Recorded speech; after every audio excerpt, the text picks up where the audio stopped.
one of these days we're going to go straight and here's the Beatles, and it's going to be great. She loves you, yeah. Well, I'm afraid nobody does at the moment. But of course, if you go to Madame Tussauds, get some of your money back, because they've already taken out 2 people. Harry and Meghan have disappeared from Madame Tussauds, and that's the indicator. That is the greatest indicator that things are not right. But lest you all sit there going, oh, not Harry and Meghan again, because you've had we did it yesterday. I thought we actually sort of covered it in the way that everybody was agreeing with. There's been a few people who say, oh, they've been getting a load of... the one thing you don't do, if you're a royalist and you claim to be a royalist, well, then you'll be totally against Harry and Meghan.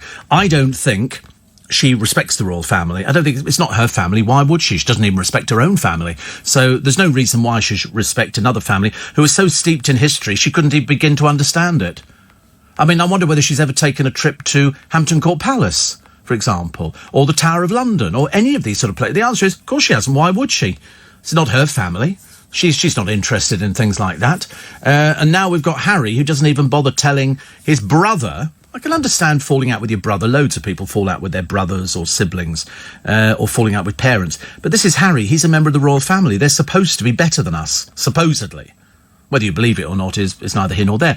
But they are supposed to be people who know how to behave. They're at the upper echelons of society. You and I don't mix in those highfalutin quarters, do we? We don't know anything about what goes on. We don't know... Well, we know roughly because of videos and DVDs how they hold banquets at Buckingham Palace and how they hold them at Windsor, how everything is all put together meticulously. But we don't do that because we're not in that playing field. We're in another playing field, being bogged down by people. We don't play polo.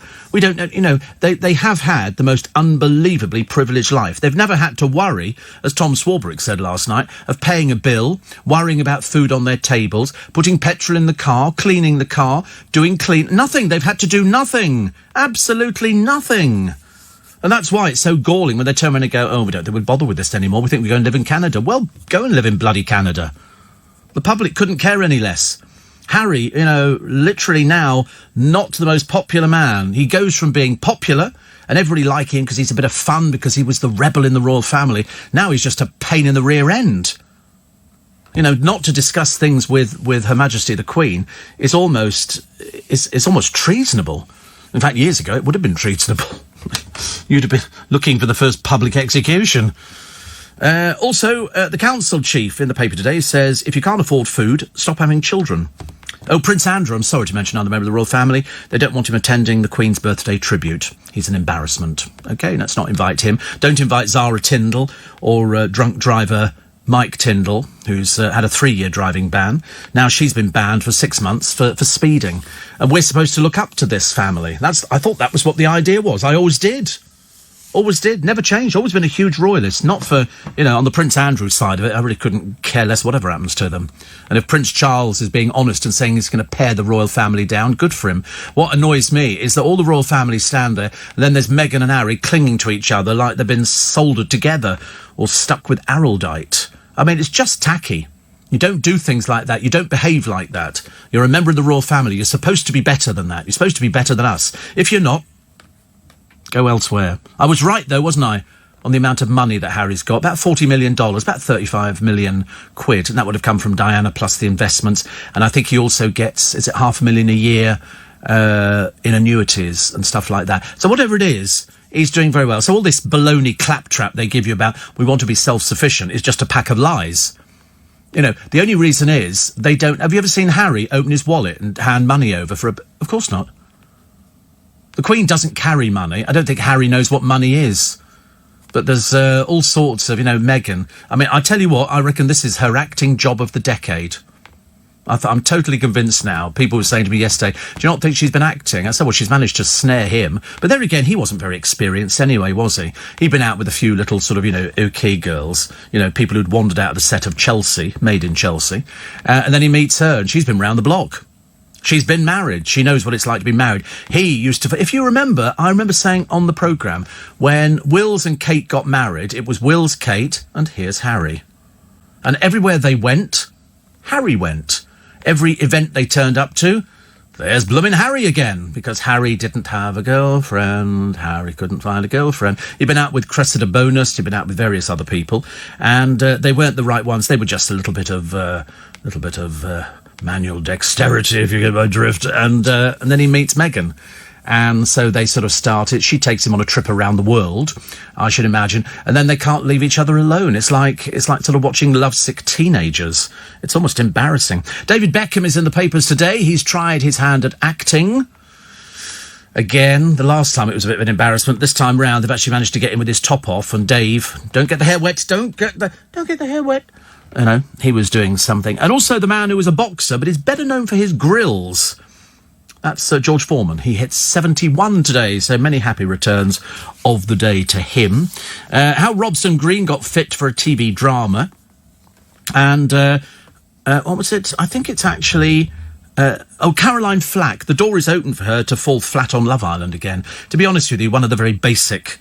presenters on the television. They've decided to get rid of that other programme which goes at the end of I'm a Celebrity, Get Me Out of Here. So, because they had to have three presenters on it, because frankly, one of them couldn't manage it, two were a bit useless, and three just made it expensive. So they've ditched it after like 10 years or 20 years or something. A lot of people still talking about the refurbishment of Frogmore Cottage, 2.4 million, which we spent. Thank you very much indeed. And he still gets, as I said to you yesterday, he still gets all of his security. I couldn't believe it. One of the supposedly informed columnists in one of the papers today says, so what's going to happen about his security? I thought, well, we've already told you this. Why don't you listen to LBC? You could be better informed. And it is a case of we will still be paying for his security. What for? I've got no idea. But if you look at the staff, do you know how much they pay a nanny for little Archie? Obviously, it's too much for them because they're just so blooming busy. They pay over £100,000 a year for a nanny. Well, a friend of mine got a nanny living in for less than £100 a week. So perhaps they're going to the wrong agency. Perhaps they need to go somewhere else. They've also got a PA who gets about £160,000 a year. It's a huge amount of money to keep two people, trying to make it look as though they're doing something, whereas in fact they're not doing anything at all. Going out, having a few photographs taken is not what I call work. Going out, posing with somebody going, hello, thank you so much for our freebie holiday. So who owns the house that you were in, Harry? No comment. Is it a Russian oligarch? No comment. Why would it be a secret? I mean, it can't be too difficult to go and find out in Canada. Somebody go, I'll tell you, that's a bloke here who did this, that and the other. Because anybody who gets that much money out of the country and starts building huge houses, there's got to be something wrong somewhere. Will they retain the HRH? I don't know. Will they be missed in Madame Tussauds? I shouldn't think so. I should imagine if this is still droning on, by the time we get to November, they'll be burning him as an effigy on bonfires. It's ridiculous. It really is. Also, the plane, as you now know, I don't want to start repeating myself, it was shot down by the Iranians. You knew that. And then I couldn't believe it. Some bloke phoned up and then said, when did this happen? I thought, are you completely thick? Have you not sort of read the news over the last few days about the airliner that came down? Where are you, dear? You're living under a stone or something?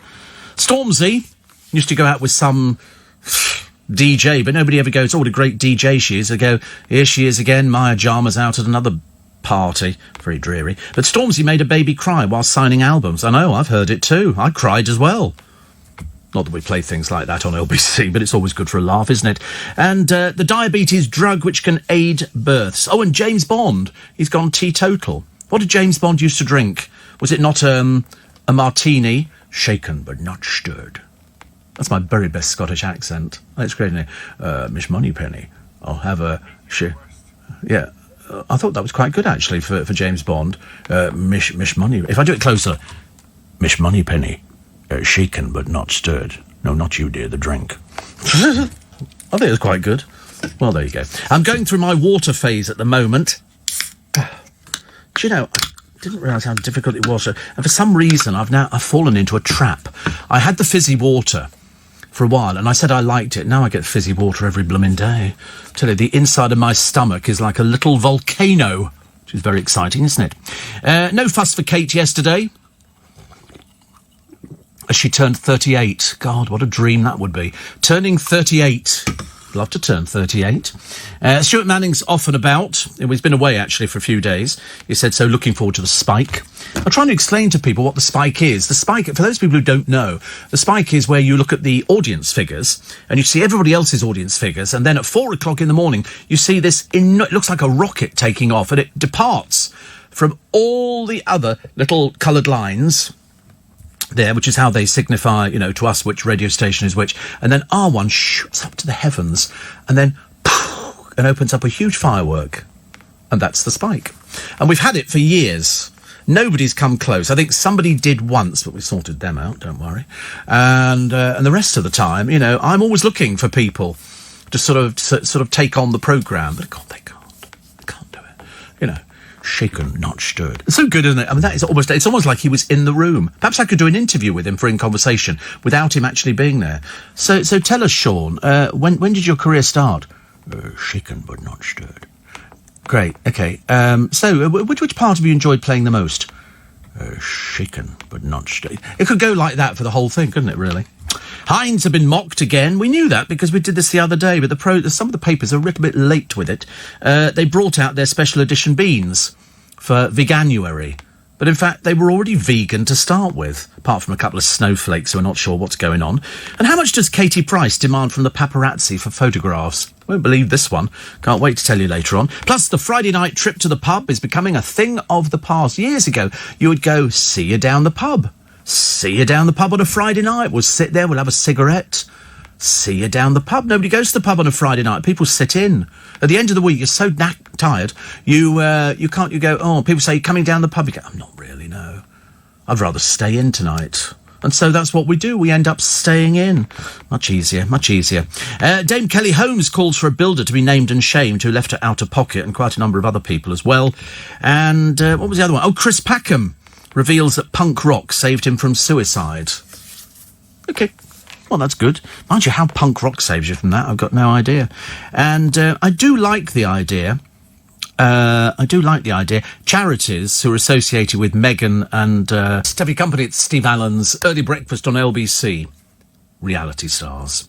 Now, we all know that most of them, nearly all of them, are thick as bricks. They have no idea about managing their money. And the latest buffoon to hit the bankruptcy courts is Scotty T. Scotty T's a sad, pathetic little example of somebody who they claim has earned millions through television appearances. A load of old cobblers, I'm afraid. He's earned nowhere near that. But anyway, he's now been slammed for encouraging fans to quit their jobs and earn money from gambling. He shot to fame in 2012 when he was the biggest idiot we'd ever seen on the television. And then he was axed from the show in 2017.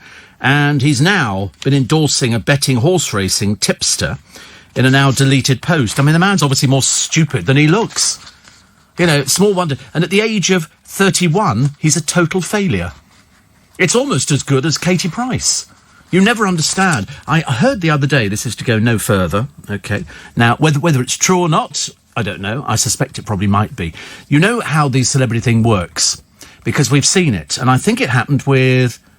Who was it? Was it Stacey Solomon? She was seen in a Chinese takeaway in her pyjamas or slippers or something. Anyway, she was getting a takeaway, but she took with her, I can't remember who it was, it might not have been her, but anyway, it's certainly somebody of that ilk. She was photographed by this photographer who came with her in the same car. It was a set-up photograph, like many of them are. And what generally happens is somebody will take a picture of a celebrity, and then the celebrity, when the picture has been sold to a newspaper, because the newspapers pay for these pictures, then the celebrity gets a percentage of the photo. So that's why you get loads of pictures of Jordan. Well, you did get loads of pictures of Jordan. Luckily, the photographers have said, basically, thank you very much indeed, no. She wanted, so I'm told, might not be true, I don't know, 70% of however much the picture generated. And the photographers have basically said, on your bike, love, on your bike. She's a failure, failed, useless businesswoman, never been a businesswoman, can't write, no chance of doing anything in that particular department, wants to embarrass all her ex-husbands, because that's what her life is now, it's ex-husbands, and now she wants money from, is it Dwight York who is the father of her disabled son Harvey? She now decided, having said she didn't want anything for him for years because she's a compulsive liar, she now decides she wants money there because she has no chance of ever making any money again. It's all finished. It's completely finished. She's screwed it up big time. She gets a freebie holiday every now and then, but to be honest with you, you wouldn't trust any of her endorsements in the same way that you wouldn't encourage or go along with any endorsements from Scotty T or from any of these people. Who was the one that we had this morning when we did the Steve Allen's Little Bit Extra? It was more, it was some, I can't remember who it was now, and she was told off by the ASA. Molly May, another stupid vacuous entity. She was told off by the ASA for taking money to endorse things, so she's had to take them down. Because it's illegal. She doesn't know anything at all. That's what she thinks is going to earn her money. Not anymore, it ain't, pal. Not anymore. And Scotty T, exactly the same, but it's a now deleted post on Instagram. I mean, either you really are as thick as you look, mate, or you've just got no brain cell whatsoever. So you're now bankrupt, ex-Geordie Shore star, but you were never a star, you were always a disaster star, weren't you? And we get such a good line. Well done, Steve. I'm here all week. Oh, wait a minute, it is the end of the week. Thank you. Huge round of applause. Thank you. Please buy my seats or photographs or something. Because it's just embarrassing. You do not take any advice from some idiot like Scotty T or idiot like Jordan or idiot like Daniela Westbrook or idiot like any of these other, or Gemma Collins. You don't take any advice from these people. These people are thickos.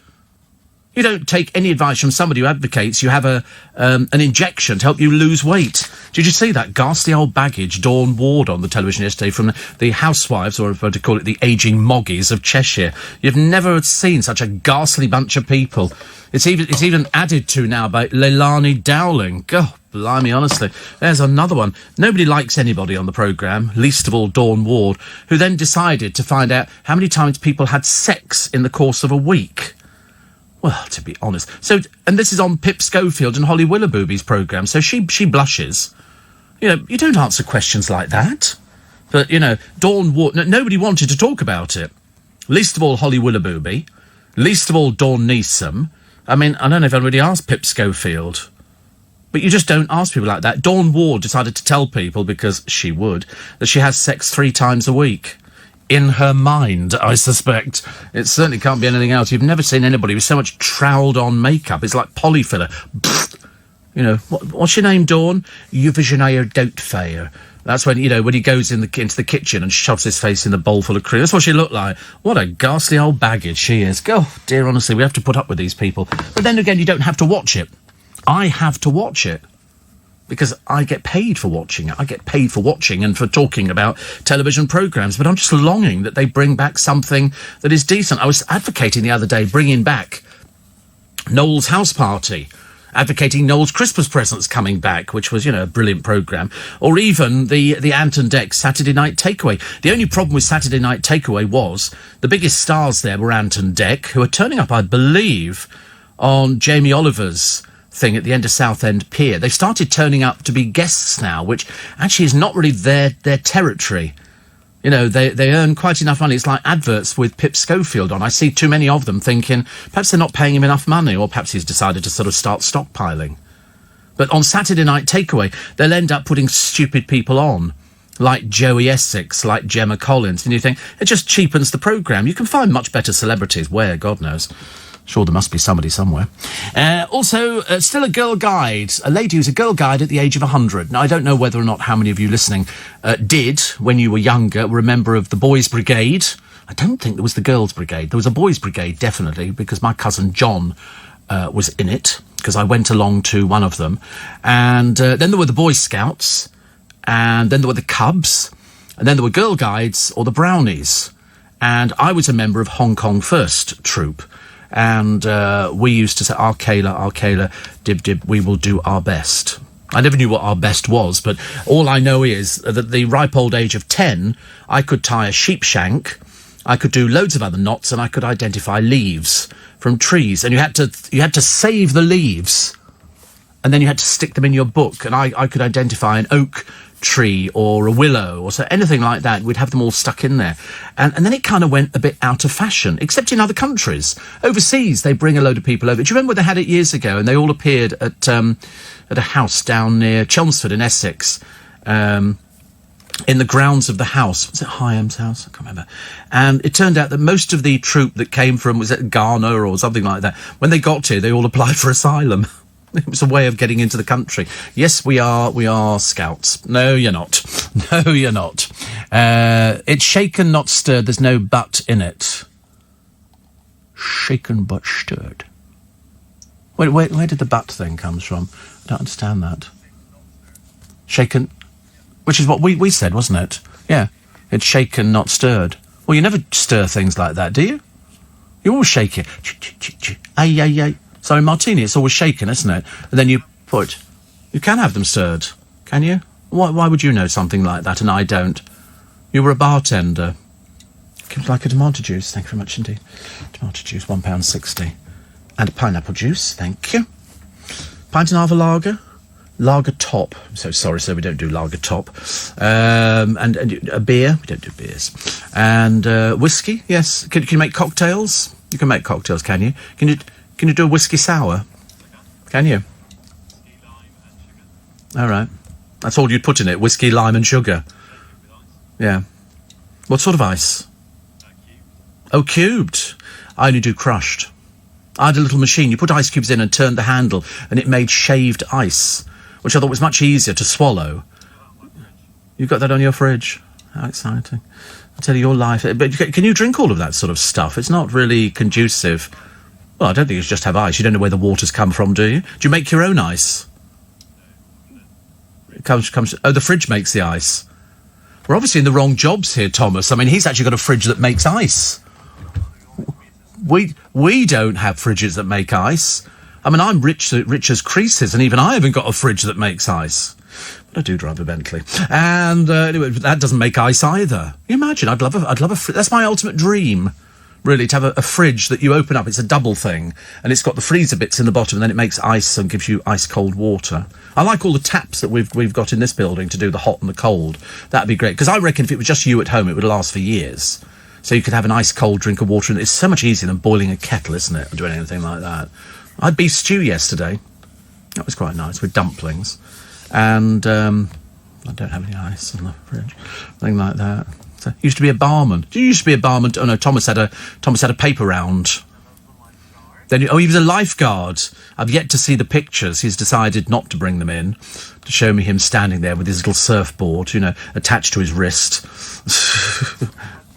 Oh, you're a lifeguard. Oh right, lifeguard over here. Whilst people were swimming the locks, you have to go down there and go.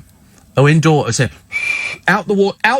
Oh, I can imagine what he was like. I bet he was a right pain in the rear end. Out the water. You, boy and girl, playing erect, out of the water. Otherwise, I'll drain it. You can just see him, can't you? You can just imagine how awful. Yeah. Were you a really difficult lifeguard? Did you sit on one of those tall chairs that's very tall? Wow. Have you got any pictures from those days? No cameras allowed in poolside. That's what you think. I've seen loads. Anyway, listen, still to come. What else we got here? Oh, the animal apocalypse. Every time I turn on the television, there's dreadful pictures of animals who have lost their lives. Teresa says perhaps Katie can move to Canada with the ex-royals as a domestic. Yeah. Can you believe that they actually came back and they left Archie, their son, over in Canada? I mean, have you ever heard of with the nanny? Have you ever heard of such a thing?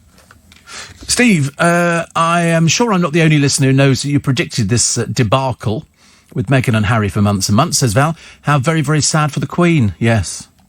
That's the worst thing. That is the worst thing ever. She's an old lady, whichever way we look at it. When she took that job on, it was for life. I'm here to serve you, and she has. He has just been a waste of space. I'm sure he's quite charming. I'm sure he's a great deal of fun, but he's basically kicked the woman in the teeth. He's supposed to go to her and say, listen, I'm thinking of... Nobody knew.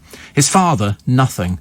Quite clearly proving to us that he's either got some dreadful social issues, and please don't keep throwing back. Same person writes in every day. He did lose his mother at an early age. Yes, this was donkeys years ago. This was more than 20 years ago. You know, you can't keep harking back to that. Somebody saying, I love the James Bond accent. Thank you. It was like Roger Moore was in the studio, says Kevin the Milkman. Very, very bitter. We don't know that kind of thing at all. And somebody says, George Foreman, didn't he play the ukulele? When I'm cleaning windows to earn an honest bob, for a nosy Parker, it's an interesting job. It's a job that just suits me. A window cleaner I will be. You should see what I can see when I'm cleaning windows. My friend Stuart Manning has sent me in a picture of Coming to America, and it's Prince Harry dressed up. Who was that film in, Coming to America? Who was the black actor? Who was in it? Who was the black actor? Was it Eddie Murphy in Coming to America? Apparently there are more, but they're very rude. We don't do rude things on this programme at all. We're not allowed. Data Protection Act and all that. The fact we're all sitting here stark naked, of course, has nothing to do with it. That could be funny, couldn't it? Or not, as the case may be. Steve, a shaken martini is weaker as shaking it breaks up the ice. Must be true, says Jill. Heard it on the radio. And I was in the Cubs, Steve, back in the early 60s, and I've still got my woggle. I'm delighted to hear it. Delighted to hear it. So here we go. More rubbish from the Beckham family. As we've already established, Victoria Beckham is about as useless in the kitchen as a chocolate teapot. And so here it is. This is what she has prepared by Harper, because she's the saving grace of this family. It's a shame she doesn't take over her mother's business. She might sort of turn a loss into a profit.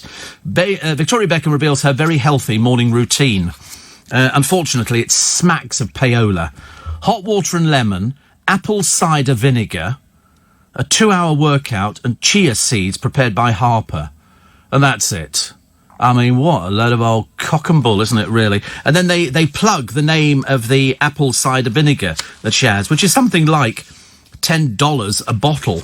Well, as I say, nobody wants to look like Victoria Beckham. And all this rubbish about... She wrote with a picture, because they just can't... You know, if she concentrated as much on the business as she does about the boring family, she might actually have a success on her hands as opposed to a failure. So sweet and kind. Thank you, Harper 7. And Harper goes, Harper who? Harper 7, dear, that's what they called you. They named you after a brand. And so before my 2-hour workout, I'd go into the shop, actually, and see whether you can cut back on any more dreadfully expensive items like plants and things like that. Barbados, Simon Cowell. He's got a vegan lifestyle, walking along the beach with his son. I think his son's gorgeous, Eric. You know, he's going to turn out to be a right little... He's only 5. 5 years... And he looks about 8. Michelle Keegan and her husband Mark Wright. Oh, they're still together. That's nice, isn't it? Shopping for health food in Essex. How lovely to take their own photographer with them. Mark goes out there. They've kept up their clean lifestyle. Yeah, whatever. Jake Wood from EastEnders pokes fun at his Love Island doppelganger, Ollie Williams. Yeah. Ollie Williams is going to turn out to be plank of the decade, isn't he? The man who they're going to get rid of because he's so out of touch with just about anybody. And Daniel Craig drinks non-alcoholic beer in A No Time to Die advert ahead of what's expected to be wokest 007 film ever. I'm really not bothered. Kim Kardashian's walk-in refrigerator has 6 different brands of water, a special sprinkles shelf, and a frozen yoghurt machine. I like frozen yoghurt. That's nice. I like frozen. Have you had frozen yoghurt? Yeah, it's nice, isn't it? Very nice. So she's got a walk-in refrigerator. Who has a walk-in refrigerator unless you're a complete and utter dipstick? It's not a walk-in... It's like a room where they've got stuff in there, like something you'd find in a butcher's shop or something like that. She filmed herself on a tour of her walk-in refrigerator. Oh, boring old bag she turns out to be. More of your texts and emails... Mish me too, Mish Moneypenny, says James. And somebody says, I've just woken up and heard you saying you were good at knots. Yes, well, I was in the Cubs.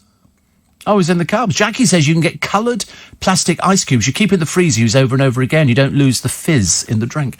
I've got some things, I don't know where they are now. They're glass, so it looks like a glass here with a ball on the top of it, with liquid in there, different colours. And you freeze that, and then you put that in the drinks. You don't have to have a drink watered down. But to be honest with you, I haven't had a drink like that for ages and ages. Any imaginative ideas for Harry and Meghan to make themselves financially independent, says Jenny. Perhaps they could ask Victoria Beckham for advice on launching a clothing range. How much has she lost? 42.5 million. Hardly a success. She's about as successful as Jordan. Right, they're both in roughly the same kind of thing, but she ploughs on, doesn't she? Oh, this is what Harper 7. Thank you, Harper 7, for making my breakfast for me, because I'm your mummy, but I have to do a workout, and I can't manage it. She couldn't even do Weetabix the other day, could she? I was slightly disturbed by that. Thought everybody could do Weetabix. But anyway, Harper 7 is marvellous. She'll probably build, a stairway to the moon or something like that. Marjorie Wallace, the founder of mental health charity Sane, is 77 today. And the cactus buyers bristling at fake blooms. So they went to buy a cactus, and it looked very pretty with little pink flowers on the top, and then they realised they were fake, and they were just sort of stuck on. But that's showing you what could happen if you look after it. It's like whenever you see people, they go, oh, I've just bought a pineapple plant. And you go, yeah, it's a little plant with a pineapple halfway up the stem, and then some leaves at the top. And people think that in this country you better grow a full-size pineapple. Of course you can't. Don't be so stupid. It's like we don't grow bananas here either. There are certain things you can't grow. But people have it. Who was I telling the other day? I was telling Hillary, who's the PA to my boss, Tom, about growing small apple trees. They do them. They're called ballerina trees. You get apple, pear, plum, and something else. And they grow in little pots. So I don't think they're any bigger than about 3 foot tall. So you can actually have apples growing, on your balcony or something like that. Which seems quite a good idea for those people who don't have a garden. Not everybody's lucky enough to have a garden. And but any more imaginative ideas for Harry and Meghan? Well, then let's go for it, shall we? I don't know what you could recommend for them. I don't think he can do anything. I mean, the helicopter bit's not going to be much use going over to Toronto, is it? But they're now looking at how much things are going to cost. Cost of a new house, £10 million. I mean, seriously, this is why, when they go, we'd like to be financially independent. Their idea of financially independent is not our idea of financially independent. I find the whole thing quite disturbing. But as I say, Harry's turned into, somebody who is just hated within the public's version of what the royal family should be. We so want it to be right, because the Queen has given, every breath in her body to this country, and he's basically shafted her by sort of saying, well, this is what we're doing. Don't you think he should have apologised? Don't you think he should have actually phoned her up and said, I'm really sorry. I'm sorry I didn't do this, but I felt very strongly about it. Because she's always been there for him, and that's how he repays her. What a ghastly person he must be. But I don't want him to be. I want him to be the fun person that we knew from years ago, and then that turned out nobody wanted him to be that. You can't win, can you? Can't win either way. I mean, I couldn't care less about her. I'm not remotely bothered. If they want to move to Canada, move to Canada. They want to move to America, move to America. Just don't bother coming back. Thank you very much indeed. And Prince Charles apparently is now actually saying that he might cut off his money that he gives him. It's about £2.5 million a year he gives Harry. To do what? Certainly doesn't spend it on clothes, does he? Every item of clothing we've seen it about a dozen times. I don't know. If the monarchy can survive the Edward and Mrs Simpson affair, says Darren, I'm sure we'll get through Mexit. Well, I'm sure we will, but I couldn't care whether they're here or whether they're not here. Doesn't make any difference really. It's not going to change your life. Nothing's going to change. Steve, here, did you say you had beef stew? Yes. Is that an unusual thing to have, Shane, in Sydney? A beef stew? Perhaps they don't have beef. I had it with dumplings as well, and carrots.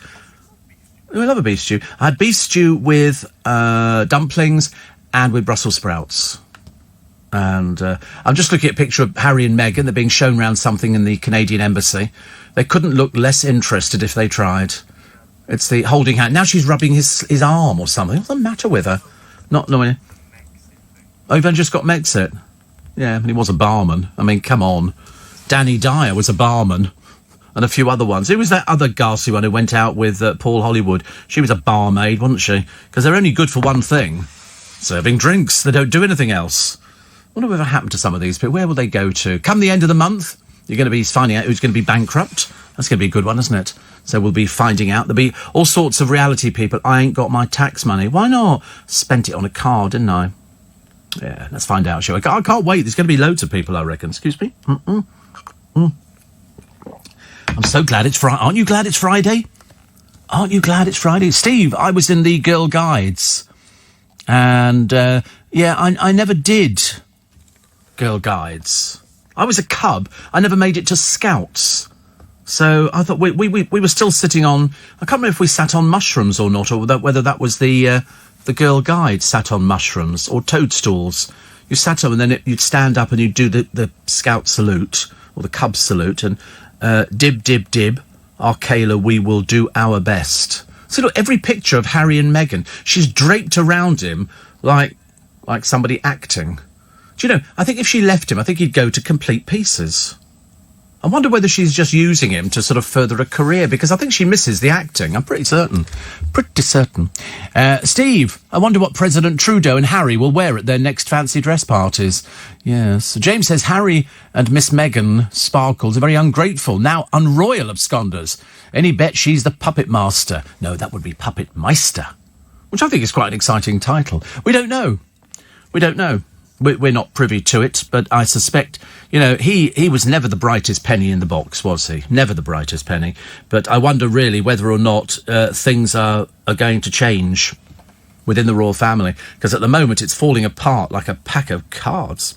So we've got another picture here. Harry found a new job. He's standing at the window of a McDonald's drive-through, holding a milkshake and a bag as well at the same time. I don't even think he could manage that. Just remember, they don't even know how privileged they are because they've not known anything else. If you've been used to going around to see Grandma in that huge place and you've sat on the throne and done all the rest of it, fair enough. But Harry just cannot keep his... Get your hands off her! You're married. Save it for when you're at home, please. It's very tacky. Very tacky. Steve, did VB say 7:30 or 7:30 when asked the time? We don't know. We still can't work it out, actually. Mike says, I had a late night on the Fizz and I've only just switched on and just wanted to apologise. No, it's not good enough. Sorry, not good enough. You send a letter and we want photographic evidence if you've been out on the town. I think all these people who start, you know, drunk and fighting with the police and everything else, I think that they should prosecute the barman or barmaid who served them the drinks, knowing that they were drunk. I thought it was illegal. Steve, it's all Meghan, and because Harry is that much in love with her, he will do whatever she wants. He looks very unhappy. Well, I mean, you might be right, but I don't know. The latest on Jeffrey Epstein. Oh, yes, did you hear this yesterday? The CCTV tape's gone missing. Oh, can you imagine? Convicted paedophile about to appear in court to spill the beans on a load of other paedophiles across the world. And the actual tape of the people looking after him has gone missing. Phew, thank God for that. I wonder how much they had to pay for that. I mean, honestly, they must think we fell out of coconut trees if we're going to fall for that. He would have sung like a canary in... Oh, look, lots of people watching a wedding. Lots of people... The wedding that we paid for. The house that we paid for. And at the end of the day, they're just going to go, I'm sorry, I'm Harry, I do what I want to do. Or failing that, I do. Thank the Lord it's Friday. Just when we thought at the beginning of the week we could be on the brink of World War III, and then that disappeared. Now it turns out the airline, as we predicted on the programme, was shot down. They finally admitted, yes, it was shot down. Bit of a mistake on that one. And, of course, hardly anything left. Although there was a picture in the papers today of body bags. Well, and the inferno that must have ensued. I'm surprised there's anything left of anybody at all. Crisis talks after couple defied the Queen. Calls to strip them of HRH and cash. But he's got money. He's got about $40 million. Don't ever worry about the money side of it. They have loads of things. You know, they have different houses. They might have to pay rent to the Queen for this cottage, but they can actually do it. They've also got lots of Twitters and tweets that have sort of come up here. And happy birthday for Kate. The Sussex Royals wishing a very happy birthday to the Duchess of Cambridge today. I bet somebody did that for them. They just don't look happy. So Harry's worth a bit of money. Lose the titles, called to stop cashing in. He has no intention of doing any work. Neither of them had any intent, unless she goes back to doing acting. It's the licence to print money. So, over at Madame Tussauds, they've got they're very good at Madame Tussauds. You look at the pictures, you'd never know it wasn't them. They are, in fact, waxed dummies. Harry would only earn 40 grand a year in today's job market, say the experts, leaving Meghan as the main breadwinner. Well, I don't know. They said she could make up to 139,000 a year. Well, certainly not for her acting. Nobody was clamouring for her acting, were they? Work experience for Harry.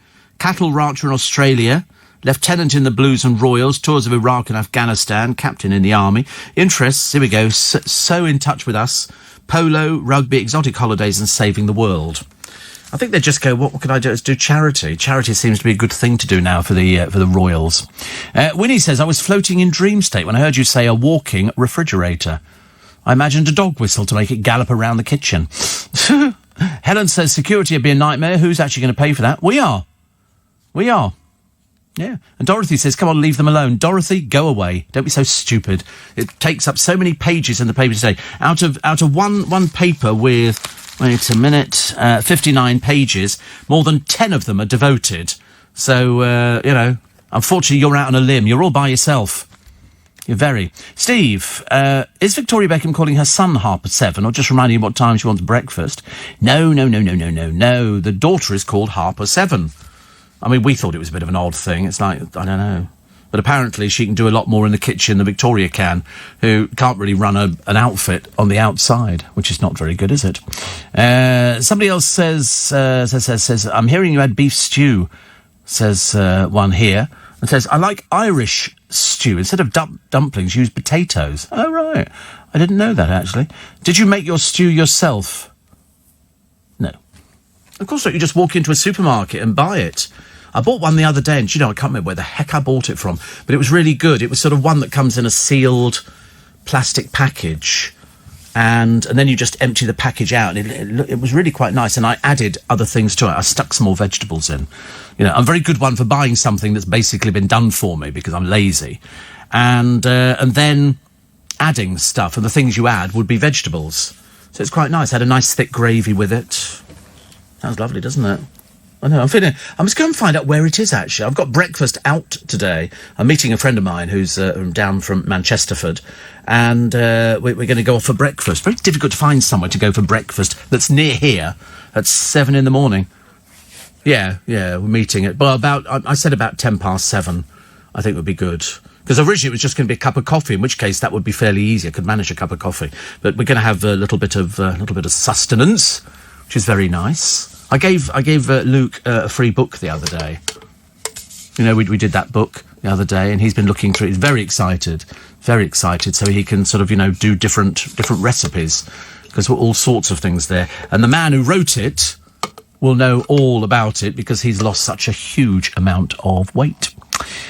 Steve, do all the royals get military pensions for their honorary rank positions? Well, if they do, they're doing very well indeed. I'm not sure if they do. I couldn't confirm or deny. I know that he gets money from the Queen, and I know he gets money from his father. Plus, he's got about... they have no idea, no concept of money at all. Really, absolutely nothing. So when they... As I say, I'm sick to death of repeating myself. When they say, we want to be self-sufficient, they can be self-sufficient now. If you can't live on $30-40 million in the bank, there's something the matter with you. And then we've thought that for some time. And The Sun have said they're echoing what everybody else is saying. No, Harry... No, Meghan, you can't have it both ways. If you don't want to be a royal, quit. In full and for good. You don't get to invent some bogus new role to maximise your fame, nor do you just impose such a monumental change on the Queen. She'd be a fool to pander to that staggering ignorance. Unfortunately, Harry is ignorant when it comes to... We know more how to treat... Would you ever say that to your grandmother? You wouldn't ever say... if you were in that position... Even Norman Baker says here, Harry's already stinking rich. How rich does he need to be before we stop funding him? I think we should stop immediately. If that's the path he's chosen, well, so be it. The Sun says she's made him unhappy.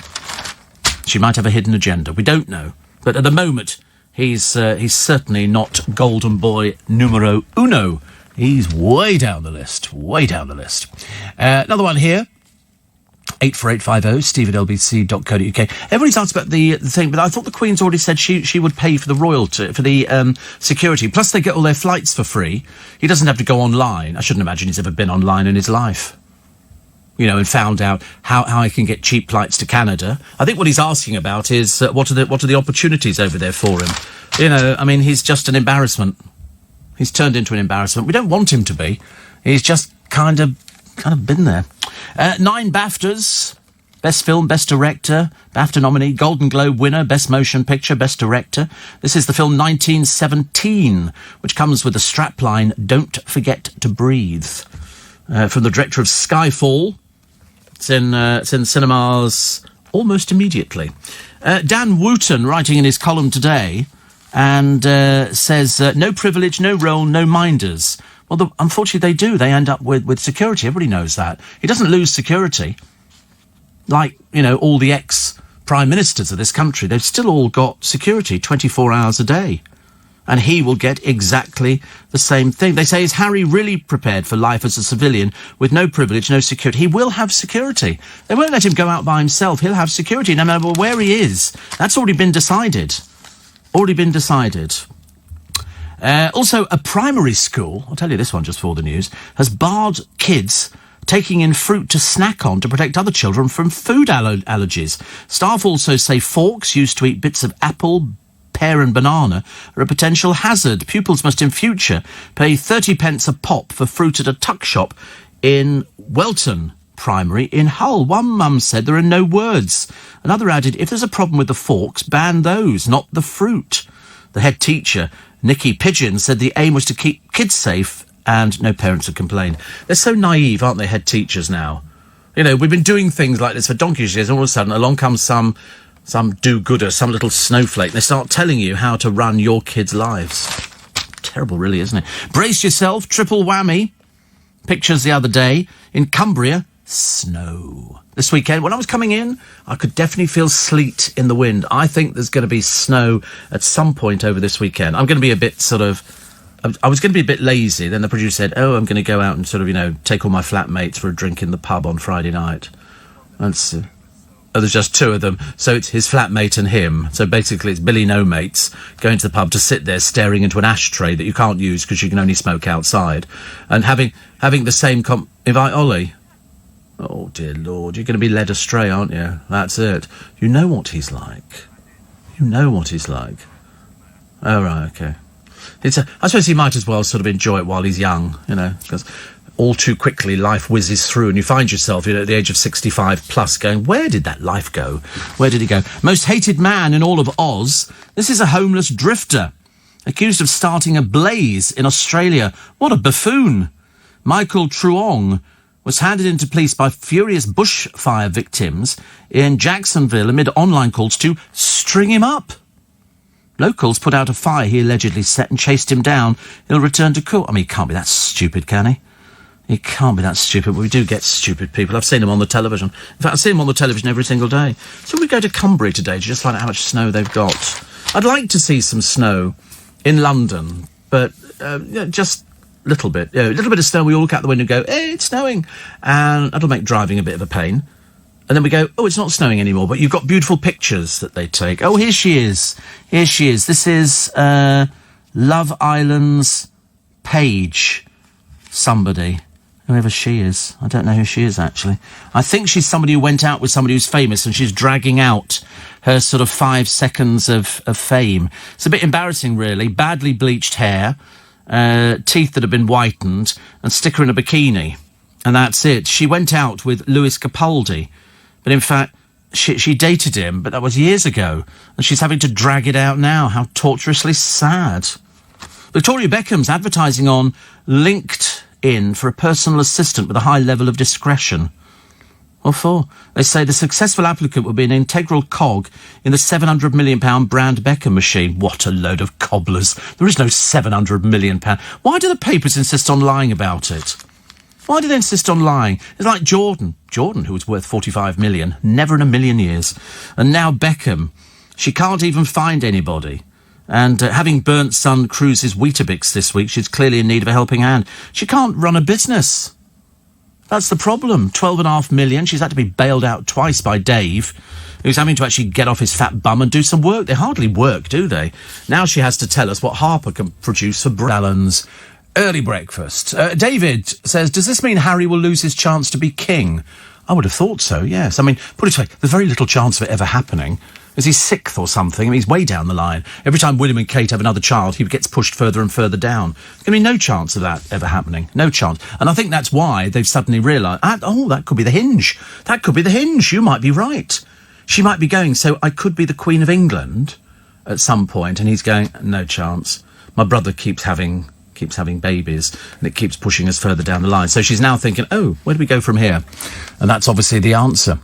Monica, my favourite cabbie, says, how to spot a new listener to your programme, Steve. Simple. They ask you, have you cooked it yourself? Quite obviously, they didn't listen too long. They don't know. You don't cook. And I'm being polite here. She says, have a good day and Shabbat Shalom. Thank you. You don't cook. I know everybody knows I don't cook. I've always been totally honest about cooking. Can you cook? No. If I had a big kitchen table, Jean Boat, when she used to live down just over Hammersmith Bridge, very near the ponds down there, or the lake or whatever, and she was off Castle now. She had a huge kitchen table. It was enormous. They must have assembled it in the kitchen. And it was like, and I thought, if I had a table like that, well, then I probably would learn how to cook something. But to be honest with you, I can't. That's why people cook. For people like me that can't cook. You have to get people doing that. So when I go around the supermarkets, I'm always looking for something that somebody's made. Because I don't want to make it myself. Because it takes you 3 hours or 2 hours to prepare something. You've eaten it in 5 minutes. No. Go and buy it ready, done. That's why it's in there for. It's in for idiots like me. Thank you very much indeed.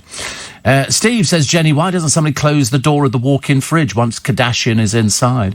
Yes, I think that'd be good.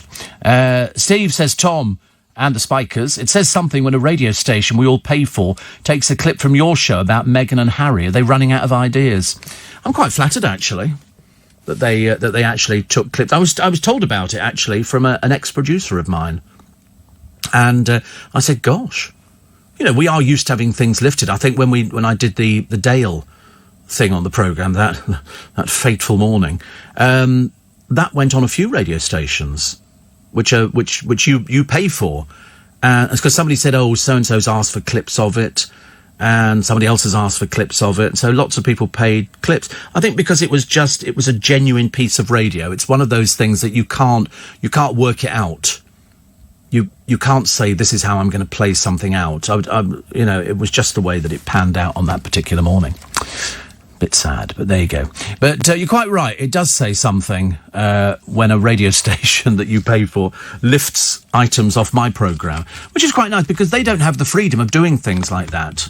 They really don't. I remember when I did a piece on Blackpool, Eddie Mayer, when he was in his previous job, wanted me to go on and talk about Blackpool. I thought, no chance.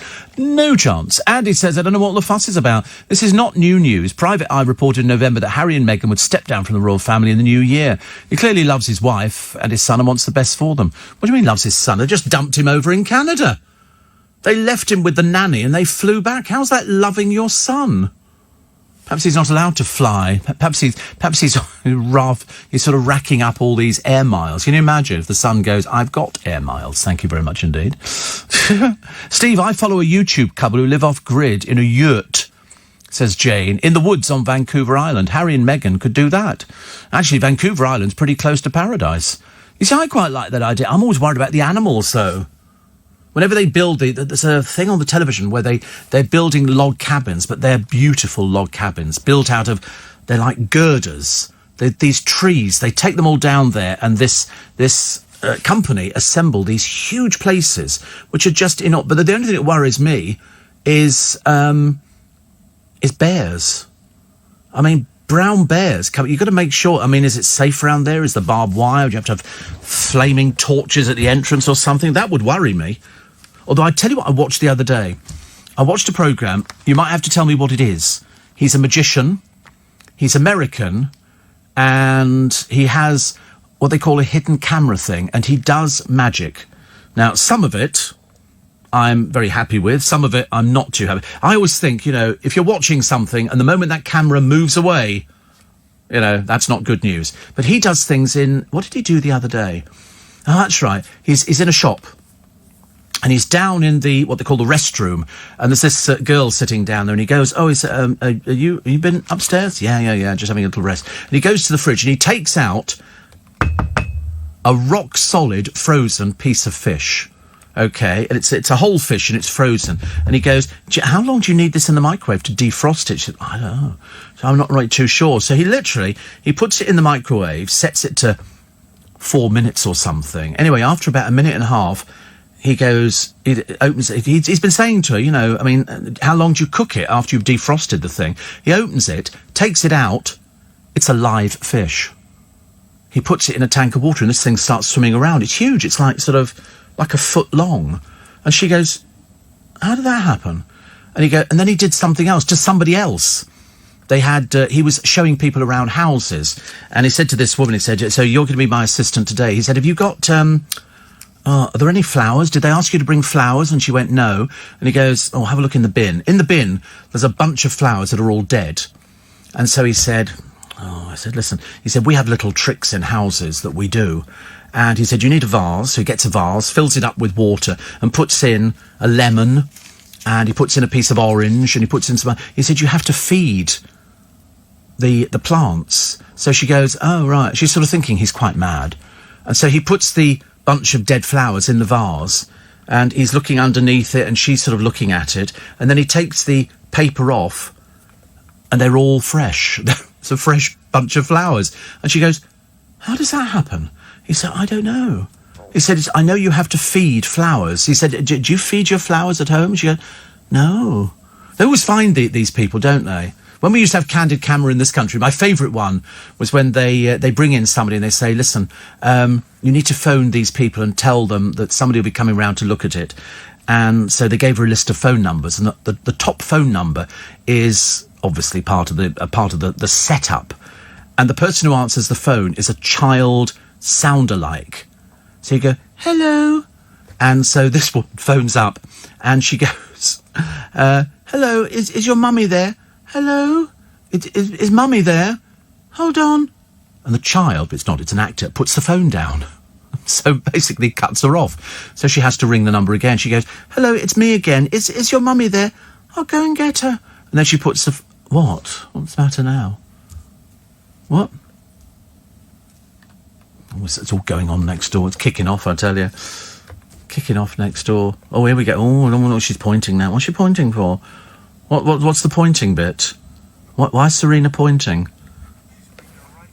Is she making a mess? Why? I thought we liked Serena. She's good. She's nice for us. I like the shawl. Oh, what's the matter? She said it's a mess. Oh, right. Oh, I see. Oh, a mess. Untidy. They're boys. What do you expect? They're not like us girls. We tidy up immediately. It's really not... Well, she probably thinks it's messy in here, actually. I've got the same roughly in here. I mean, I've got newspapers everywhere, moisturiser, hair curlers, the whole lot, you know. But all those hidden camera programmes I used to love on the Go. I can't work if you're going to stand there staring at me. How often have you heard that? Oh, here we go. It's dreadful, isn't it, really? Once she starts shouting, I lose the will. She's telling me off. Of course, I always get told off. I'm Steve Allen. She's still got my... Oh, she's said that for weeks now. Listen, it'll be Easter before we hear more hide nor hair of it, I could tell. See you later. Straight home. Thank you. God, so stressful on this programme. People want to drop in. Where'd Corey drop in on the programme? And he's now had his... Has she gone? All right. And he's now had his hair cut. I think it looks really good. Very brave. You think he looks like Anne Robinson? Oh, I don't think he looks like... I think he looks great. He looks great. Actually, we can say that because we know he's staying in bed this morning, so it's not going to help, is it? Steve, another one here says, I was married to an American, says Andy, for 6 years. She wanted to go home and I applied for a visa. Their minimum income requirement was then 18k.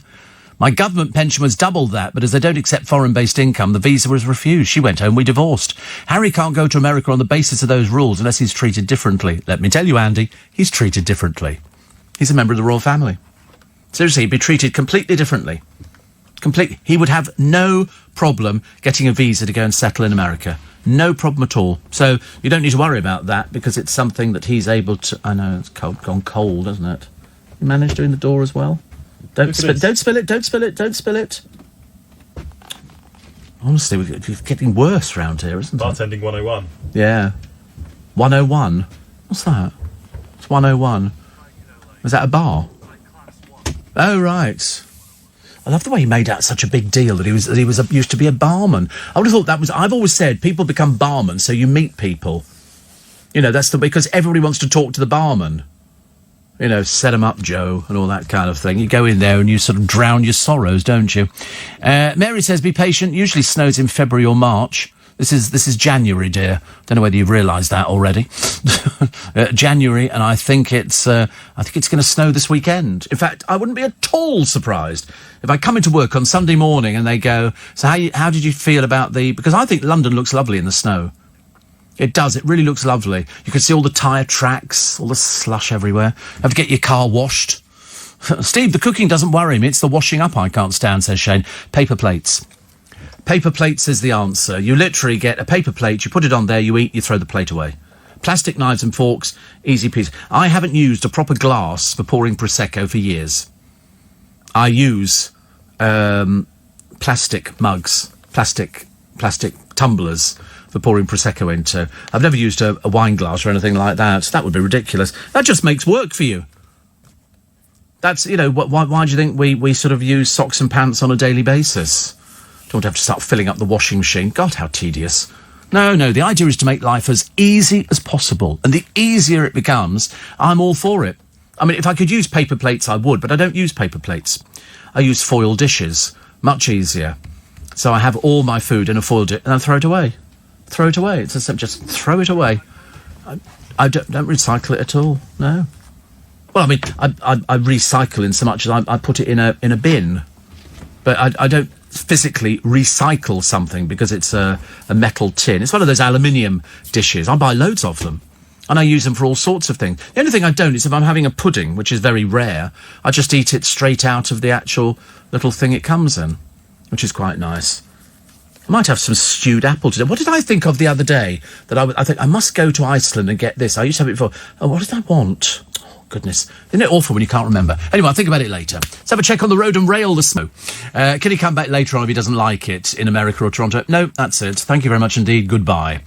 You can't have people like that. As the Sun have said this morning, you cannot have your cake and eat it. Knuckle down, do a day's work. You've never had to do a day's work. The only time he did it was when he was being interviewed by television and he got the call he had to run to his helicopter. That was the only time. Apart from it, it's just he looked bored out of his pants when he was standing at the Canadian Embassy being shown around this art gallery. You could see the look of boredom on his face, poor soul. Steve, what happened to the child on the phone with the pretend child, says Martin? Yeah, so how it panned out, so she'd now decided that every time she phoned up this child, the child was going to put the phone down, so she tried a different way. Ring, ring, ring, ring. Hello? Don't put the phone down. Don't put the phone down. Is your mother there? Hold on. Click. They ran it for ages. It was the funniest thing ever because she got so frustrated. I love those sort of things. The candid cameras of this world were brilliant. Oh, incidentally, Len in Manchester knows it's the Carbonara Effect, that magic programme. Some of it's badly set up, but it's a great programme. I only discovered it by accident. I was going to mention it to some magical friends of mine, the Carbonara Effect. Anything where you could sort of... It's a bit like watching David Blaine. There are certain things you see and certain things you don't see. And David Blaine just tried it a different way. You remember that ill-fated interview with poor old Eamon Holmes? Talk to the hand. Goes Eamon thought he was mad as a broomstick, which he was probably quite right, actually. Steve says, how can you be off-grid and on YouTube? I've got don't ask me. You've only got 13 followers. I'd more worry about that. 13 followers. How do you find out how many followers you've got? Do we know how many followers we've actually got? I was trying to sort of find something, actually, a short while ago, to see whether or not I've got...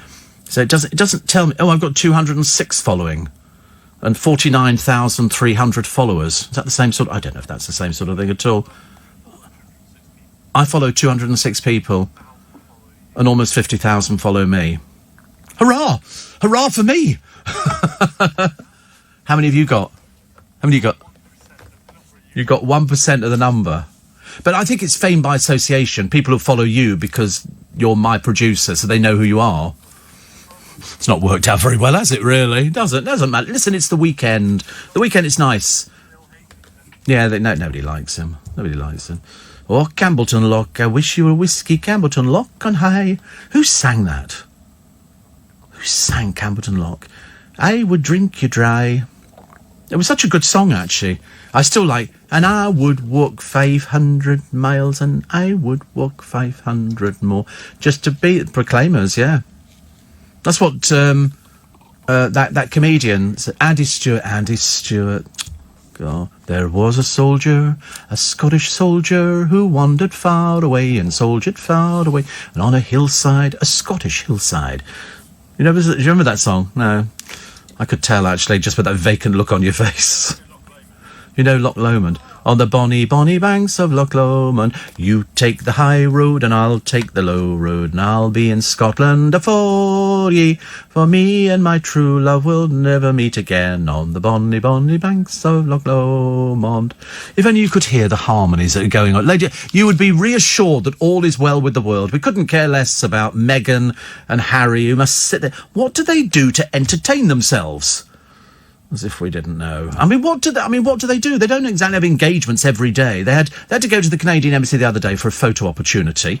Okay, so that probably took up about an hour of their time. And then they said, they have to go now. To do what? To do what? Ridiculous, isn't it? Absolutely ridiculous. But it keeps radio programmes going and television. I don't think I've known that many programmes on the television who've been doing programmes about Meghan and Harry. And the fallout between them and and William. William must be sitting back going, I told you it was going to be trouble. Here's B&Q. Emily Dennis went out. She spotted the plants labelled flowering in the garden section of B&Q. Her cactus-collecting daughter, Layla, wanted one, so brother Max bought the £4 plant as part of her Christmas present. But at home they realised the pink flowers hadn't blossomed from the plant, but were artificially stuck on with blobs of glue. Emily says it's misselling that it's sold as a real cactus with real flowers. They didn't say it had real flowers. B&Q admitted the flowers were not real and had been added to the cactus. It apologised that the plants in its Longwell Green store near Bristol were labelled in error. But, don't make a big deal about it, darling. It's just, it's a plastic flower, a paper flower they've stuck on it. It's not such a big deal. There's more things to worry about in heaven and earth. Don't you think so? I do. Definitely. Did you get sex education at school? I only ask because we didn't. Well, we did, but it wasn't what we call proper sex education. We actually got plants. For ages, I couldn't walk past a florist. I had to avert my gaze from the window, becoming too embarrassing. I used to look at them going, oh, my God, sticky stigmas. Oh, no, la, la, la, la. Couldn't do anything like that at all. And we had somebody say, OK, so this is how plants reproduce. I don't want to know. I really don't want to know. I didn't like that kind of thing at all. I found it very disturbing. It's like your parents, isn't it? Shall we sit down and have a chat about the birds and the bees? No, we shan't. I've seen birds. I've seen bees hanging around flowers. I don't want to talk about them endlessly, thank you very much indeed. So when I was 14, my father gave me a book on the facts of life, which had line drawings in, what I was supposed to be looking like. I didn't look like any of the pictures in the book. Nothing at all. I was very disappointed.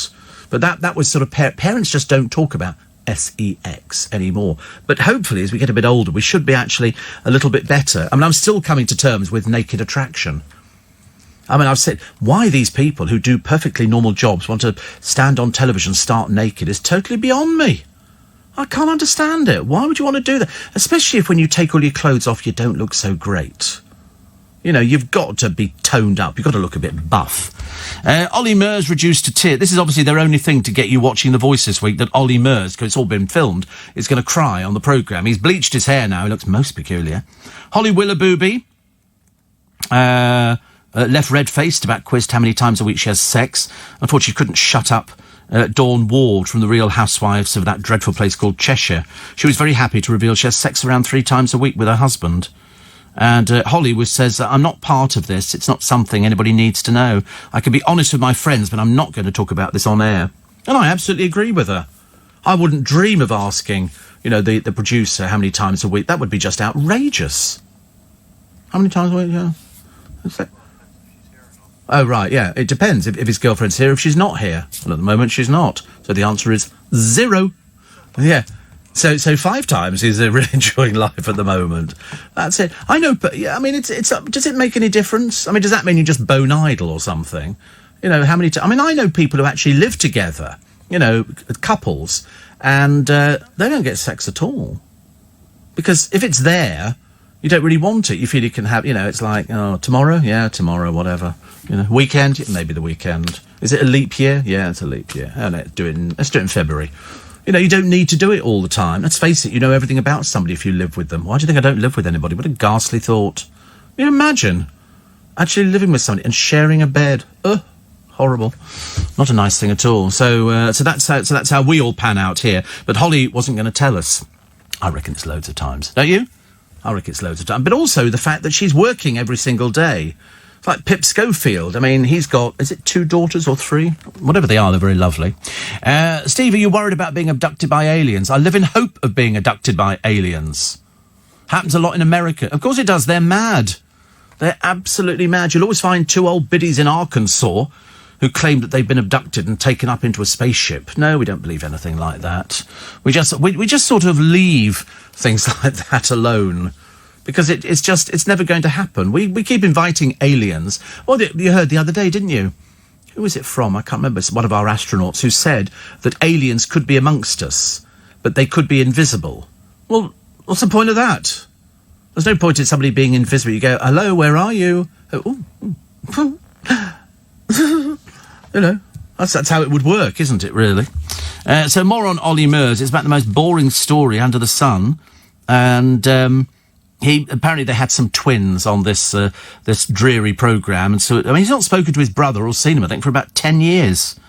And I think, actually, he was supposed to have gone to his wedding, but he decided to go on the X Factor. Not really the best decision he's ever made, but there you go. But they're milking it now as being something that you can use for publicity for a programme about singing, which is a bit embarrassing. And Maura Higgins fears her skating injury may impact on her dancing on ice. In other words, she can't do it. And also it's Jamie and Jimmy's Friday night feast, because you've got Anton Deck. This is at the end of Southend Pier. Well, it's not actually at the end of Southend Pier. It's halfway up on the left-hand side. I know, because I've been in it. In fact, Jamie's invited us down. We can go down there. But Anton Deck, they're starting doing more things like that, aren't they? They're sort of appearing on other people's programmes. Whereas if you're that big as Anton Deck, and I don't think there's any bigger, is there really? You shouldn't have to do things like that at all. Lots of Jim and Wear It, but it's only concentrating on what women buy.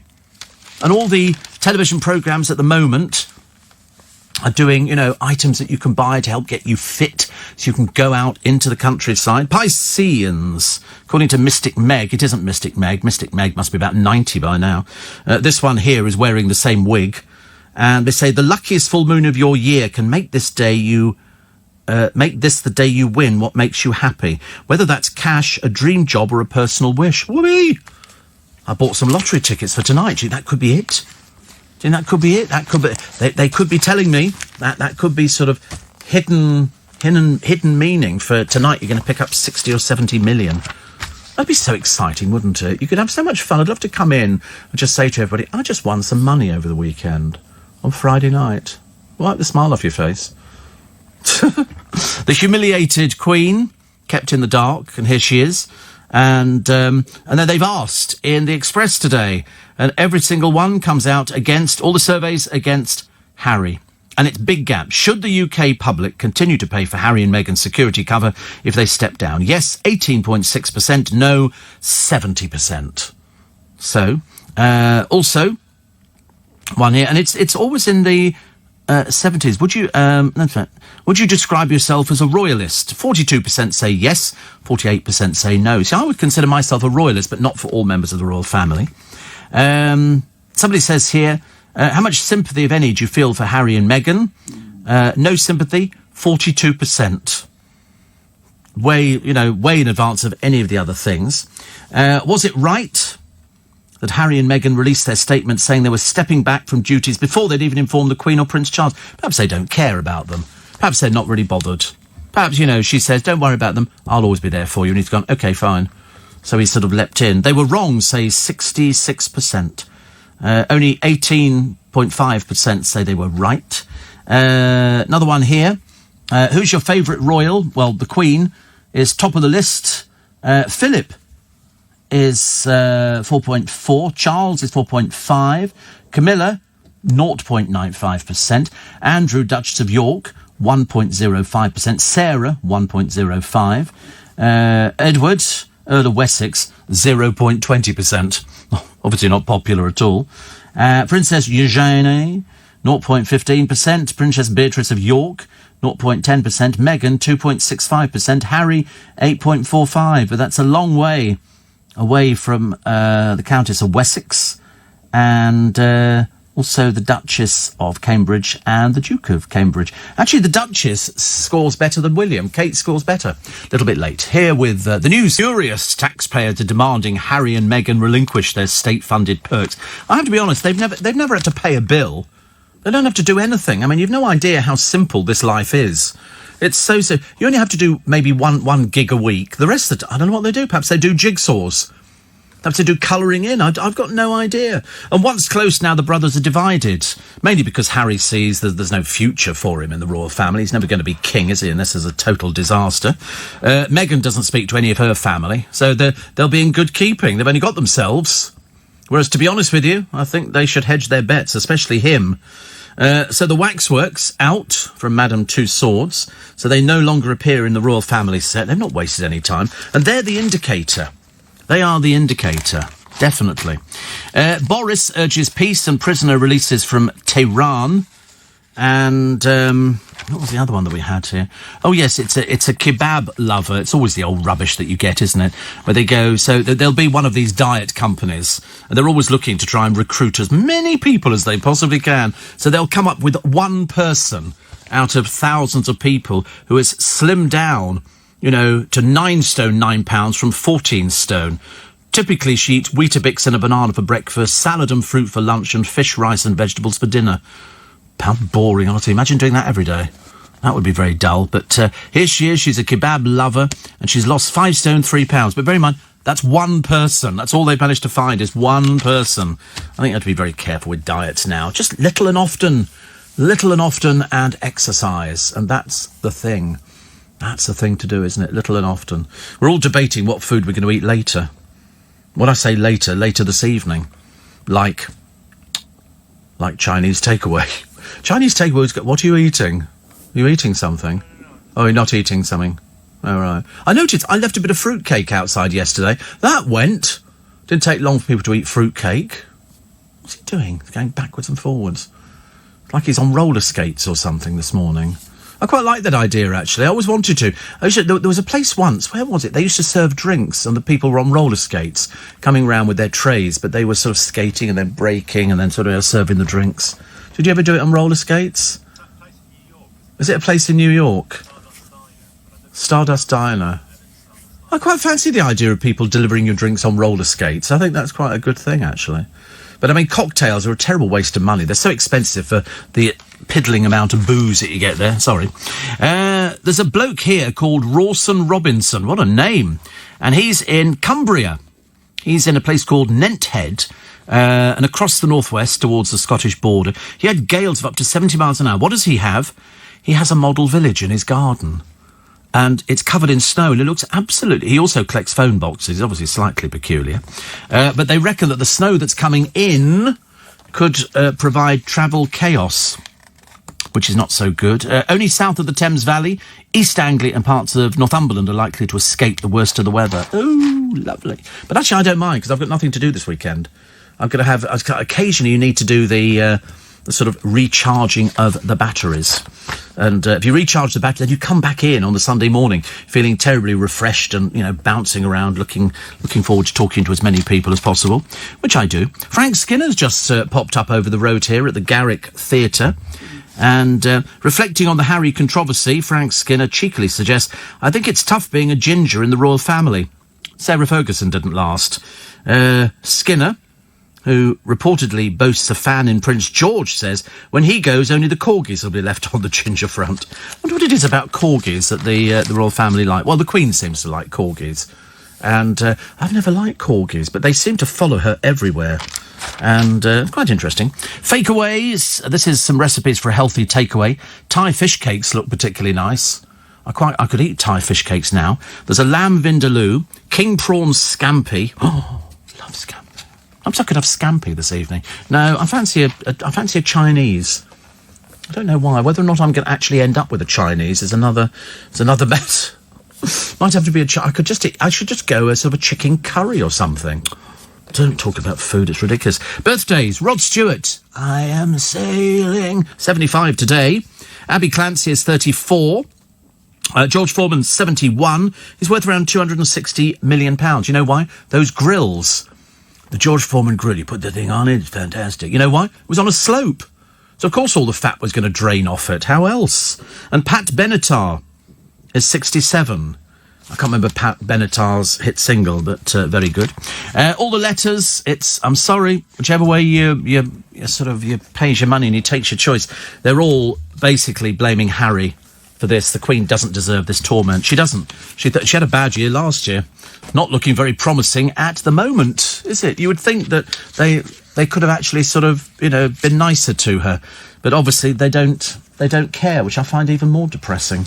Very depressing. Front page of the Daily Star. Now you're going to get all the fake-haired bimbos turning up in Love Island. And Fallon, the dart star, they've given her a makeover. What for? I've got no idea. I looked at early pictures of her. She looked lovely. Now they've sort of turned her into sort of some sort of bikini-clad... I mean, she's not wearing a bikini, it has to be said, but, I mean, you're only around the corner from that. A senior boss claims the door is open for Caroline Flack to return to the show. Who cares? Who cares? I seriously couldn't care less. Interestingly enough, they say black folk out, white rich people are in. But none of these people are rich. Somebody called Shauna, spelled Shaughnna. I mean, what chavvy spelling is that? One called Sienese Fudge. I mean... Seriously, where are you from? She says here she's a beauty therapist. All right, she works in a nail bar. Okay, that's what a beauty therapist is nowadays. And she loves Disney cartoons and says Princess Jasmine is her favourite character. I mean, seriously, already we're sort of doubting these people. Sophie, this must be Rochelle Humes' sister, isn't it? They look very similar. And Lewis Capaldi's former girlfriend, Paige Turley, is basically selling him down the river. If that's your tragic way of trying to launch yourself into show business, dear, we all feel immensely sorry for you. Plus, scientists want us to eat thin air. But, I mean, you can't survive on thin air, can you? But they believe they can make fake meat and fish out of this substance. It's a protein which they reckon can be added to pies, ice cream, pasta and bread. I mean, I don't know whether that's a good idea. I'm really not sure about that. We're constantly being told, aren't we? So at the moment, I'm looking at Morrison's. They've got a box of Shreddies for £1.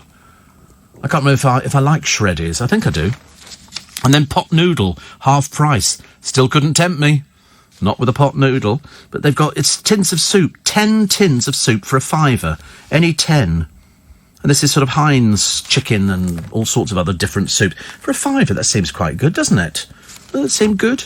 Perhaps you could get cheaper. And then they've got tins of chickpeas and red kidney. It's supposed to be good for you. I can't get into things like that, though. I really can't. But here we go. Asda are doing Quorn. Quorn. Including, they've got a stuffed takeaway, sticky barbecue jackfruit. Oh. This is for vegans. That's why I'm doing it for you. I'm doing it to help you out. So if you go to Asda, you can have an alternative to dairy cream called Elmley Plant. Okay, it's only 75p, reduced from 95p. Pumpkin and spinach burger, so that's quite nice. £2 as opposed to £3. Vegan Quorn, 2 battered fishless fillets. That seems quite good. And then the stuffed crust tomato Chicago Town takeaway. Saucy Vegan, it's called. Saucy Vegan. Have you had that? They call you a... Who calls you a saucy vegan? Everybody about town. Oh, it's street name. Yeah, they go, here he is again, Saucy Vegan. Look at you, honestly, Saucy Vegan. Another one living in a dream world. They're all mad round here, I tell you. But it does help. So everybody telling me about all the things going on. I've just installed a whole lot of smart devices in my home. Do you know, I've got the smart devices. I don't know how to use the blooming things. I really don't. Favourite chef, says Warren, was Keith Floyd. I quite liked him. He was always drunk, wasn't he? He spent most of his time drinking as he was making the recipes. I like all the chefs at the telly on the moment. I really do. I mean, I'm always intrigued by, I'm thinking, oh, I'd like to try that. That looks nice. Or that looks easy. Didn't Jamie have a load of recipes which you could do in, like, minutes? Something that could be thrown together, and he always sort of threw it together, and it always seemed to turn out okay. I throw it together, it ends up on the floor. I'm rubbish. Absolute rubbish. Thousands of camels are going to be shot in Australia from helicopters for drinking too much water. But I thought that they drink the water, then they store it don't they? One here, shooters will begin a 5-day cull. There are 10,000 of these creatures flocking to water sources. Well, that's not going to make any difference, is it, really? Very embarrassing. Here's a teacher who shed the 5 stone. As I say, they've only managed to find one, so it's not that exciting, is it? And bashful Holly Willoughby pictured. Somebody's lifted the pictures from the television. And here she is, Dawn Ward. Obviously hasn't got much money left. She's dressing very poorly. But Dawn Neeson looks fantastic. But at least Dawn Neeson decided not to tell people. I mean, I think she absolutely made the right decision. Dawn Ward's just a bit tacky, full stop. And really, what a foul mouth on her. What a foul mouth. Sir's sick roadkill jibe to crash teen. There's a headline you don't see very often. This is the parents of a boy left disabled in a car crash. Were outraged after a school teacher told him, "Nice to see you, roadkill." Seriously. Rhys Jones was left distressed and upset by the greeting. His parents were fuming after the teacher was allowed to keep his job following the incident at a school in Kidderminster. And who do we know round here who went to school in Kidderminster? James O'Brien. You might even know the school. Laura says you'd be angry if a student had said that to him, but you expect better from a teacher. Mr. Jefferson was relieved of his tutor group and apologised to Rhys. Following an investigation, he returned to work on September the 16th. So steps have been taken to make sure Mr. Jefferson and Rhys, who suffered life-changing injuries in a crash when he was 8, would not come into contact. How could you say that to somebody? Isn't that the most dreadful thing ever? Hello, roadkill. Perhaps he thought he was being funny. Steve, we went to Yorkshire in December and we drove through a blizzard to get to the cottage we were staying in.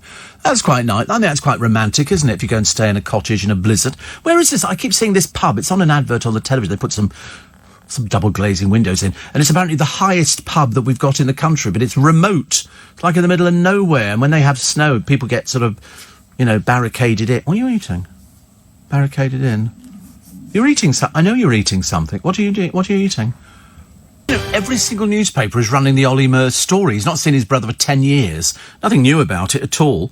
But he's not spoken to him since 2009 when Ollie was forced to miss his wedding because he was filming The X Factor. Obviously, that took precedence over your brother. And the heartbreak of the falling out comes flooding back when he's got twin sisters performing for the judges. That's the only thing that they can get you watching The Voice on. Apart from that, I wouldn't bother. It's not really that exciting. It's got nothing to do with the programme at all. Steve, here we go. Letters to the Daily Star. You can always tell they always seem to be echoing what the rest of the country is saying. They say, what a whinger Harry is. If he doesn't like British life, go live in America. No money from the public purse, no protection or house. Well, he gets protection. That comes as standard. He's a member of the royal family. You can't really take that away from him. And everybody's saying here, as long as we don't have to subsidise. Isn't it funny how this has turned completely against Harry? Somebody says they'll still have Frogmore Cottage, thanks taxpayer, money from their dad each year and didn't do the decent thing and tell the Queen. Talk about spoilt. I mean, you're reading this in every single newspaper. You don't even need to make it up. They've literally got it in for him. He's gone from being...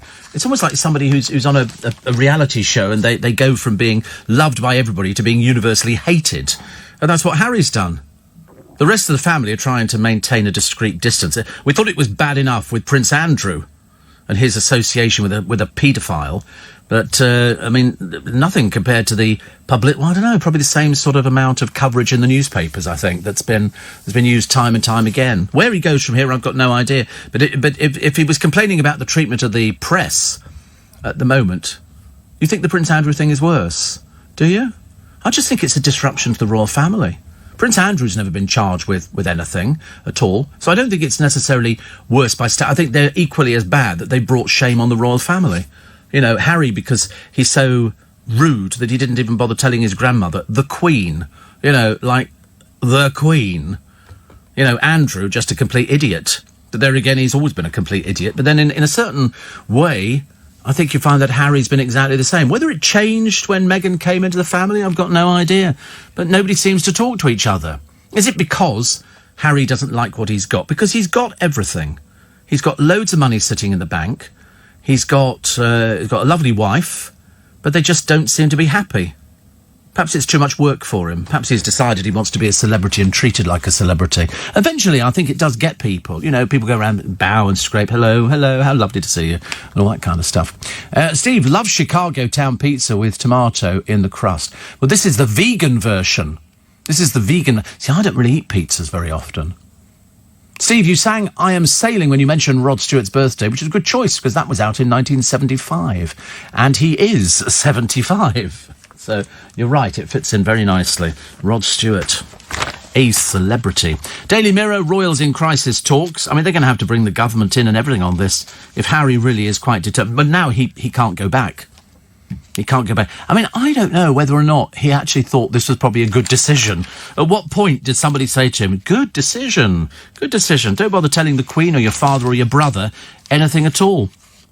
So they're going to have talks with America, number 10, and Canada. In fact, he's basically going to cost people an awful lot of time and trouble. They're working with a PR firm in America. They're going to launch the Sussex Royal Foundation.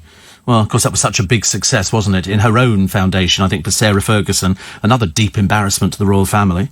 Although a trusted and valued member of the team, it's understood she was left out of the key development. This is Sarah Latham.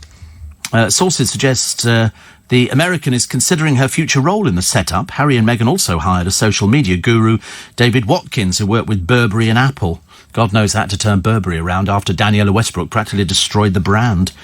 Home and Archie. I mean, fancy coming back to this country after your holiday and leaving. What was the purpose of leaving Archie out there with a nanny? Could they not manage to bring Archie back or something? So now she's flown back again. They don't pay for this. This is all freebies. They say, sources say they could homeschool Archie with Meghan keen for him not to attend a British public school. Dear, they're really rocking the boat on this one. Social media, with an Instagram following of more than 10 million... then, that's how they plan to change the way they interact with royal fans. I don't think they'll have any royal fans at the end of this. I don't think there'll be anybody there. I think nobody's going to forgive them for the way they've treated Her Majesty the Queen. On security, they failed to answer the simplest of questions. They just don't answer.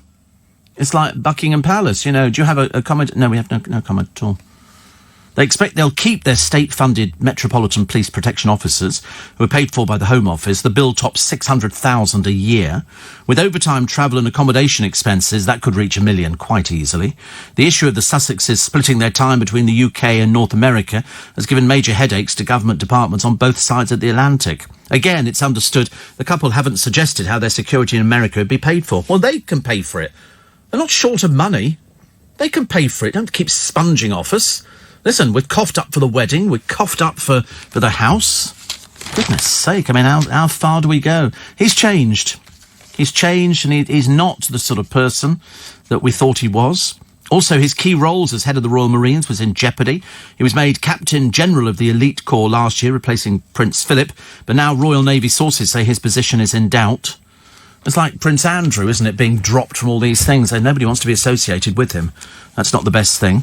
Doubt over his future as ceremonial head of the Marines could lead to questions over his other honorary roles in the RAF and the Navy. I mean, he's basically... Perhaps he just hates it. Perhaps he hates working with these ghastly people. Because that must be the way he thinks, because he obviously doesn't think anything of them. Dreadful. I mean, I find it quite sad, really, that, he's actually gone... from being sort of the most popular member of the royal family. He was good fun. He was pushing the boat out. He was always the one to rock it, wasn't he? Then all of a sudden, he does something like this, and the whole country turns around and goes, you heel. You heel. Another one here. Piers Morgan tells it like it is, describing Harry and Meghan as scheming Kardashian wannabes. Well, I would think anybody who comes into the gaze of the press and the photographers must get used to it. Every time they step outside, there's a flash of bulbs and everything else. The way the Queen and Charles treated Diana, can you wonder why Harry wants to walk away? Well, the Queen is bound by protocol. Unfortunately, she can't do anything else. She did have chats with Diana, as we know. Also, Harry and Meghan could come to one of my 4 churches and I could give a sermon on the importance of doing your duty, says Jake. He's my favourite Methodist minister over in Minnesota. Mind you, do you think they bother going to church? They didn't do church at Christmas, did they? They didn't do Sandringham. Everybody else it was just really appalling. Even Prince Andrew turned up there. That wasn't everybody's favourite thing. A lot of people talking about... the Queen ordering aides to find a solution to Harry and Meghan stepping back within days, not weeks, as the Duchess returns to Canada. Because they left the kid over there. I mean, would it not be easier for maybe the nanny to bring the child back? What a waste of money. Perhaps they don't think about it. Perhaps it's only us. Perhaps it's only us that we sort of worry about it. So they leave the kiddie over there. They both come back here. They issue this statement without telling anybody. And then all of a sudden, Meghan takes another flight back to America, or Canada, to bring the kid back. But he's over there with the nanny. Why can't the nanny bring him back? I mean, they don't think about things. Think about it. There's people out there struggling to put food on the table. And you're basically just really annoying the entire country. Doesn't look promising, does it? Would Meghan have been accompanied by security personnel on a trip to Canada, says Sarah? Absolutely. Yes. Of course, they don't go anywhere. They don't go anywhere at all without having security. Steve, the pub is Tan Hill Inn. Tan Hill Inn. Yes, I thought that was what it was. I couldn't remember. What's this woke generation? I've got no idea. I don't know what woke generation means. It seems to crop up and they go, of course, part of the woke generation. I'm thinking, I don't even know what you're talking about. So, a lot of people are talking about Mr. Epstein allegedly committing... I say allegedly, I don't need to say the word allegedly because he's dead. You can't libel somebody who's dead, as you all know. And he sort of... Did he not commit suicide? They say not. And now, conveniently, they've lost the tapes. They've lost the tapes. Woke is an alert to injustice in society, especially racism. I'm none the wiser with it. What's that mean? Oh, somebody's passionate about social justice. Oh, there you go. Somebody says here, because the Queen is devastated at Meghan and Harry's decision, should they just be left alone? Well, you can't, unfortunately, because we give so much money to the royal family. A lot of people are talking about Epstein murdered by people or persons unknown in America. I mean, because they've now lost the CCTV. Phew, that was a blessed relief, wasn't it? Okay, you got the... I'll take it. I mean, they must be either the most incompetent country in the world, or somebody's telling porky pies, very big porky pies. Another one here, and an ex-boyfriend of mine, Steve, had worked with Mr. Floyd, the chef. He said he was very bad-tempered. I think a lot of chefs are like that. But everybody's like that, aren't they? People want it to be right. If you've got a reputation on the line, then you want to make sure that it's going to hold fast. And I should imagine Keith Floyd, I mean, he did spend most of his time a bit befuddled, which is great. Steve, the reason opinion on Harry has changed is as people's lives have got tougher and tougher, and he's just, he's got more and more whiny. Yeah, I know. But that's in all the papers today. Pages and LBC. I'm Steve Allen. This is Early Breakfast. It's Friday. It's the weekend. Thank the Lord. We thank the Lord this week for yet more disasters. Mind you, they always worry, the newspapers, coming into January, and we are just at the 10th of January. What on earth are we going to run with? Well, first of all, there was all the Trump stuff over in America, and now the Harry and Meghan stuff. I mean, it's a gift for the newspapers who have been sort of looking forward to putting their feet up on the sun lounger and staying on holiday a little bit longer. Meanwhile, relaxing with his shirt off, David Beckham and Courtney Cox, making a cameo appearance, playing themselves in the sitcom Modern Family. Dave's hair, of course, still intriguing everybody as to what is it? Is it hair? Is it stick-on candy floss? We have no idea. But then all the rest of the Beckhams turned up just to see what was going on. They just don't seem to do anything, the Beckhams, do they? She apparently has a fashion industry going on, which is not making us much money, if any, at all. Dave, we don't know if he's building single-handedly this sort of Astro Dome. And the rest of the kids, well, Brooklyn spends most of his time in and out of showers with the latest girlfriend. And Harper just busies herself in the kitchen, just throwing food together. She's marvellous at that. Over the other side of the world, a fleet of new gritters have been given names by the public, including Basil Salty, Grit Astley and Snowell Gallagher. Manchester City Council called for name suggestions. They got 2,000 entries. 24 best options were put up for the public. The rest of the winning 8 names were Greta Thunberg, Slushay Away, Snow Be Gone, Snow Be Gone Kenobi, Spready Mercury and Spready Flintoff. I quite like those, actually. Only Manchester. Nowhere else. Kate McCann. In a little while since we've heard from the McCanns. This is the royalties from her book, about Madeleine's disappearance have now dried up. The former GP donated just $1,239 from sales of Madeleine to help fund the hunt for the missing youngster last year, after providing more than £84,000 in royalties the year before.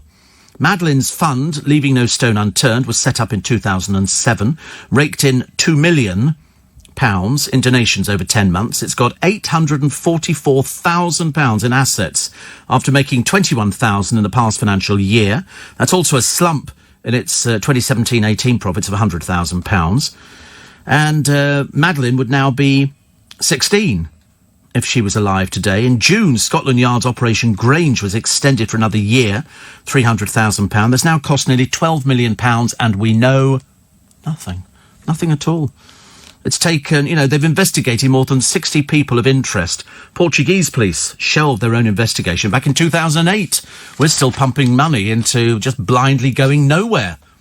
Every so often they stick some more money in and they go, well, a little bit because we might have to. They've got nothing. Nothing. It's just absolutely ridiculous at the moment. Number of bookshops has risen for the third year. That's good news. That's good news, because I thought we were closing bookshops. By the end of 2019, the Booksellers Association had 890 members, up from 883. And you don't have to be a member, by the way. They just sort of think it's quite a nice idea. But we have a couple of bookshops in Twickenham, which is good. But people now go around to find the books, because sometimes you see a book and you see it on sale and it might be 20 quid. Well, you can guarantee if it's a popular book, it'll be discounted in either the supermarkets or online. I don't think anybody ever pays retail online, do they? They always go there, and then they go, well, I found it cheaper. They found it much, much cheaper. Because it does come down, because when you ask somebody to buy a book, you're asking for a bit of an investment. £20 for a book. I've seen more expensive books. In fact, I picked up a book this morning, which I'm taking home to read. I pinched it out of the office. It'd been lying around on a desk for ages, and I thought, I want to learn more about this particular book. I won't tell you who the person is. I might tell you next week, because it might be an interview. And I'm sort of thinking to myself, so if you're going out to invest in books, and my father was a big, avid book collector. He would walk up and down the roads up by... up just from here, actually, on the Charing Cross Road, all the booksellers, and go and have a look at books. He loved second-hand books. We had loads of second-hand books. I bought a few over the years, but nothing particularly special. Well, I don't think so. But it is expensive. Would I buy a book on Madeleine McCann's disappearance? Probably not. Probably not. It wouldn't be the sort of... So I don't know what sort of person would be buying a book like that, because we're no nearer, no closer. We know nothing. We've spent a fortune, £12 million on one child. Whilst I appreciate exactly where the McCanns are coming from, it's an awful lot of money. There's other children that go missing who never get found again. They don't get the luxury of this. It's only because they met David Cameron, wasn't it? And he then pledged to keep looking. But how long do you go for? I don't know. Do you go, all right, we'll give it another year or something like that? Because there's nothing. All this rubbish that they keep coming up with. You can always tell when they want more money. Because the police think, oh, we've got a lead here. And you think, no, you haven't. You really, really haven't. One of the UK's oldest Girl Guides has turned 100 and says the organisation has made her a better person. Eileen Hall joined in 1933 when she was 12 and attended camps from China to Canada. Her family says guiding has been the main... That's what they call it guiding. Has been the main pillar in Eileen's life and has taught her to treat people with respect. She says, I'd recommend any girl who wants to join. Gave me more confidence. They did me a world of good. We had a wonderful time and did all sorts of things. Her cousin, Dorothy Curtin, is a retired HR manager, said she met all sorts of different people and experienced different cultures. She also, on her 100th birthday, of course, she got the telegram from the Queen.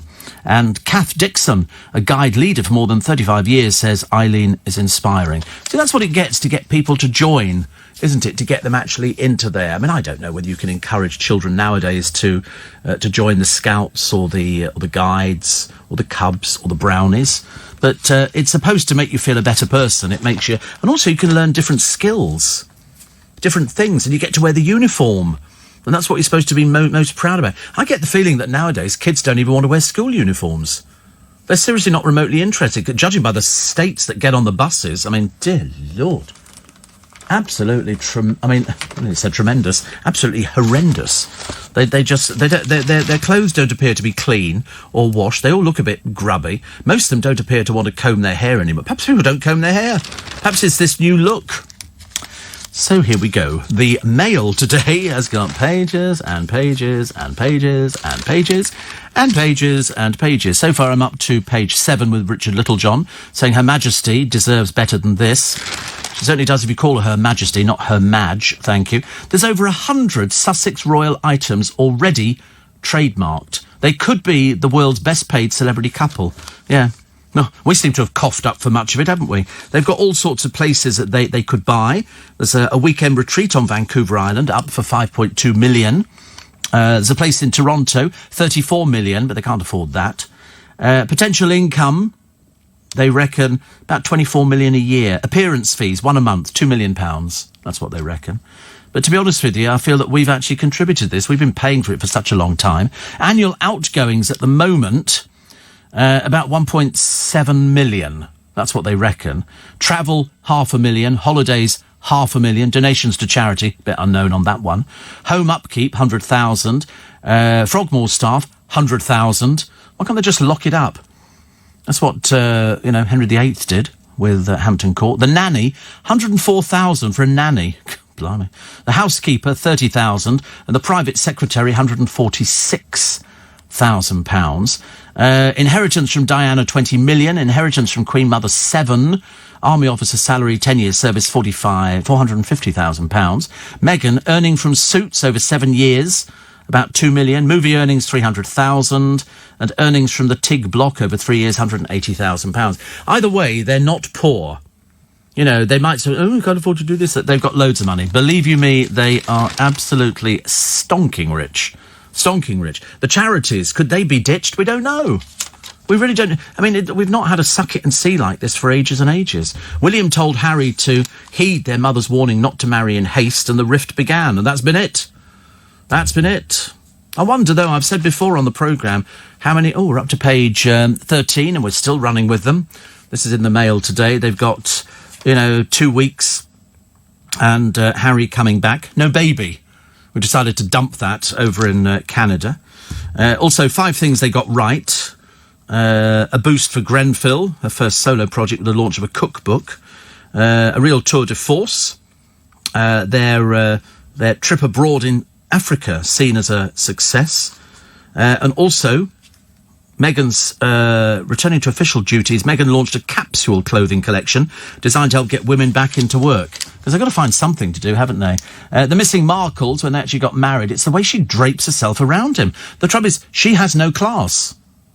She has no class. The class comes from his side of the family, but obviously, perhaps he wants to be a bit more gorblimey.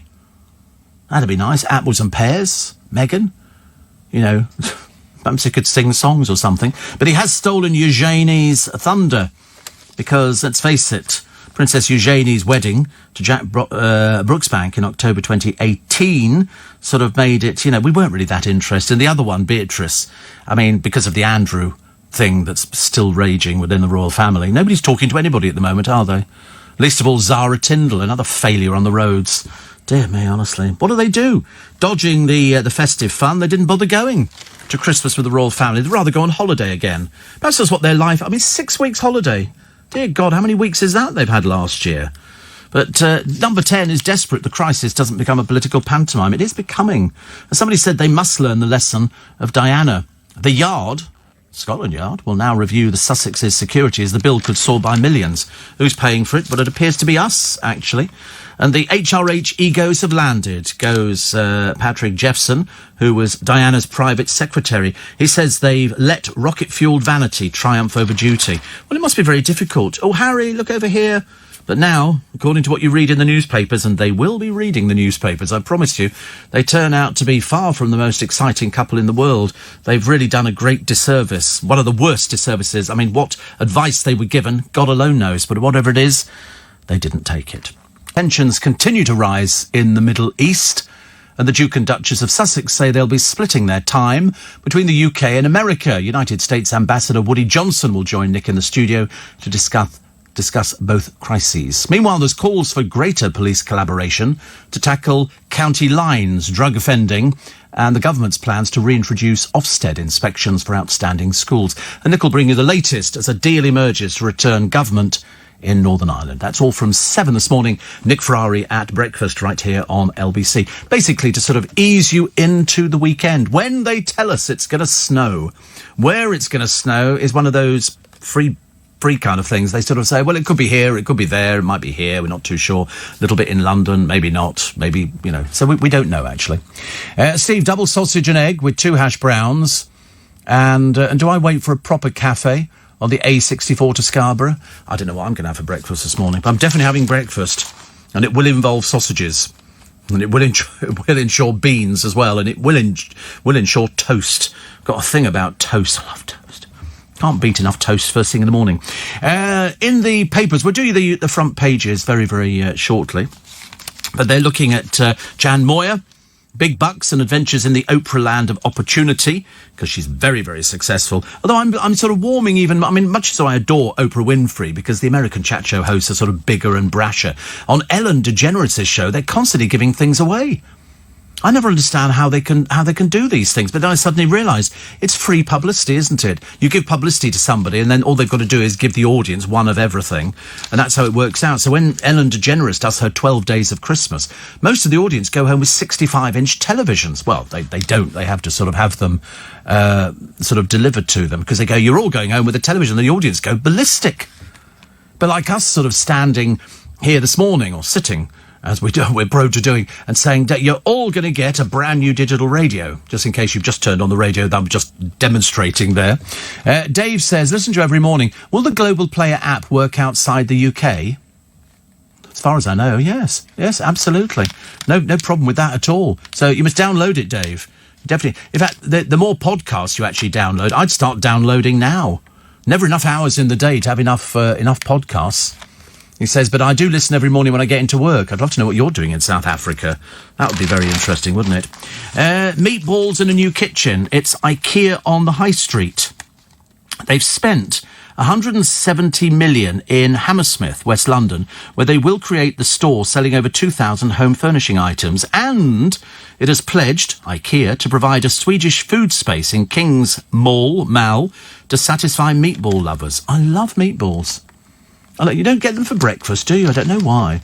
Meatballs with grated cheese on the top is fantastic. I mean, you can't beat that at all. Also, they've got Andrew. Oh, Prince Andrew again. Sorry to come back to Prince Andrew. Told not to attend the Queen's birthday tribute. Yes, go away, stay away, don't come back. It's as simple as that. Andrew's ex-wife, Sarah, whose late father, Major Ronald Ferguson, took part in the trooping, was even prouder. And then with the car crash interview with Emily Maitlis, Andrew's role has become fraught with difficulty. Do you know, we're not watching the end of the royal family, are we, by any chance? I'm seeing it collapsing, and we know Charles has already said that he wants to pare it down. We don't need 3/4 of the people there. But anyway, a palace source, because you phone them up and go, is it true that Andrew's not attending the birthday tribute to the Queen? They say, well, it's too early to be speculating on something that's not taking place till June. Answer to that one is they've got no idea what's going on. They're still reeling from the fact that Harry didn't tell them anything at all. So they're all sitting there, twiddling their thumbs going, and what will today bring? And the answer is they don't know any more than we know. Kit Harington. I've had Kit Harington on in conversation. I'm 99% certain. But he's in discussions about making his Broadway debut. The Game of Thrones star will join a project that also involves Anne Hathaway. She Hathaway about her. And Andy Nyman will be joining Imelda Staunton in Hello, Dolly. I think he's playing Horace Vandergelder. A very rich role for him. So that should be interesting. Also, there's an in-concert celebrating the music of George Michael. Featuring Rob Lamberti. I'm assuming he's a George Michael singer-like, and they're on all over the place. Nottingham, Manchester, Birmingham, Sheffield, Brighton, Liverpool, Dundee and Nottingham, and it's just called George. And they've got a full orchestra as well. The National Philharmonic Concert Orchestra will be playing at the same time. I'm never sure about these things. I've always wanted to go and see the Elvis Presley one, because it's almost like they recreate Elvis on stage. And that sounds quite interesting. Featuring the songs of Michael Jackson. Going to close 26th of April. Even putting old Peter Andrex in there didn't help it. This is Thriller, which is still doing great guns. Joe Brown. Wow, Joe Brown. He's doing his 60th anniversary tour. I still remember a friend of mine, Graham, gave me a thing. You know, he finishes up with the George Harrison song, I'll See You in My Dreams. It's all very emotional. We like George Brown, actually. George Brown? I don't know what I'm talking about now. George Brown. Who's George Brown? Joe Brown. Goodness sake, honestly. One of the old troopers. One of the old troopers. So now we know. Other stories in the paper. It's just diet food. Going veggie has never been so tempting. Somebody said, why you keep going on about it? Because it's in the papers every day. If it's not in the papers, we don't talk about it. Baked vegetable spring rolls. That sounds quite nice. I like that. Baked vegetable spring rolls, which has got carrots, cabbage, spring onions, shiitake mushrooms, finely chopped, fresh ginger, soy sauce, fresh red chilies, phyllo pastry. Sounds quite nice, doesn't it? We go for that one. What will you be eating this evening? Luke is my AP, and he's because he's vegan, we never know really what he's going to be going home to eat. Will it be a stick of celery tonight? You're going to the pub? You're not going to be drinking alcohol. Tell me you're not. You're not. You'll be hopeless. You'll be flat on your back singing bawdy songs. Oh, dear. Just as well you're not working. It'd be awful if they phone you and say, Luke, could you work tomorrow? And you have to go, I had a drink. You know, you won't be able to make it, will you? Won't be able to make it. Big Band Broadway, Martin and Shirley Kemp. They're at the Royal Festival Hall on the 25th of this month doing songs. We've got a very successful album out. And also, I want to go and see this show at the Vaudeville Theatre called Magic Goes Wrong. That's been given a 4-star review, which I think is really good, actually. And Stephen Fry was raving over it the other day. So I thought, if Stephen Fry raves over it and loads of other people do, then that is the thing to go and see. Other stories making the front pages of the papers this morning. Well, it's Meghan and Harry, whether you like it or not.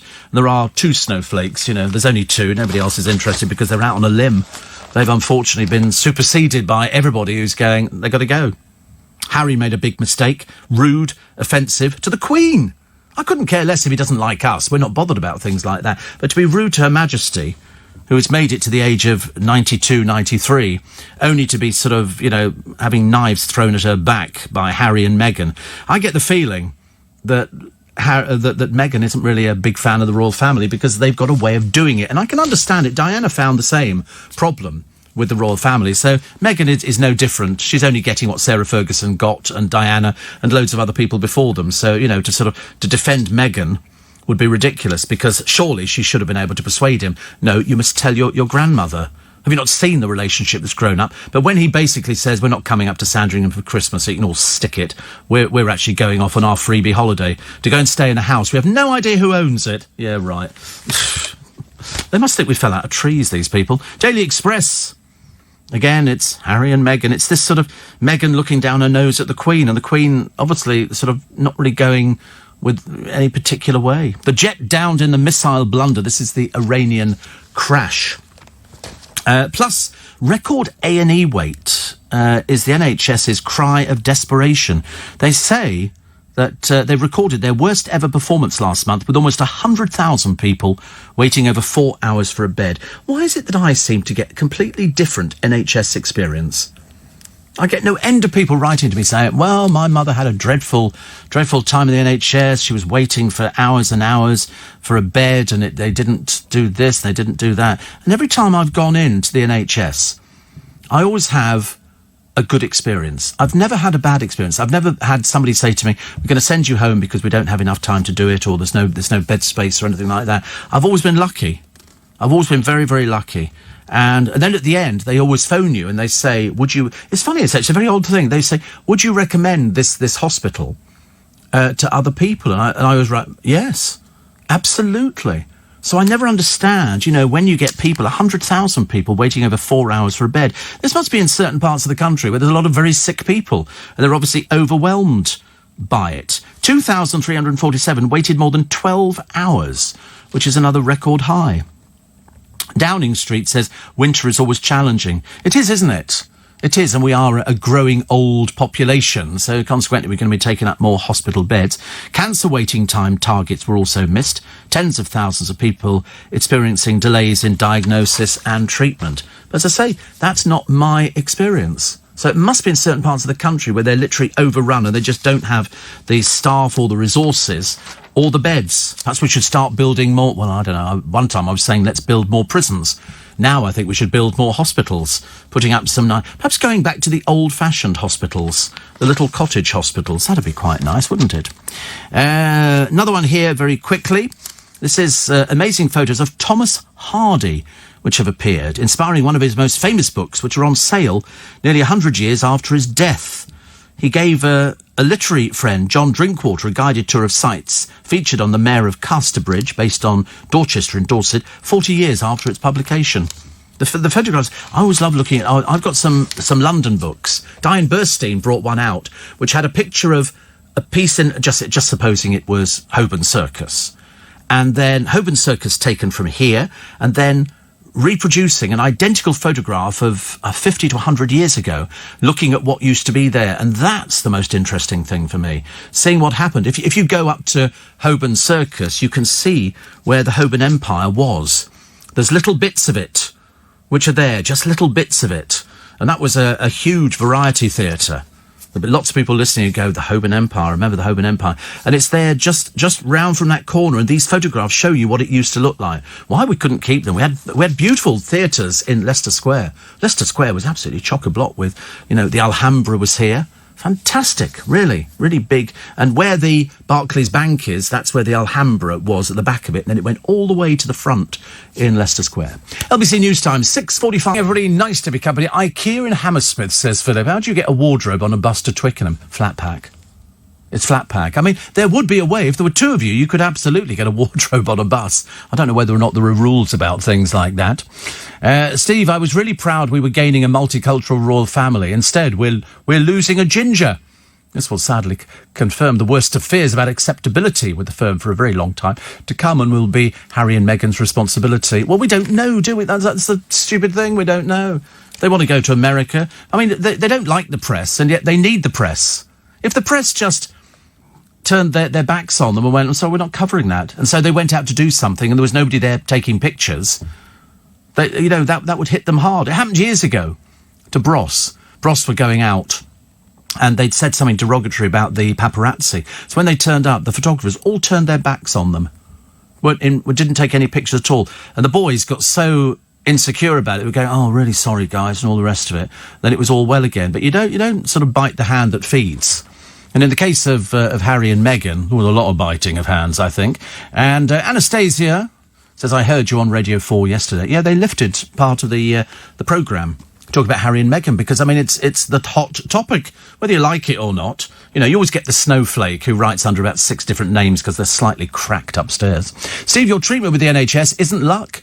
Those who are actually unwell and using A&E properly will be seen and treated properly. Those who shouldn't be in A&E because they have a minor illness will be made to wait. Don't waste A&E time with minor stuff such as paper cuts or a sore throat, says Dave. Some of the people, I look at them in there, I think, what are you doing in here? There should be somebody that when you walk into A&E, go, what are you here for? I've got a very sore throat. Go to the chemist.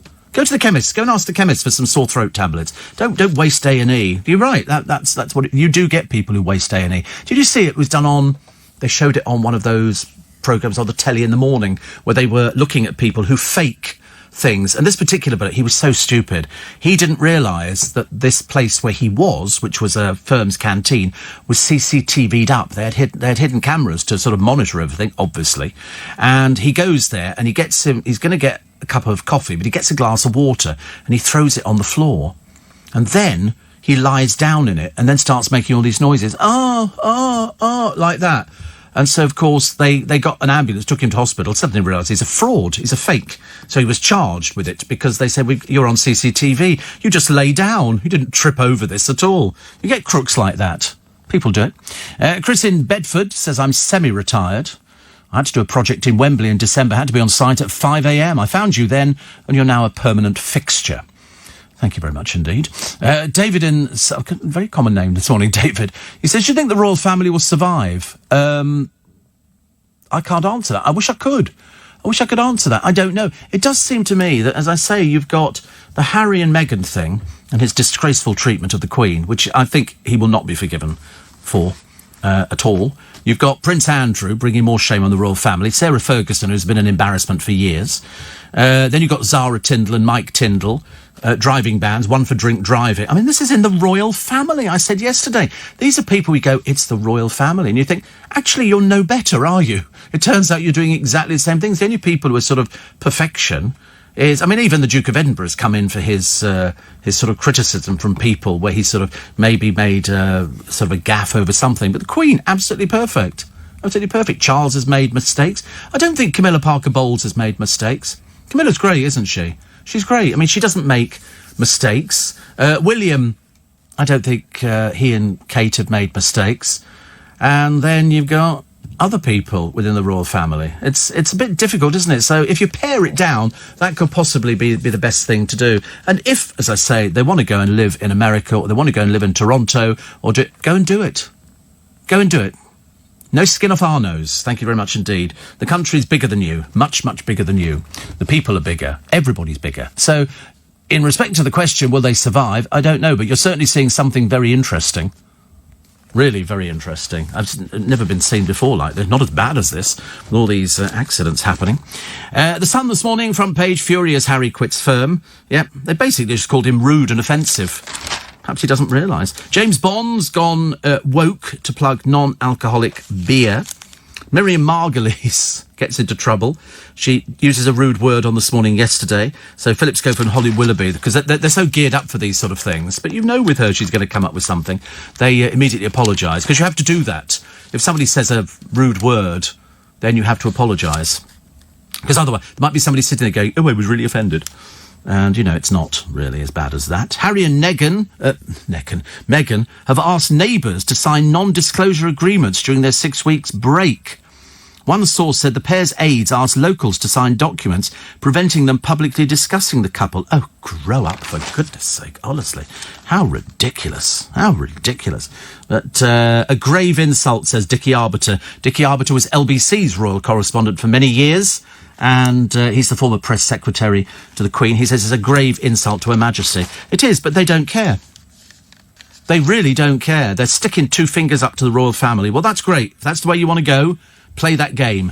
See how far it gets you.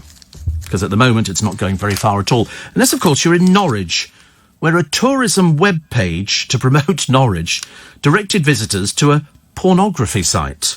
Taxpayer-funded so-and-so, mysteriously linked and mistakenly its blog on pancakes to a kinky sex advice site. I can't even imagine anything that bad. Oh, look, wearing a tracksuit. Who is it? Chief Chav, Wayne Rooney, getting behind the wheel first time since his 2-year drive ban ended. But his insurance must have gone through the roof. His car's worth $219,000, but he parked it on a double yellow line. Shame on you. Shame on you, Chav. Not very nice at all. Also, Iran plane shot down, and what was the other one? Oh, it's a great granny who was one half of what was thought to be the world's longest married couple, has died aged 107. This is Qatari Chand was left a widow when her husband, Karam, died in 2016 at the age of 110. They were born in northern India but moved to Bradford in West Yorkshire. That was great, wasn't it? Great. And more than 70 cats were rescued from a single house after their breeding got out of control. Used to be a place down the road from me, actually. It was an asylum, but the place got overrun after they closed it down with feral cats. I mean, the place was a nightmare. And then they pulled it all down and they put up a housing estate. 70-mile-an-hour winds outside. Britain, snow, brr, cold. Cumbria, yesterday, bad. County Durham, not so good. Burnley, so-so. And London, well, usual sort of thing. We just get a bit of rain and we have little umbrellas and we put them all up. And then you've got Love Island starting with another bunch of deadbeat people that you really couldn't care less about, you know, droning on about their past relationships. Their parents must be so thrilled. Emilio Estevez says Brat Pack will be on my tombstone. You're not wrong. And the Ukraine jet on the front of The Guardian, downed by the Iranian missile, Western officials now believe. Times front page. Oh, look, Harry with his father. Will he get the Duchy of Cornwall's money? We don't know. We have no idea. And the Daily Telegraph, that picture on the balcony where, people try and look interested. The Queen doing her duty as always, and other members not basically doing the same thing at all. Not basically. Listen, that's just about it for this morning. Thank you very much indeed that somebody has said in one of the papers they told Elton John before the Queen. Well, what's the difference, to be quite honest with you? There's not a lot of difference. Why would you want to tell Elton John something? If that story is true, it means that they're more concerned about their celebrity friends than they are about real people. And I think they've been twisted. Of course, she's in the business. He's never been out with a proper actress before. Well, I say proper actress, she was in Suits. And so we'll wait and see. Love Island started. I didn't see it, but I'm campaigning with everybody else to get rid of, I think he's called Ollie. Ollie is the one here. Ollie Williams. They want him kicked off amid claims he's a big game hunter. He has a company, and he seems to think this is okay and he can get away with it. Well, fans and celebrities are calling for him to be kicked off the programme because you can't have somebody on like that. That would just be absolutely atrocious. Even as many of your texts and emails as we can. Plus, Louise Redknapp revealed she hasn't had a date in 2 years. Well, of course you haven't, because you're generally moaning about the fact you haven't had a date in 2 years, and nobody wants to go out with somebody who's going to moan all the time. I mean, good Lord above. That's your problem, is you've not had a date in 2 years. No, generally speaking, if you start going, I can't get a date or I can't get it, it's generally because you're rubbish. There's no other, because if you were a normal person, in the real world, anybody can get a date. Anybody can get a date. You just get a job working behind a bar, and then you do the usual, hello, darling, what would you like? Gin and tonic? Gin and tonic. There's my number underneath the glass, all right? And then you call something. That's how it works. You don't just sort of go into a pub now and kind of, sort of leave it to chance. Because, really? No. So now it's your problem. It's now your problem. Because if you couldn't pull when you were working behind a bar and you can't pull now, definitely, I'd give up. Have you ever thought that maybe you need to sort of change your modus operandi? The modus operandi would have to be to go out there and, what, did you have a chat-up line or anything like that? No, there isn't a good chat-up line. No. No. Oh, well, the best one, of course, is you go up to somebody, you wave your keys, you go, get your coat you've pulled. And that always works every single time. I've never failed with that one, seriously. Generally works in old people's homes and places like that. You can always get somebody to go home with. Goodness sake, it can't be that difficult. But of course, then there are other probably factors that come into it, which I couldn't possibly discuss on a programme like this, because we're not that... if we were a sex programme, I could probably advise you properly, but, as you've failed as a barman... And it's not working. I don't know what the answer is. I wish I knew what the answer is. I don't think there is a simple answer, is there? For sort of why people don't meet other people. London is a difficult place to meet people. I think London is a sort of place where people go, oh, it's great, but you've got to have money. You don't like going outside. A little bit of a sort of claustrophobic or something. Oh, no, not a claustrophobic. What do they call it? Agoraphobic. Is it agoraphobia where you can't go outside? Just don't like people. Yeah, but don't worry, because they don't like you either. So, you're in the right kind of place. But you need money in London. You need money anywhere, but London especially is quite expensive. It's an expensive place to sort of go out and if you take somebody out on a first date, well, I've had this on my programme during the week where, we've been trying to find people for people to go out with. And it's a case of how much money do you spend when you go out on a date? Wetherspoons.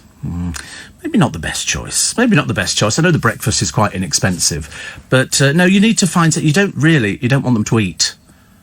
Best keep them away from food. Well, that's spoiling them. You spoil somebody. If you take them out and you give them food, that means you're exposing them to riches beyond their wildest dreams. He can afford to eat in Wetherspoons, could be the slogan. So you don't take them to Wetherspoons. What you do is you take them to a greasy cafe and you get them a toasted bacon sandwich and you share it. You don't give them drink. Don't give them... Blimey, that's where you've fallen down. You're giving them drink. You're giving them alcohol. You see, if you give them alcohol, that means that they then start off with sort of a false representation of what you're supposed to be. And if you give them alcohol, it means that the only time that you look appealing to them is when they've had a few drinks. And it's not supposed to be like that. You're supposed to be interesting enough to them that they don't need a drink. But I understand exactly why they're drinking. I get that completely. Let's go out, Martin, let's have a drink. Let's have let's have a box of Chardonnay, and after that, then you might, and I couldn't guarantee it, start to look appealing to somebody. It's difficult. I think it's very difficult to actually go out, because it depends if you're going out to meet somebody for just an evening or if you're going out to look for something long term. Because if you're going out to look for something long term, you have to work even harder at it. You're in it for long term, so immediately you frightened off 3/4 of the audience, because the audience go, oh, I'd rather not go out with somebody for that. You don't want somebody who goes, oh, I'd love to have children. Basically, you then have to sort of go, I wasn't thinking about children. I was thinking maybe just a Wetherspoon's breakfast or something. You don't want to frighten people off. I mean, do you take people back to your place for the first date? You live with your parents, and maybe obviously your parents not over keen on this idea. I can understand that. So, right, you're living with your parents, you see. That doesn't show... How old are you? Oh, my Lord, you should have moved out at 25. You can't still be at home at 25. That's ridiculous. Yeah. Well, you'll have to... But you're working. It's not like you're not working. What are you doing with your money? You're not spending it on clothes. That's a fact. So what are you spending the money on? I mean, where is it going? Do you have a major smoking problem? You just started a private pension. Okay, that's really very useful. And I just had 2 private pensions mature. But I'm a little bit older than you, and obviously worldly wise.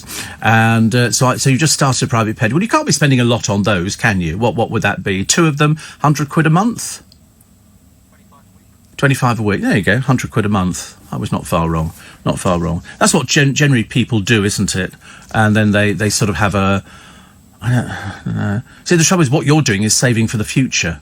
You're looking for when you get to your 60s, then you'll have this little bit of money. That's if you have a future. I mean, God, I tell you, you've got a lot of problems.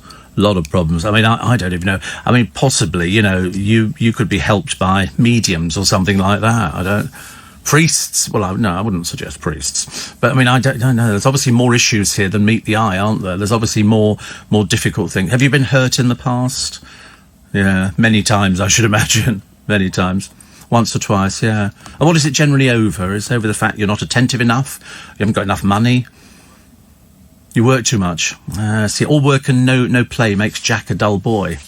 Not that your name's Jack, but I mean, if your name was Jack, you'd be a dull person. I don't know. Middle name, is it? See, I'm getting more accurate by the minute. I mean, I get better and better.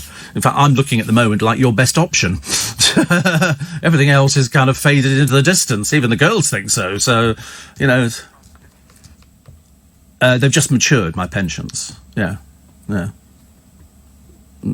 Is this some sort of trick question or something? I took them out when I was 16.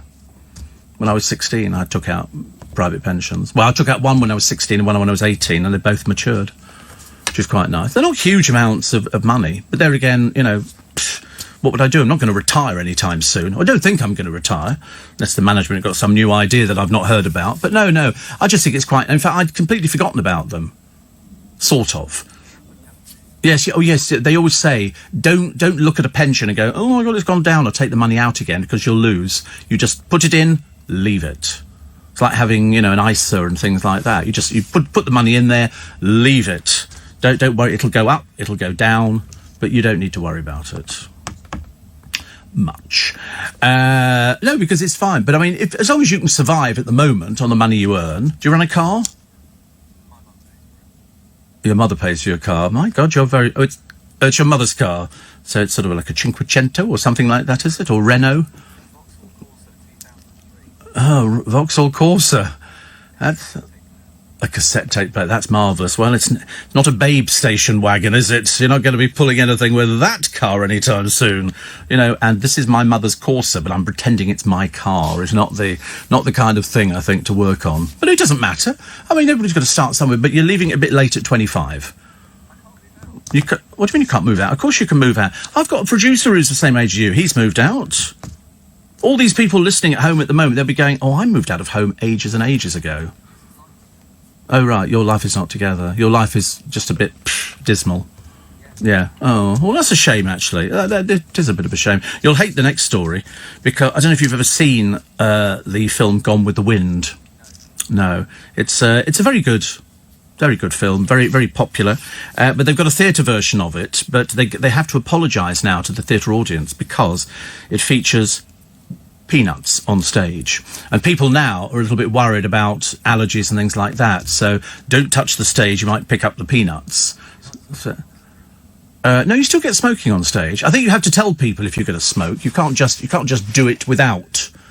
But to be brutal, God, your life is more complicated than I thought. Yeah, I think easier that you stay with your parents, and perhaps just give up on the women thing. Just, because what else are you going to do? Well, possibly, yes. You could go down that route of a dating site, but you can't take people home, can you? Would your parents take it? I know my parents wouldn't have done. They'd have hated it. If it was long term, your parents would accept that. Oh, right. You know lots of people, a lot of other sad people then, who... No, millennials can afford it. It's just they've obviously got other things. Do you go out drinking every night? Drinking features? Okay, so you're just chucking down as much as you can at the weekend. Okay, right. Oh, it's a problem, your life, isn't it? I think therapy might be a good idea. I think therapy would be a very good idea. What sort of therapist, I don't know. But definitely somebody that can sort of guide you in the right direction. But I think moving out would be the first thing. That would be very good. Do you give your mother some money every month? You don't have to pay for anything. Oh, right. Oh. I mean, that's a nice deal, isn't it? So you don't have to pay your mum anything for food, for cleaning, for the bedroom, to use the car, to put petrol in. Wow. That's why you're single. That's why you're single. It's because you're too mean, basically, to actually sort of cough up money.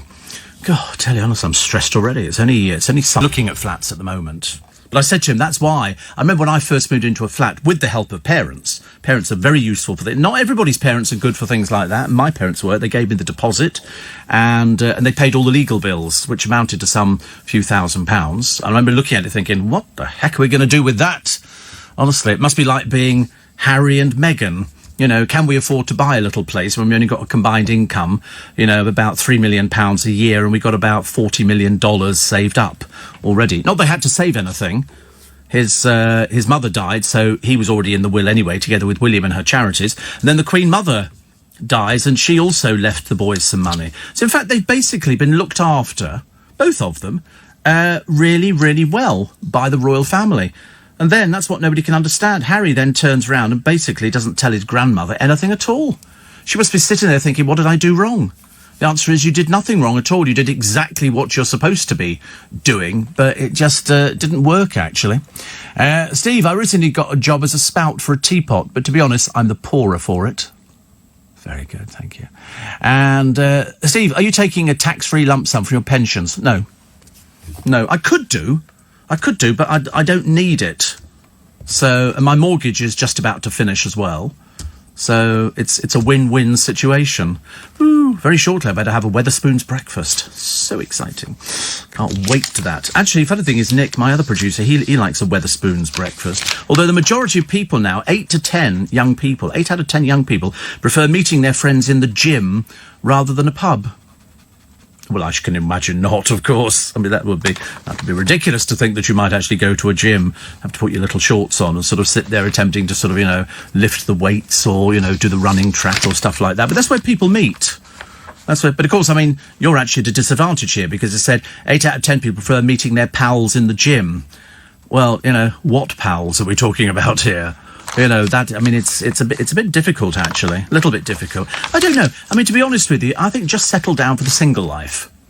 I don't know why people ever complain about being single. Being single is fantastic. Being single, you could do whatever you want to do. You don't have to sort of, you don't have to listen to Nick Abbott all the time. I saw him today, actually. Somebody very unwisely suggested at the end of his programme, why don't you do a double-headed programme with Steve Allen? It would be called the Steve and Nick Show, of course. It wouldn't be called the Nick and Steve Show.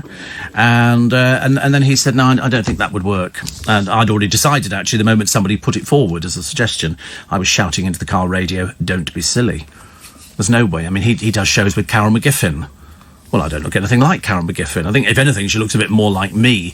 But, no, definitely not. Double-headed programmes. Very difficult to do double-headed programmes. I've only ever done one in my entire career. And I didn't enjoy the experience. Another presenter. It's because it becomes a little bit competitive. And I'm not really a competitive presenter. I don't like the idea of sort of doing something where you have to prove yourself. And so it was easier to say, right, you do the first hour, I'll do the second hour. You do the third hour, I'll do the fourth hour. Next time round, I'll do the first hour, you do the second hour. And that way it worked. Because to do it by yourself, I mean, I know that Nick Abbott's done a double-headed programme before, and in fact, probably quite a few people on LBC have, but I'm not one of them. And I have no intention of trying it. It just doesn't work. I'm a standalone presenter. I don't want to sort of, start sort of halving the glory that I get out of the programme. So, showdown at Sandringham today. I don't know what time, about 11 o'clock, I thought. I just made that up, actually. It makes me sound as I know what I'm talking about. 11:30 or something.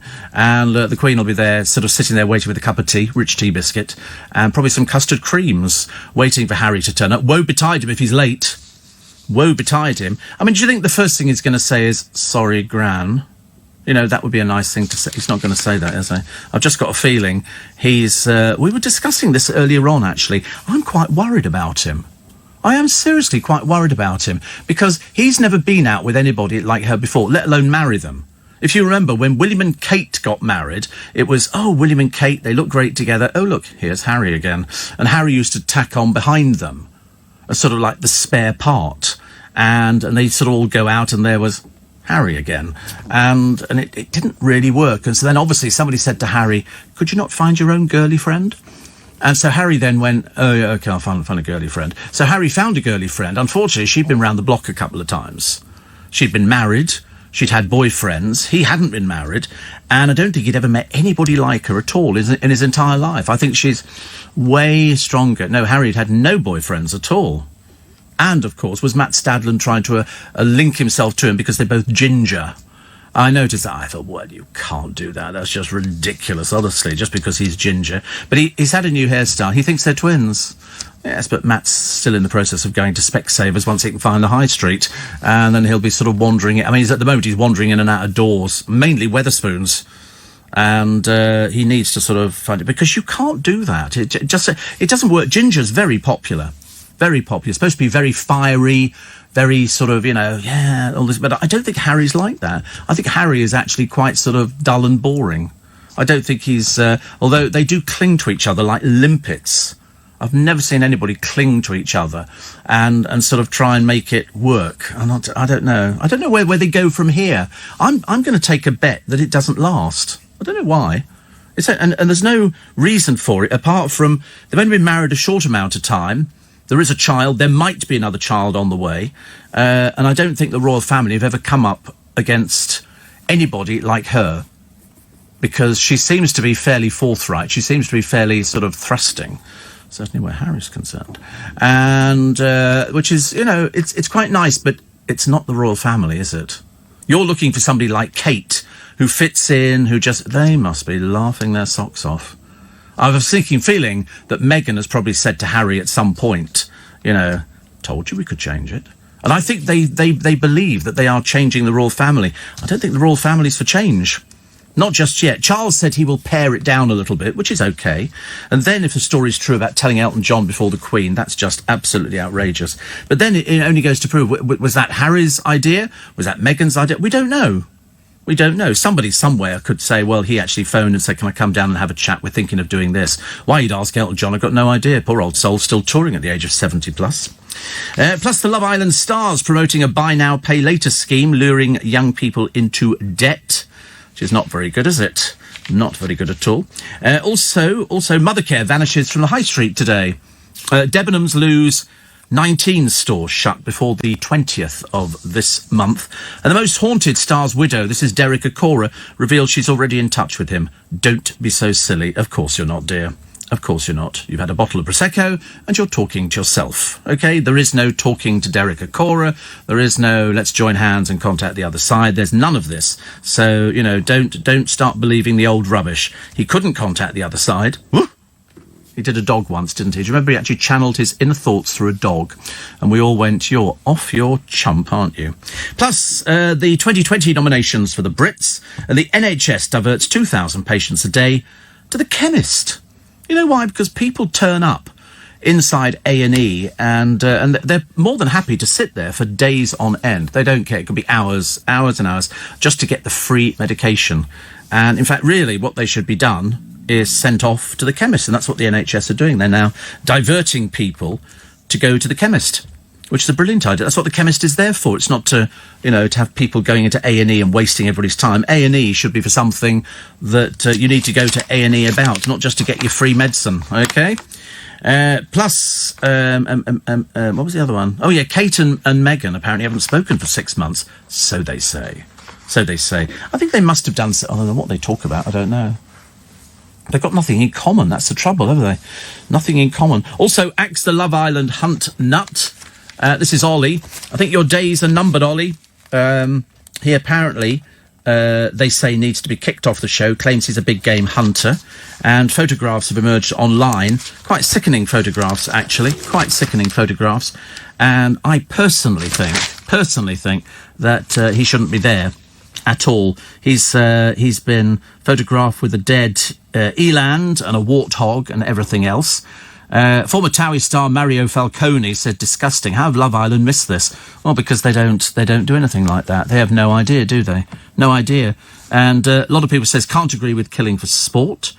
Posing for pictures, somebody said, whilst grinning over the body of a dead animal is revolting.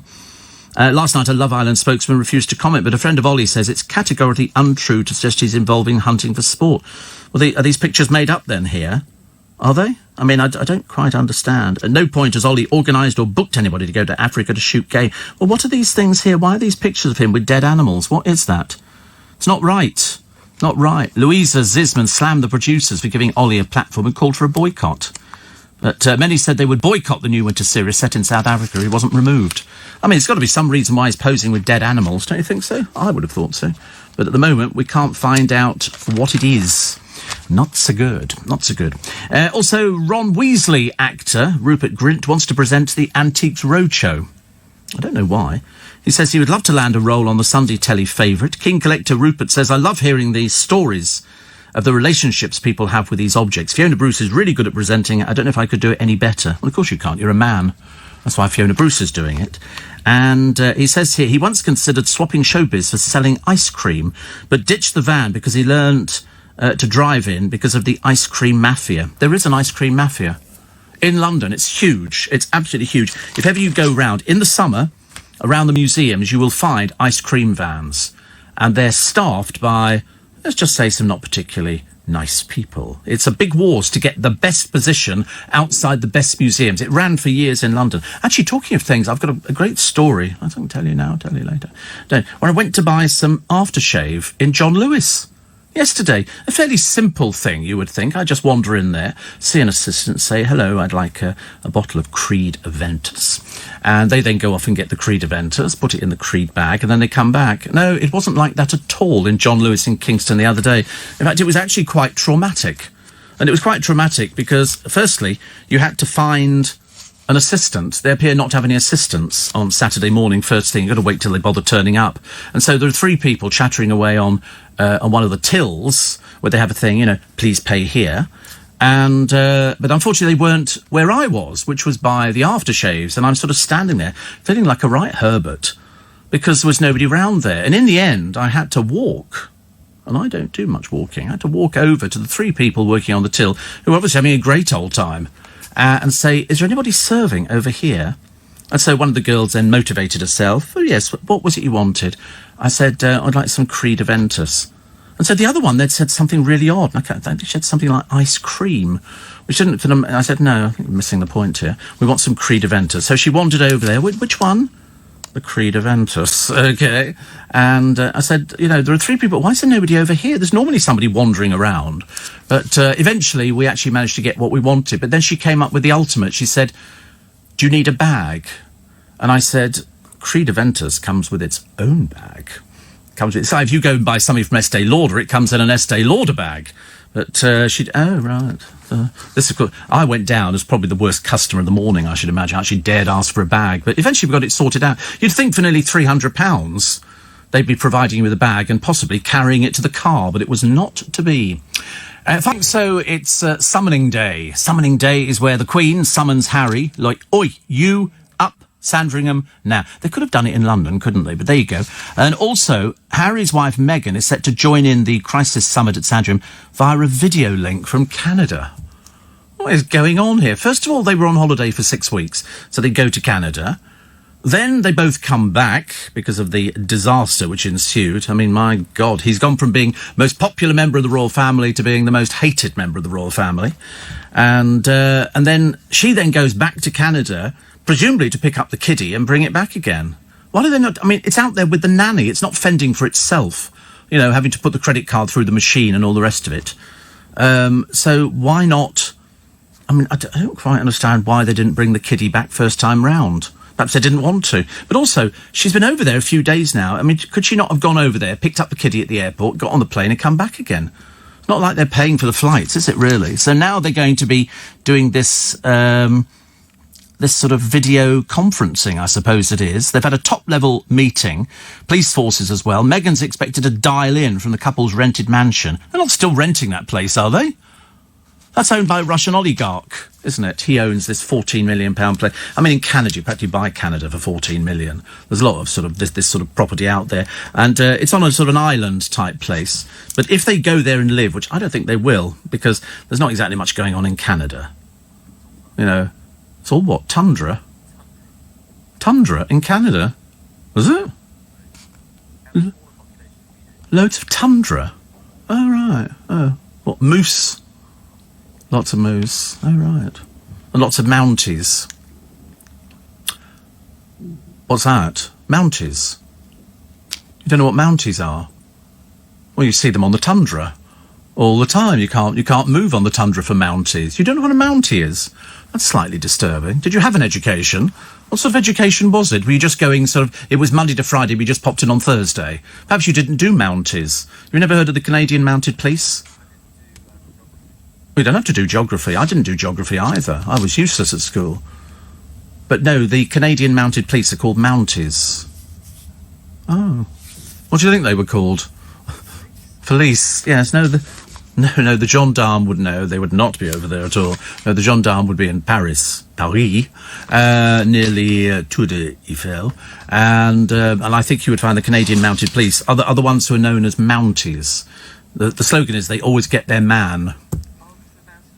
They're mounted on horses, yes. Yeah. You see, when you think about it, it's quite straightforward, isn't it, really? It's not complicated.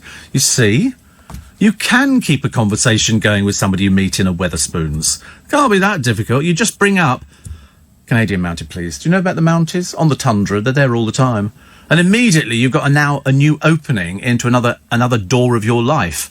And somebody's going to go, oh, my God, you're just really so interesting. And you're going to go, yeah. And you go... And they've got mousse as well, because I love mousse. I do the strawberry flavour. The lemon one is a particular favourite of mine. Always like stuff like that.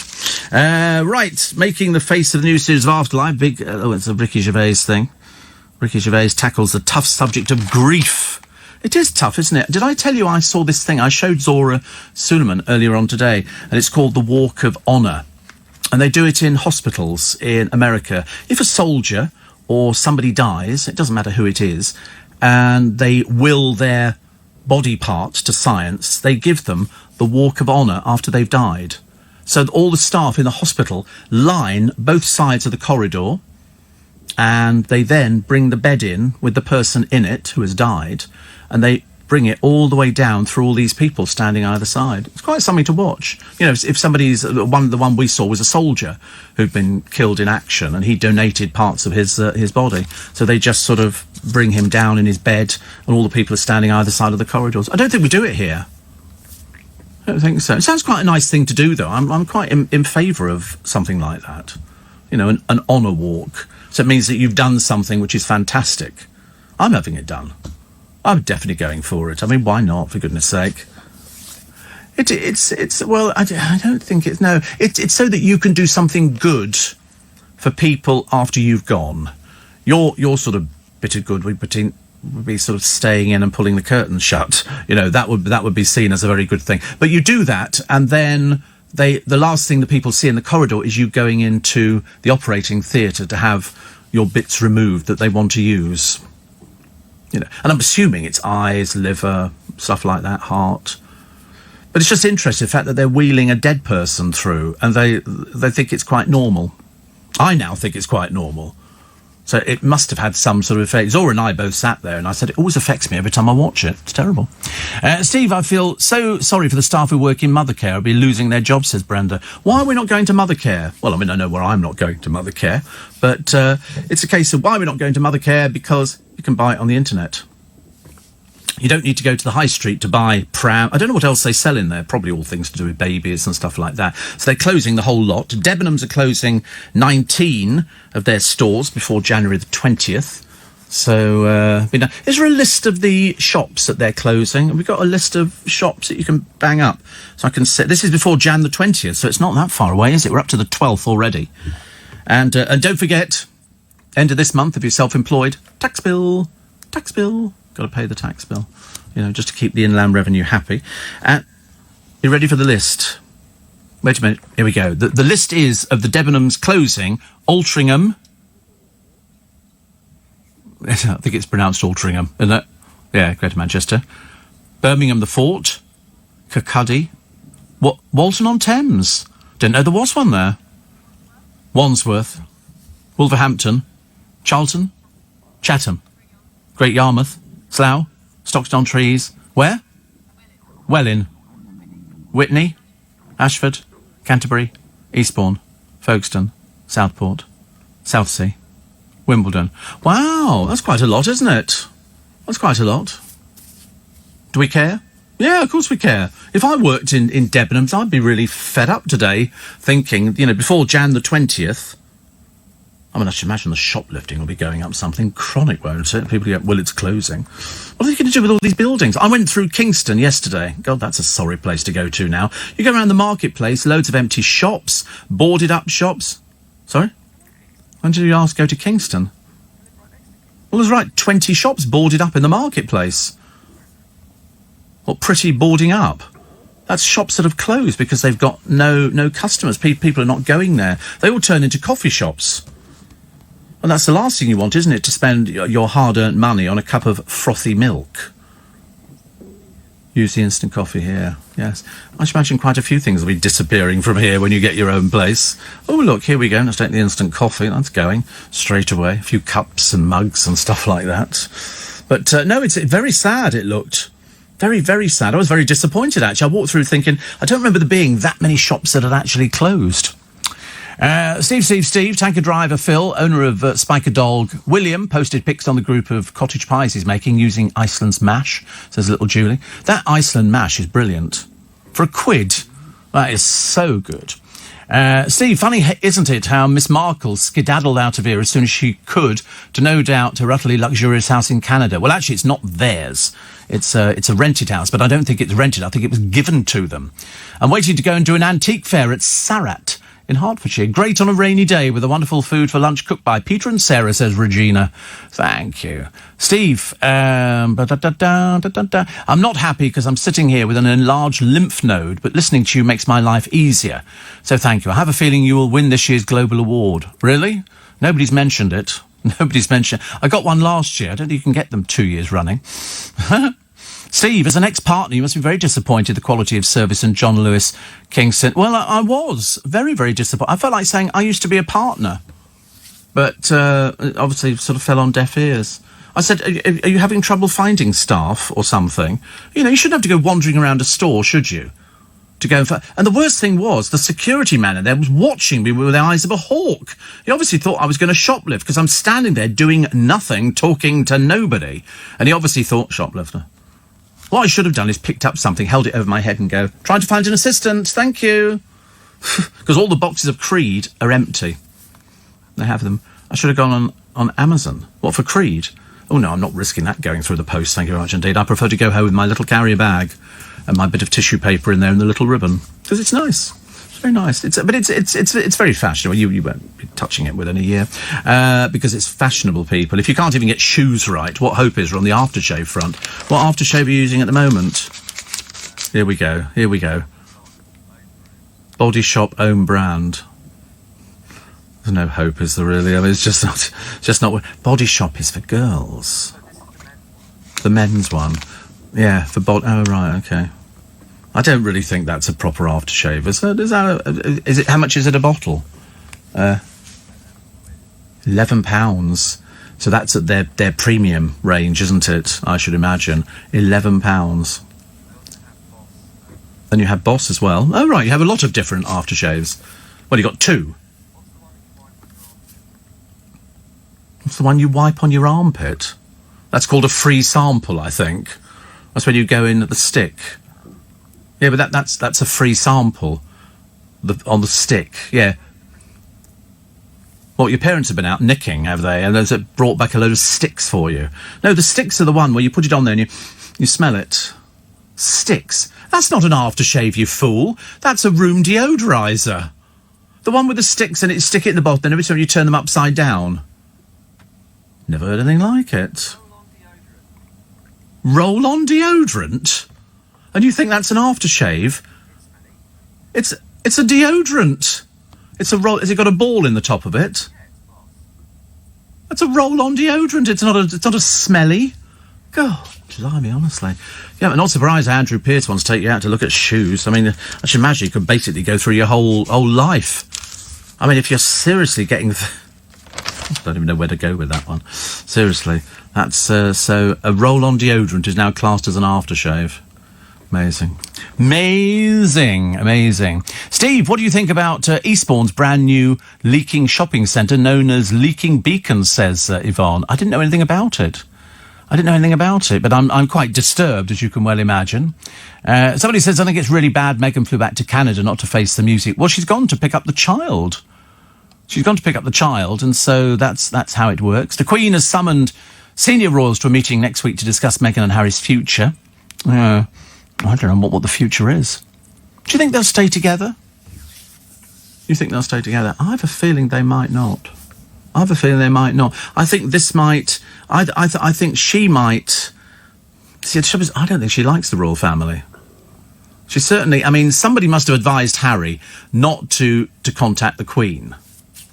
Because that's who you would go and see. That's the woman who looked after him after Diana died in Paris. And so you would have thought that he owes her a debt of gratitude. Obviously not. Steve, another one here, says, I read that Meghan's pets have been flown to Canada, so she's not rushing back. I didn't know she had pets. She got probably a dog or something like this. And then there's various other people. So somebody says they took the dogs apparently. So were they planning on not coming back? Well, I don't know where they go from here. I mean, I seriously don't know where they go. Somebody says if you tap into your pension, age 55, as far as I know, you're supposed to pay 25% tax to HMRC. This is my opinion, is way too high. They ought to take into consideration all the other issues. Yeah, I don't know about that. I mean, if you want to take the money out, you can take it out. But if you don't need the money, what's the point of taking it out? Very simple recipe, says little Julie. Sad about Debenhams, Steve. Eastbourne has had a massive regeneration, completed with a new shopping complex. Debenhams is a massive plot. What are they going to do with it? Is it going to be lots of other different sort of shops, Poundlands or something like that? I mean, I don't really know. Well, because most of the shops are fairly big. I mean, they are department stores. And this one here, massive plot, and will now stand empty.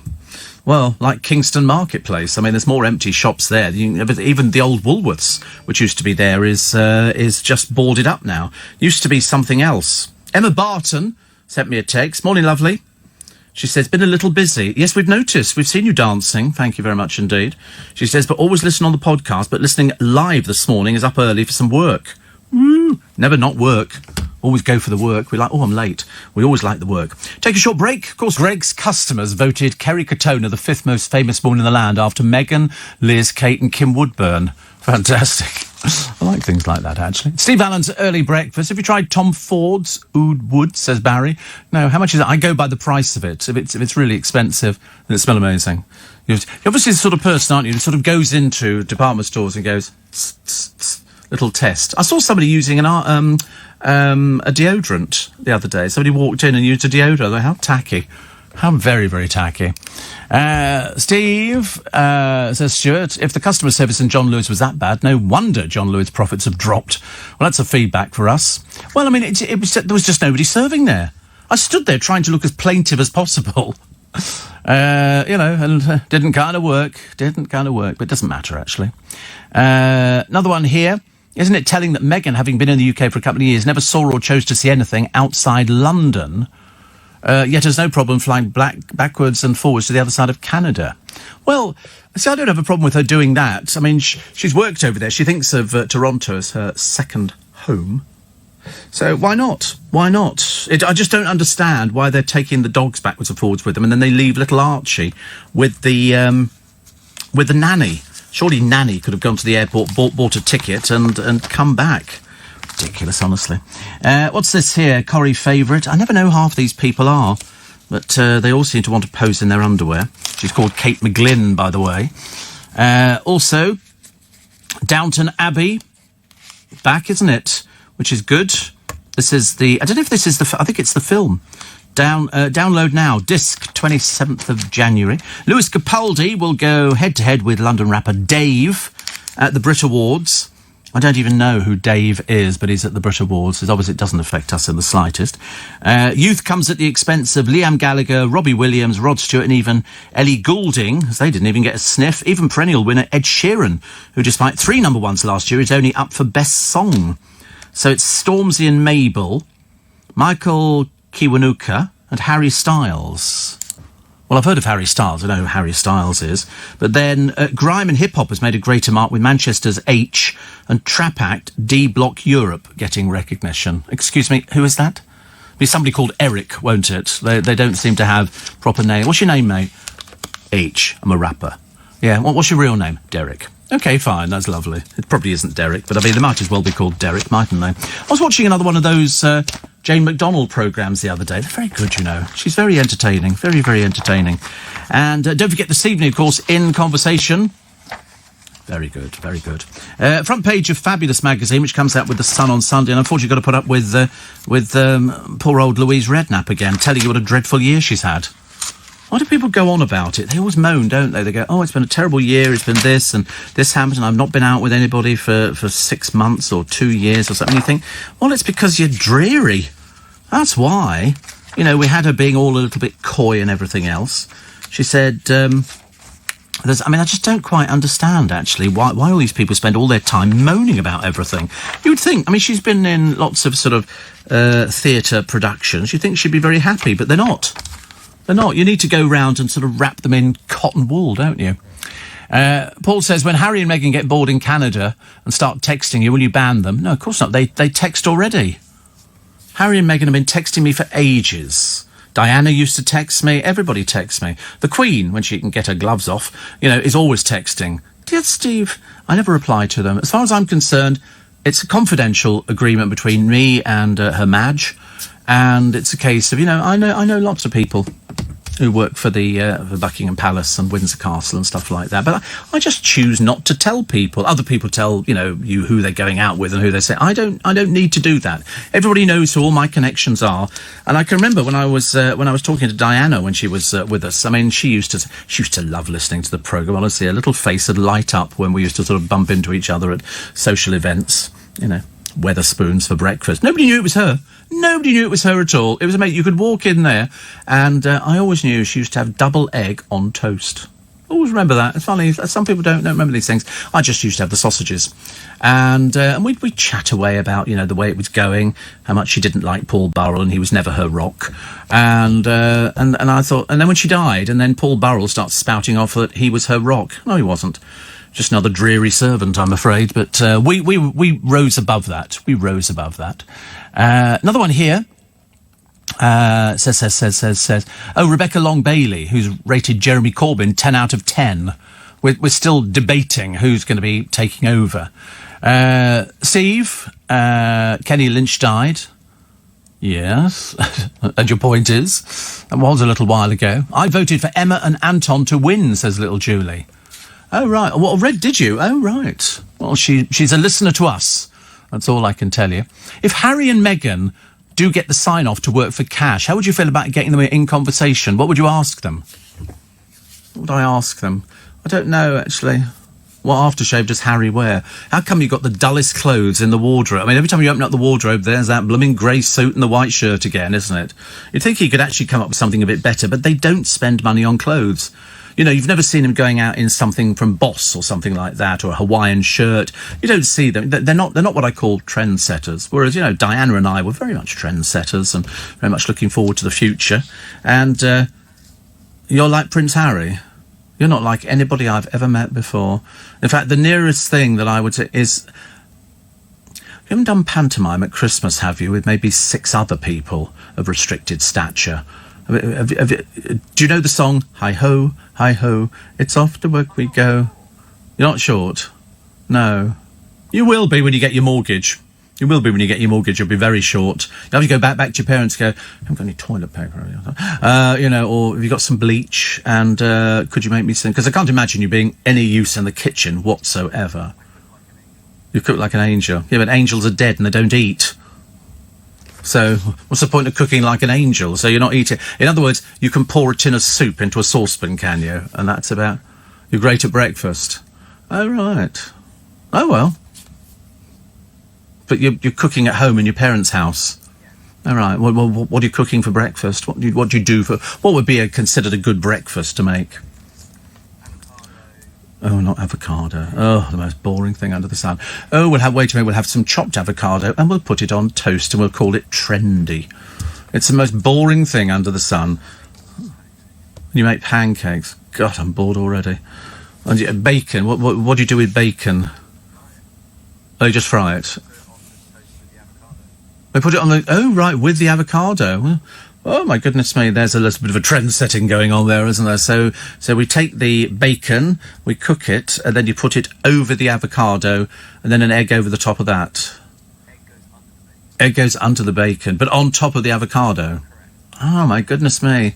Yes. Many people die of food poisoning in your house, or is it just the 2 so far? You got a hole in the back garden. No, it's a bit like Brookside, is it? They just sort of just go and bury somebody out in the garden. Don't mention anything. The dog... Have you got a dog? I bet you have. No. Cat? You're allergic to cats, yes. But you got a cat?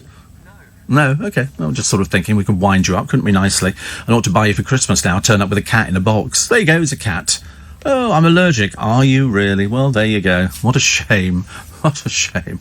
I quite like the idea of a cat and a dog, but you can't... You've got to get them both at the same time so they know what's going on. Otherwise, you get all sorts of people complaining about it. James Norton is hot favourite to be the next James Bond.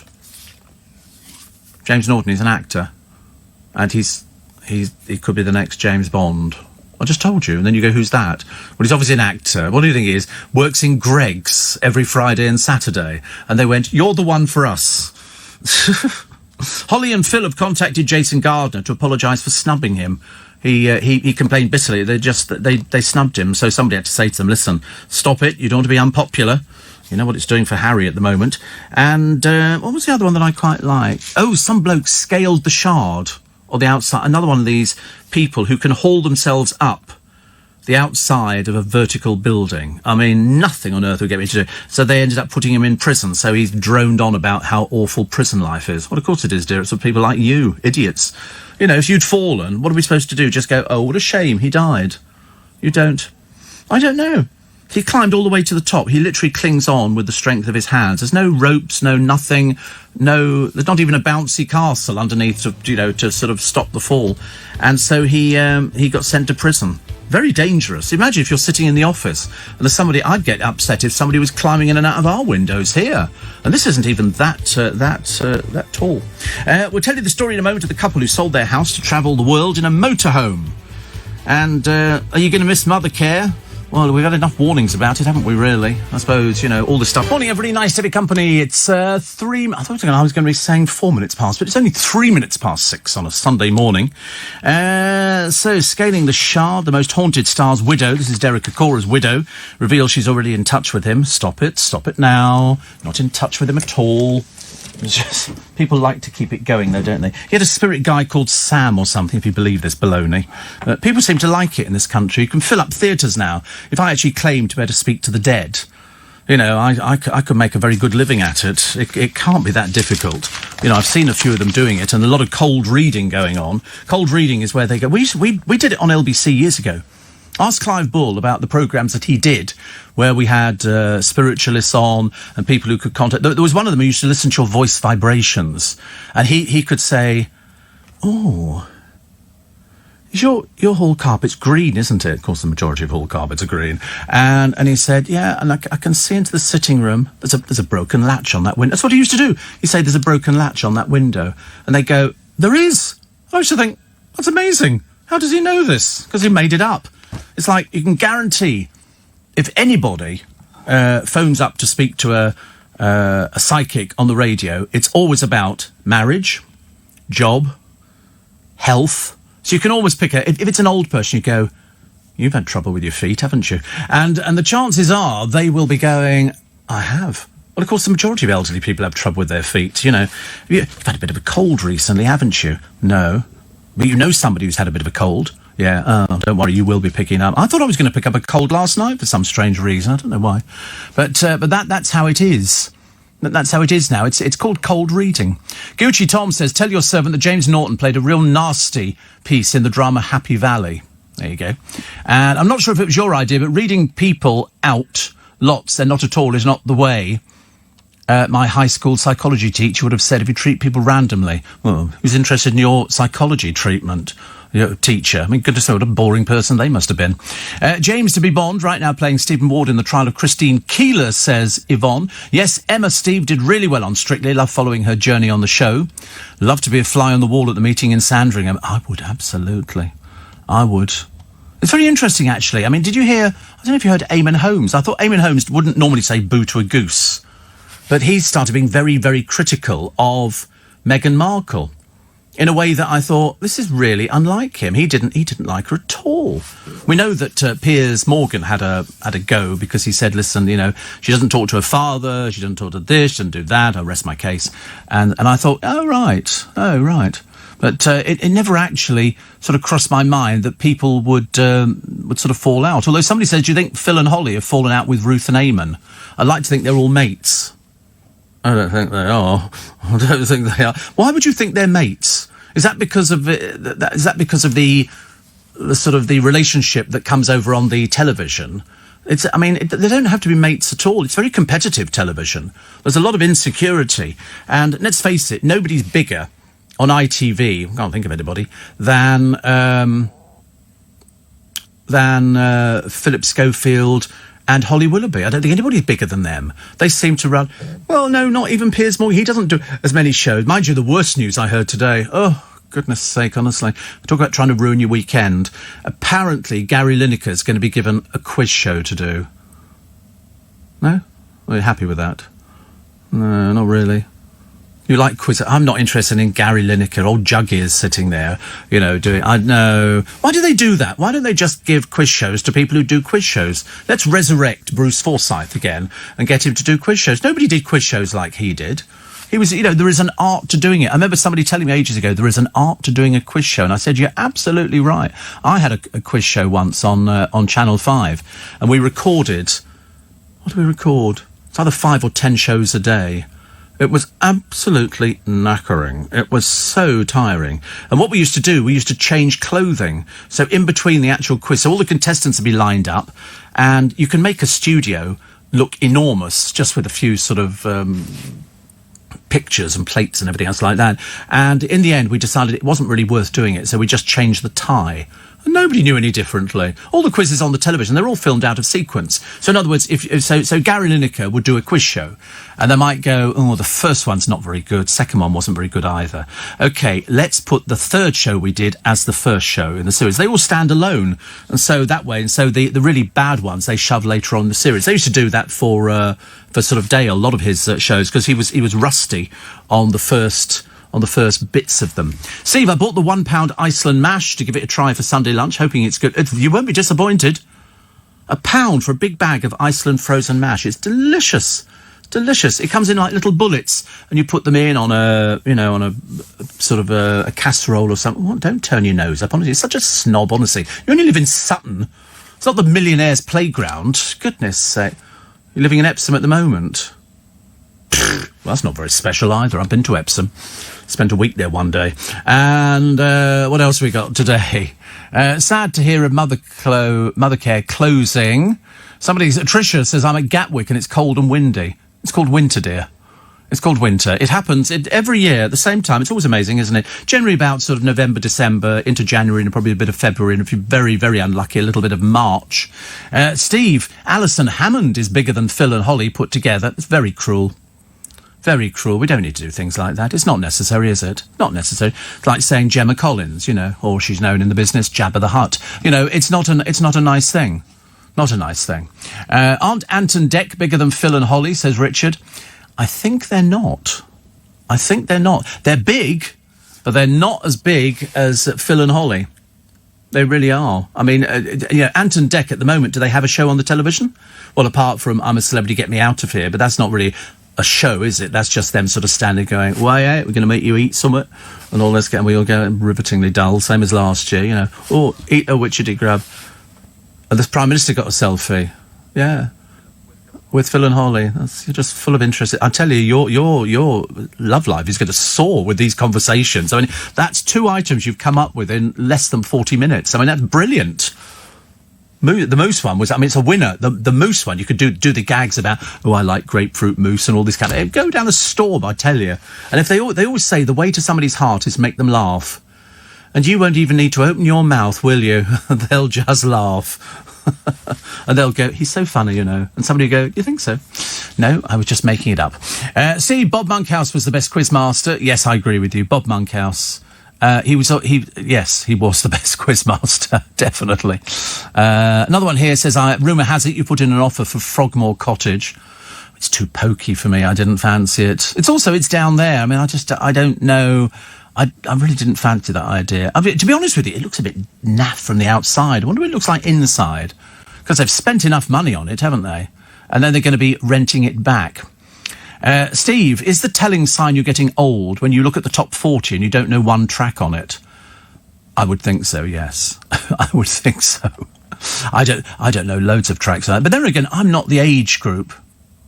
I'm not the age group of people who would know what was in the charts. I sometimes listen to some of our sister stations, and I have no idea who it is singing. I haven't heard one Beatles song, or any groups from the 60s or 70s. Steve, Cora's name was Derek Fraud Cora. Well, you either believe it or you don't believe it. I personally don't choose to believe it. I'm not remotely interested in people who claim that they're talking to the other side. And my favourite was that Sally woman, used to be as big as a whale. And she'd come on stage and they'd have all these sort of things. Do you remember the ones in America? The best one I ever saw was a great exposure of a minister in one of these churches in America where they can heal people. Well, that's what they say. And they were there. But what they had was the person who was feeding the information into his earpiece. They had him backstage. You could see him. And so he would come on and say, oh, Lord, oh, God. God came into it quite a lot. And then the voice would say in this priest's ear, not he was a priest, he was a minister. And they would say, couple in the front row, their son's just been killed in a motorcycle accident. So he could then go and hear, I'm feeling it here, I feel your pain. And we went through this thing, you think, you old fraud. You old fraud, honestly. Playing on people's weaknesses. It was really quite dreadful, but worth watching. John Lewis in Birmingham is just the same. It's Hunt the Assistant, says Pat. What is it? I mean, small wonder people nick things. I mean, I couldn't nick anything. I mean, I'm far too honest and good and clean living and young and nearest thing to an angel, as you can imagine, sitting on my little cloud with my harp. But... I wouldn't pinch anything. I can't imagine why anybody... And I see people pinching stuff all the time. I can spot them going into a shop. I can spot somebody going in and think, you're not a Marks & Spencer's customer, you're a thief. And I follow them around the store. I'm terrible. Seriously. I get really bad. I told somebody to put the stuff back a few weeks back. He walked in. I mean, they very unwisely put a load of booze by the front door. So for all the drunks around our way, they just walk in, pick up the booze, walk out again. Then they spend the next 3 days trying to get the plastic thing off the top of it. And so he picked it up and then he turned around and went, put it back. I was quite authoritative. Put it back. I said in one of my best calm Paddington type voices. And he went, oh, sorry. Well, that was quite good, actually. Obviously more authoritative than I thought. Perhaps he thought I was a store detective. I don't know. I mean, it's just, Yeah, Officer Steve. I could have been a great policeman. Actually. I'd be arresting everybody. What do you mean you drive for Uber? Right, you're nicked. I could have a field day. I mean, out there, I'm strangely drawn to shoplifters. I don't know why. I just am. Steve, I've just collected, says Julian, my 19-year-old daughter from a night out at GAY. Where do the youth of today get their energy from? Well, you've hit the nail on the head. Youth of today, they've got far more energy than we have. I mean, I used to stay up all night. I could actually stay up all night, go out to a demonstration or something like that, and then just go into LBC and just do my job. I mean, I didn't even think about it. In fact, I thought back on it the other day thinking, when did I sleep? And I can't really remember. Obviously, I didn't sleep. You need 9 hours. Well, it's not helping you at all, is it? You look worse than I've ever seen you. 9 hours. You should never have 9 hours sleep. That's oversleeping. You should have less than 9. I mean, I actually get by on 4 or 5 every day and have done that for ages and ages. And you're doing 9 hours. You know why? It's not enough to occupy your life. That's what it is. You need to get busy, you know. Get out there and do something, you know. Can't just spend your life sitting in Wetherspoons staring at the menu, willing it to turn into some girl with a 38-inch bust. It's just not going to happen, is it? That Harry and Meghan should pay for their own security if they go to America. Well, I don't have a problem with that. Why would America or Canada want to pay for their security? I mean, you can't just be bothered with things like that. No. I mean, did Diana pay for her security? Probably not, actually. Probably not. Steve, and if Phil Vickery is listening, maybe he'd give us the inside politics on This Morning and the presenters. Do you know, he wouldn't. He absolutely... I could tell you that for a fact now. There is no way that he would ever do anything like that. He wouldn't... You just don't do things like that. It's like people have written to me saying, oh, who is everybody's favourite presenter at LBC? And I don't want to sound big-headed and say it's me, you know, but I mean, I don't know. It doesn't make any difference, does it, really? Sunday people, Kate and Meghan haven't spoken in 6 months, going to run and run and run. And here's singer Rita Ora losing her skirt. Such an exhibitionist. And Greg Staff. I did this story the other week, actually, but I'm very mindful to tell you again. They each get a £300 bonus after the chain had a bumper year helped by its vegan sausage rolls. And the fact they've just put all the prices up. That's how they're paying for 300 quid a throw. Ridiculous. They make it sound like they're so caring and sharing to their staff. All have £300, 5p on everything. Put 5p on everything. Ridiculous. I've stopped eating there. And I was a big fan of their bacon baguettes and things like that with little sausages. But I don't eat there anymore now. I'm not interested in vegan. I couldn't care less. I'm not vegan, and I wouldn't want to eat it. I did say the other week I might want to try it, but I'm not that particularly wow about it. I saw a picture of it the other day. In fact, I saw one in the actual cabinet. They look very odd. They don't look like proper sausage rolls, because they're not proper sausage rolls. They're vegan sausage rolls. But it's the latest thing to be, isn't it? Vegan or, what's the other one? Vegetarian.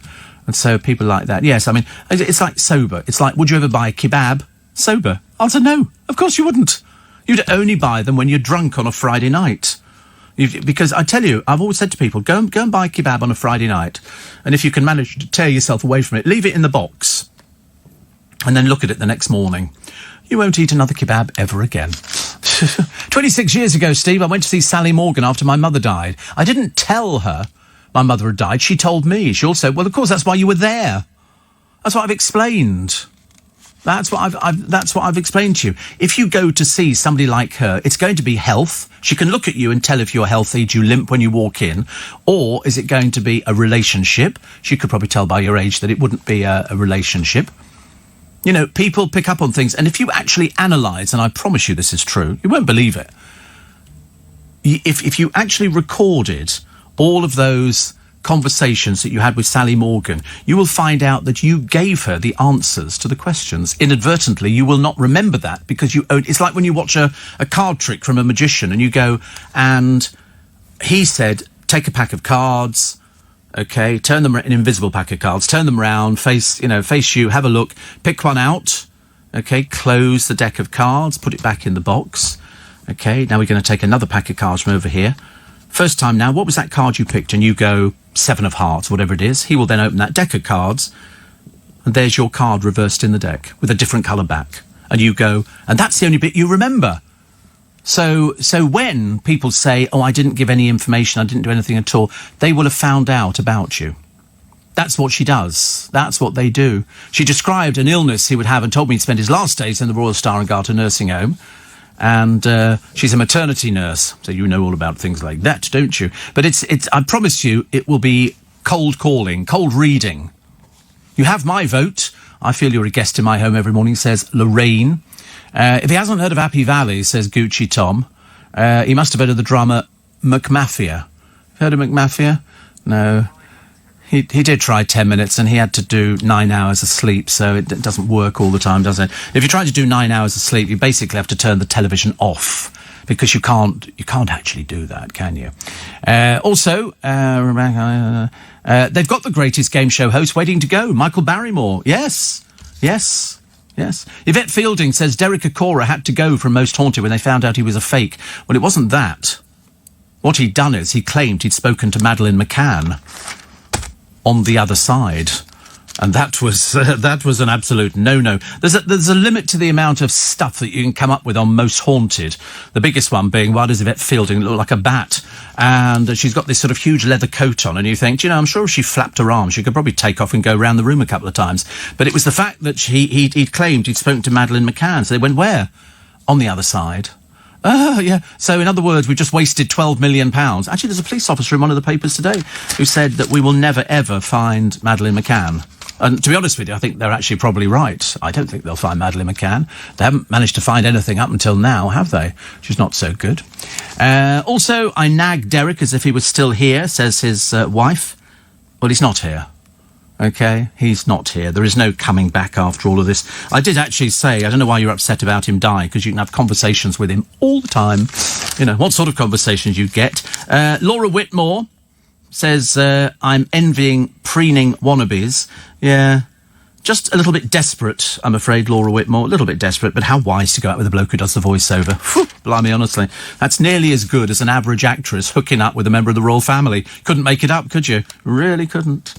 Also, Michael Barrymore is supporting his Dancing on Ice replacement. This is Radsey, and urged him to be fearless. Apparently, Radsey was a Blue Peter presenter.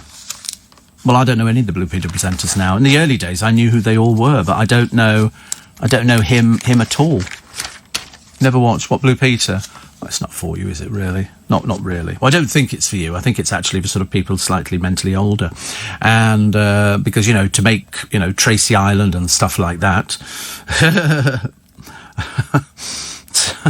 Chris and Sharon, the parents of my... they've just moved into their new house. Well, I say new house, it's a very old house. And luckily, I'm just checking, actually, they've got loads of parking and the whole house lights up at night.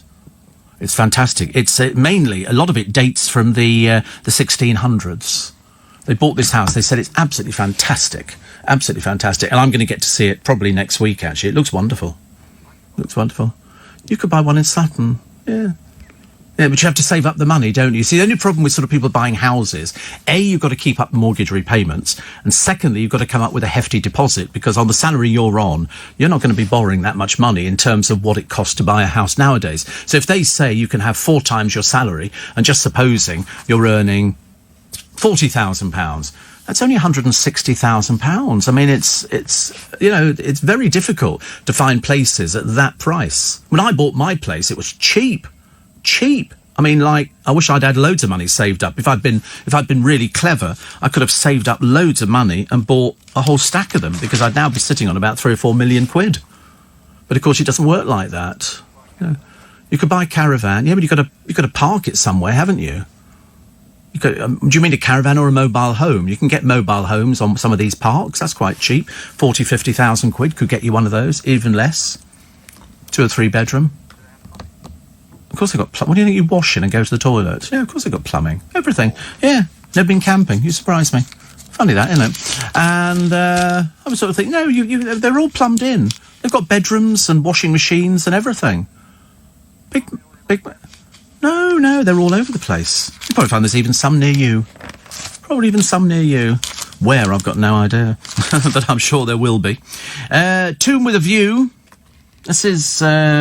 A Date with Death. You can get a 2020 calendar featuring pictures of celebrity graves. Why would you want celebrity graves? And the ones it's got on here, it's got everything from Louis Armstrong, Bruce Lee, Ronald Reagan, Abraham Lincoln, Chairman Mao's crypt, and Noel Gordon's grave in Ross-on-Wye. What an odd thing to want. That is bizarre. Although we have a fascination with death, don't we? Also, Britain's kindest tradesman leading an army of volunteers to refurbish a home after a fateful blaze. This is Austin. Was Austin the one who actually won a lot of money? I'm sure that there was somebody who won a lot of money a short while ago, and said, I'm going to continue honouring all of the different jobs which I've agreed to do. Read the text before the pictures. Oh, wait a minute. I've got different things here now. Oh, honestly. You keep sending it to different things here. Right. I got a girl with a 36 bust, but 30 of those inches are her back. That's awful, isn't it? That's dreadful. I got a girl with a 36-inch bust, but 30 of those inches are her back. House looks good. I like the idea it lights up. All that parking. God, you could put a swimming pool in there. I thought about that, actually. I quite fancy a house with a swimming pool. I've seen a few people doing it as a sort of part of a project where they dig down now. As opposed to, you can't build upwards, so they dig down. Steve, I think all the This Morning presenters are brilliant, but I've always felt Pip Scofe dislikes Ruth. However, Holly is dignified all the times, as is Ruth. Listen, I wouldn't even like to hazard a guess who likes people and who doesn't like people. It's like here, we all love each other. I mean, love. You know, we really do. There's no competition here at all. I'm best, and that's the end of it. I'm not going to argue with people about it. No point, is there? So, Queen, let's do Summit. Front page of The Sun this morning. Her Madge calls Harry meeting. Will's child, Meghan on the phone. Meghan, are you there? Meghan! Oh, you can just imagine it, can't you? It's never going to go anywhere. And first winter Love Island starts tonight. The location has changed to a villa in Cape Town. The trouble is, what's the point of sending these people? Because they start believing the publicity, and it's really not good at all. Do you think Philip will be there with Meghan and Harry? No, I shouldn't think so. But now they've asked people, do you think a slimmed-down royal family with fewer members actively carrying out royal duties is good? A good thing, 46%. A bad thing, only 11%. It's amazing. All of the things say exactly what we've been saying all the time. And we spent, was it 32 million on their wedding? 32 million we coughed up for that. Thank God we're not going to waste it on Andrew's other daughter, are we? Gary Lineker calling on the verge here of signing a £1 million deal with ITV to present a new Sunday night quiz show. News of this latest Megabucks contract comes just 3 months after the former England star revealed he'd taken a pay cut with the BBC. Obviously wants the money back again. So his salary, I think, with the BBC is 1.75 million. But if that's what his agent gets him, I don't have a problem with anything like that. People get really up in arms, don't they? They always go, oh, my goodness me, he earns that much money. And you go, yeah, well, that's what he does for a living. He works, and that's what they pay him. A clubber escaped the clutches of the world's worst rapist, Reynard Sinaga, after becoming suspicious because the pervert was sober at 4 a.m.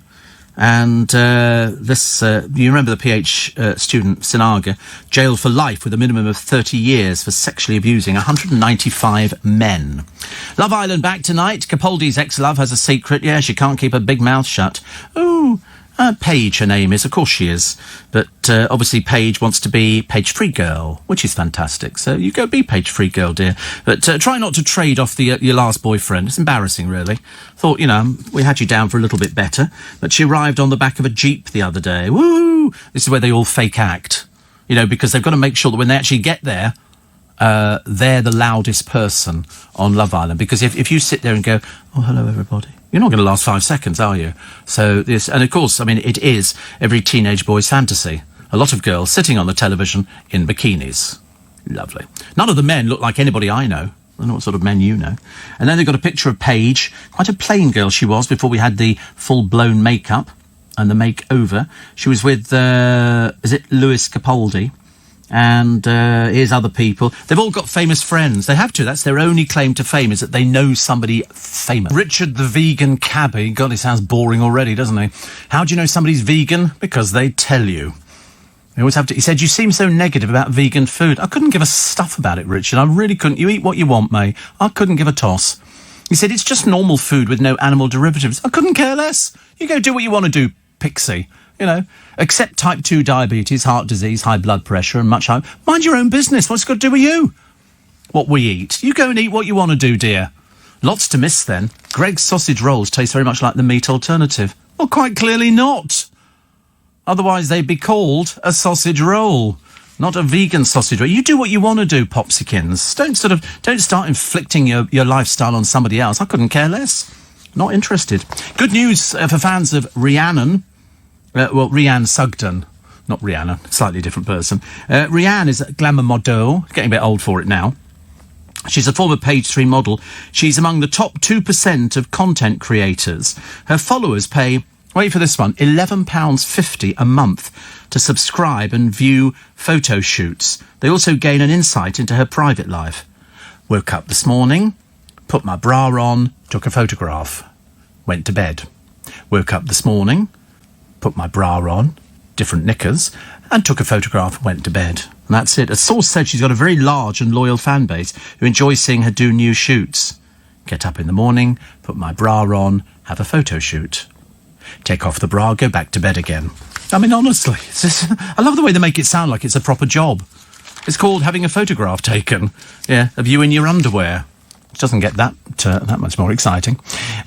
Steve, surely Derek Acora would have known if he was going to die, if he was in contact with the other side. They could have told him, unless, of course, it was all nonsense. Oh, shall we work on the assumption it's all nonsense? Shall we? That would be good. That would be good, actually. Steve. Queen has summoned these people. They're actually saying twice now. They're saying that it's either this meeting's going to take place next week or it's going to be taking place today. So I don't know. Steve, you haven't worked as a car salesman for Fiat, have you? No. I could quite easily probably sell them, actually. Another one here, in conversation with Philip Schofield. Now, that's a show I'd like to hear. Oh, don't dismiss it out of hand. It could possibly be. Karen Brady talking about some girl called Demi Burton. I admit using the language which you all know about here. She'd been drinking and she had to be restrained on an aircraft. She wanted men to come and join her for a bit of How's Your Father. Slightly disturbing. 2020 nominations for the Brit Awards. Male solo artist Dave, Harry Styles, Lewis Capaldi, Michael Kiwanuka and Stormzy. It's all to play for, isn't it? Female solo artist Charlie XCX, FKA Twigs, Freya Ridings, Mabel and Mahalia. I don't know what any of these people are. Let's find something we know about. Song, AJ Tracy, Calvin Harris and Rag and Bone Man, and I don't know any of them. New artists, H, Dave, Lewis Capaldi, Mabel or Sam Fender. I mean, do I really care? The answer is no, I don't. I don't think so. Also, Louise Redknapp. She says, I'd love someone to ask, would you like to go out for dinner? You're now beginning to sound a little bit desperate, dear. She said, I'd say that'd be lovely. Hasn't happened. No. Probably not, actually. Probably not. Also, thieves may have badly bitten hands. They stole 4 aggressive ferrets. And ferrets can be quite dangerous. If you go onto the internet, type in Richard, who was it, who was doing a programme on Look North or something, and a ferret bit his finger and wouldn't let go. And he's going, they bite. They bite. Whew, blimey. Steve, agree with your vegan views. But listen, I couldn't care less. If somebody wants to eat vegan, eat vegan. It doesn't affect me. Just don't bore me with it. Goodness sake. John said, with so many shops now shutting and being boarded up, I bet most window cleaners now carry a sander. Neil says, I had a vegan roast chicken yesterday. The butcher told me the chicken had never eaten meat. Thank you. Coming up with Andrew Castle for breakfast this morning. He'll be here from 7 o'clock on LBC. The Queen and Prince Harry to have talks over the Sussex's future. I'd love to see how she starts that conversation. The Iran plane crash, the UK ambassador arrested in Tehran, and Keir Starmer, Labour shouldn't trash Tony Blair or Jeremy Corbyn. All of that and more with Andrew Castle for breakfast this morning. Plus, ABBA stars have raked in nearly £30 million in the past 2 years after Mamma Mia, Here We Go Again. The band's songwriters saw profits at their company double from 14.7 million a year before. The income comes from films and the stage musical. They've each pocketed, the pair, 3.6 million in the past 2 years. One financial expert said they're essentially able to monetize songs and lyrics written decades ago. Woo. Everybody loves ABBA, don't they? Everybody loves ABBA. They're just the sort of songs you can join in with and just sing along to, which is very nice. So here we go. Greater Value recipes. Quick beef biryani sounds quite nice, doesn't it? Sounds very nice, actually, but we won't be having that today. That's sort of something... I don't know, I've never thought about having beef biryani on a Sunday. I thought we should have something a bit better. Don't know what. Harry and Meghan exclusive. According to Helena Watts, writing for the Sunday Mirror today, they told Elton before the Queen. News of his support came as Her Majesty called a royal summit tomorrow with Meghan joining in by phone. Let's hope she can manage to work that one out. Caitlyn Jenner found plenty of things hard to swallow in the I'm a Celebrity jungle, but now it's her fans' turn to gag. She's charging £143 for a selfie. So if you want a picture taken with 143 quid, outrageous. Honestly, for goodness sake. Caitlyn, who is UK Olympic decathlon champion, Bruce, before becoming a woman, will talk about her transition as well as her time. So she's... it's interesting because they're doing it in Brighton and South Wales with Roman Kemp. And he's interviewing her on stage. But he was in the same programme. Rather see him being interviewed than her. Also the fallout. The prince could lose all his military titles if he lives abroad for half a year. It's the fact that they're all over each other like a rash. Seriously, I mean, they're just all of a sudden hanging on to each other. Love Island stars are promoting a buy now, pay later firm that's been accused of luring young people into dangerous debt. Maura Higgins and somebody called A.L. Booker have both used Instagram to plug this place. But, unfortunately, they're not the brightest pennies in the box, are they? I wouldn't, actually, and I've told you before, seriously, any of these reality bimbos, himbos, whatever you want to call them, starts advertising something, avoid it like the plague, OK? Only go with something that comes from the experts, not somebody who just turned up on a reality show. The gay dads on the mum's refusal to give up babies. This is Steve and Mark Winchester Horsecrafts. That really is their name. And they've sort of adopted, and her text says if we didn't settle expenses, she wouldn't give consent to parental rights. So this is it. So people having babies left, right and centre. Plus a new litter tray checks a cat's health by taking pictures of its doings. The information, including its weight and how many times it goes, is beamed to a database. What a brilliant idea. I like stuff like that. And... Kirsty Hendy turned from a skinny shy girl to a gym-honed fitness model. And for that read, it's lots of fake hair and sort of basically looking a little bit anorexic. Plus, who's this one here? Ben Stokes, taking his 5-year-old son Leighton for a spin in his £250,000 Ferrari. Do you know, it's a funny thing, out of all the cars I've ever had, I've never been remotely interested in a Ferrari. A Ferrari, a Lamborghini, nothing like that. It's like all the people here who sort of rent these ghastly stretch limos, these sort of white things. It's always from Essex. It's always a bunch of old drunk girls leaning out the window. Wait. It's awful. I mean, to be honest with you, if you saw somebody in a Rolls Royce, something like that, you'd be far more impressed, wouldn't you, than seeing somebody in one of those stretch white limos. I just think they look a bit tacky. But you can get the driver, and you get one person on the front and 3 on the back seat. I can get 4 passengers in my car. You know. You're not going anywhere near my Connolly leather, I'm afraid. No chance. Unless you've got sort of some plastic thing that can go over the top of the seats. Definitely not. A piece of soccer history crumbles as bulldozers move in at the hotel where the World Cup heroes of 1966 stayed. Why do they pull these places down? It looks absolutely fantastic. This is in North London. And it was a hotel It's been all sorts of things, and I think it's going to be something else now. The World Cup heroes of '66 stayed there, Hendon Hall, and it's being demolished to make way for a care home. Obviously, there's big money in care homes, and not in a piece of history, which is a shame. Another one here, and how we made a £1 house into a 120,000 man home. This is where you need to go to. You need to go and buy some of these places. These are up Liverpool City Council. You can buy cheap properties, £1 up there. You've got to do them all up, and mainly they are falling apart. But once they've been done up, you've got a £120,000 house, which is good, isn't it? That's much, much better. And here's the bloke who climbed the Shard. He said it was worth every second of prison hell. Well, what are you moaning about then?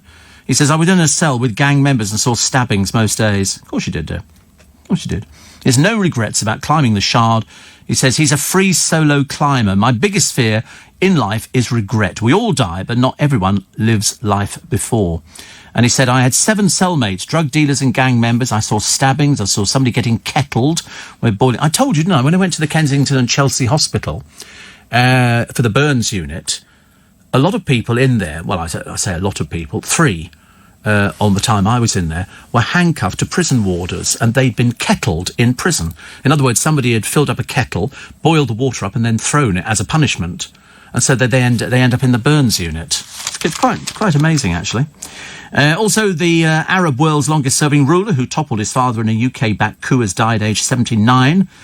Sultan bin Said Al Said modernised medieval Oman using its oil wealth after taking power aged just 29. And the story of the parents who quit 9 to 5 to take the kids on an adventure.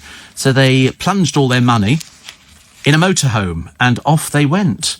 And so I've heard of people doing this before. It seems like quite a good idea, doesn't it, really? If you want to sort of, show the kids that there is another life outside of sitting there watching useless television programmes.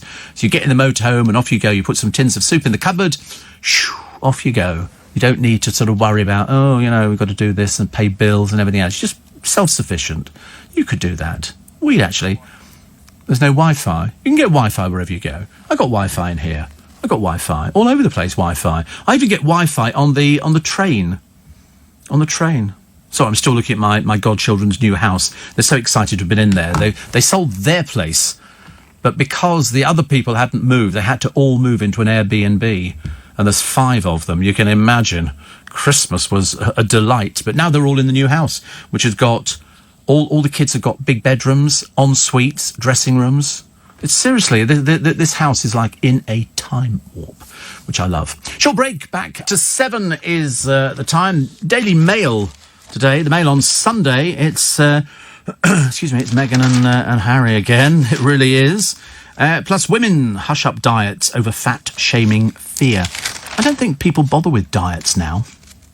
I don't think they do. I think you're either lucky and you don't tend to put on weight, in which case you're very fortunate. There's the other side of it, people like me who put on weight quite easily, actually. Who are the best role models, William and Kate or Meghan and Harry? Well, I can tell you in a Mail on Sunday survey, 64% say William and Kate, only 15% say Harry and Meghan. In fact, Harry's gone from being, we love Harry, a bit of fun, to being, they can't wait to see the back of him. I think Tony Parsons said, just leave now. Who should succeed the Queen? William, says the survey. Also, Harry and Meghan should not make money out of their royal status. 57% say that is correct. But they will. I mean, you don't think she's been sitting there thinking, you think I've married him for nothing? Oh, no. Thank you very much indeed. Plus, should we abolish the monarchy? No, says 59%. That's a bit pleasing, isn't it? The millennials have said no, and the baby boomers have said no emphatically. Also, they shouldn't receive taxpayer-funded security. 60% of you say that. This was a Delta poll. They interviewed 1,055 British adults between January the 9th and the 11th. The results have been weighted to be representative of a British adult population as a whole. We've gone right off him, haven't we? From being, Harry, bit of a fun lad, Harry, always pushing the boat out, always doing something different, to Harry just basically, putting on a little outfit and then marrying Meghan. And then you look at the pictures, it's almost as if it's been contrived. It's terrible, really. Also, Another one here. This is a friend of Meghan, who was actually her business advisor when she first met Harry. Said, I tried to warn her about the perils of royal life. She said, save it, I don't want to hear it. Of course not. This will be the making of Meghan Markle.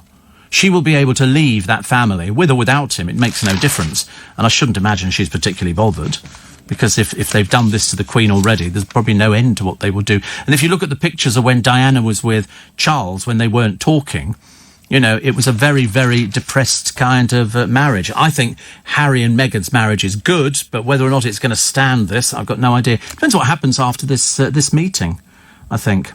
A tragic soldier's father. It's a slap in the face for his army comrades.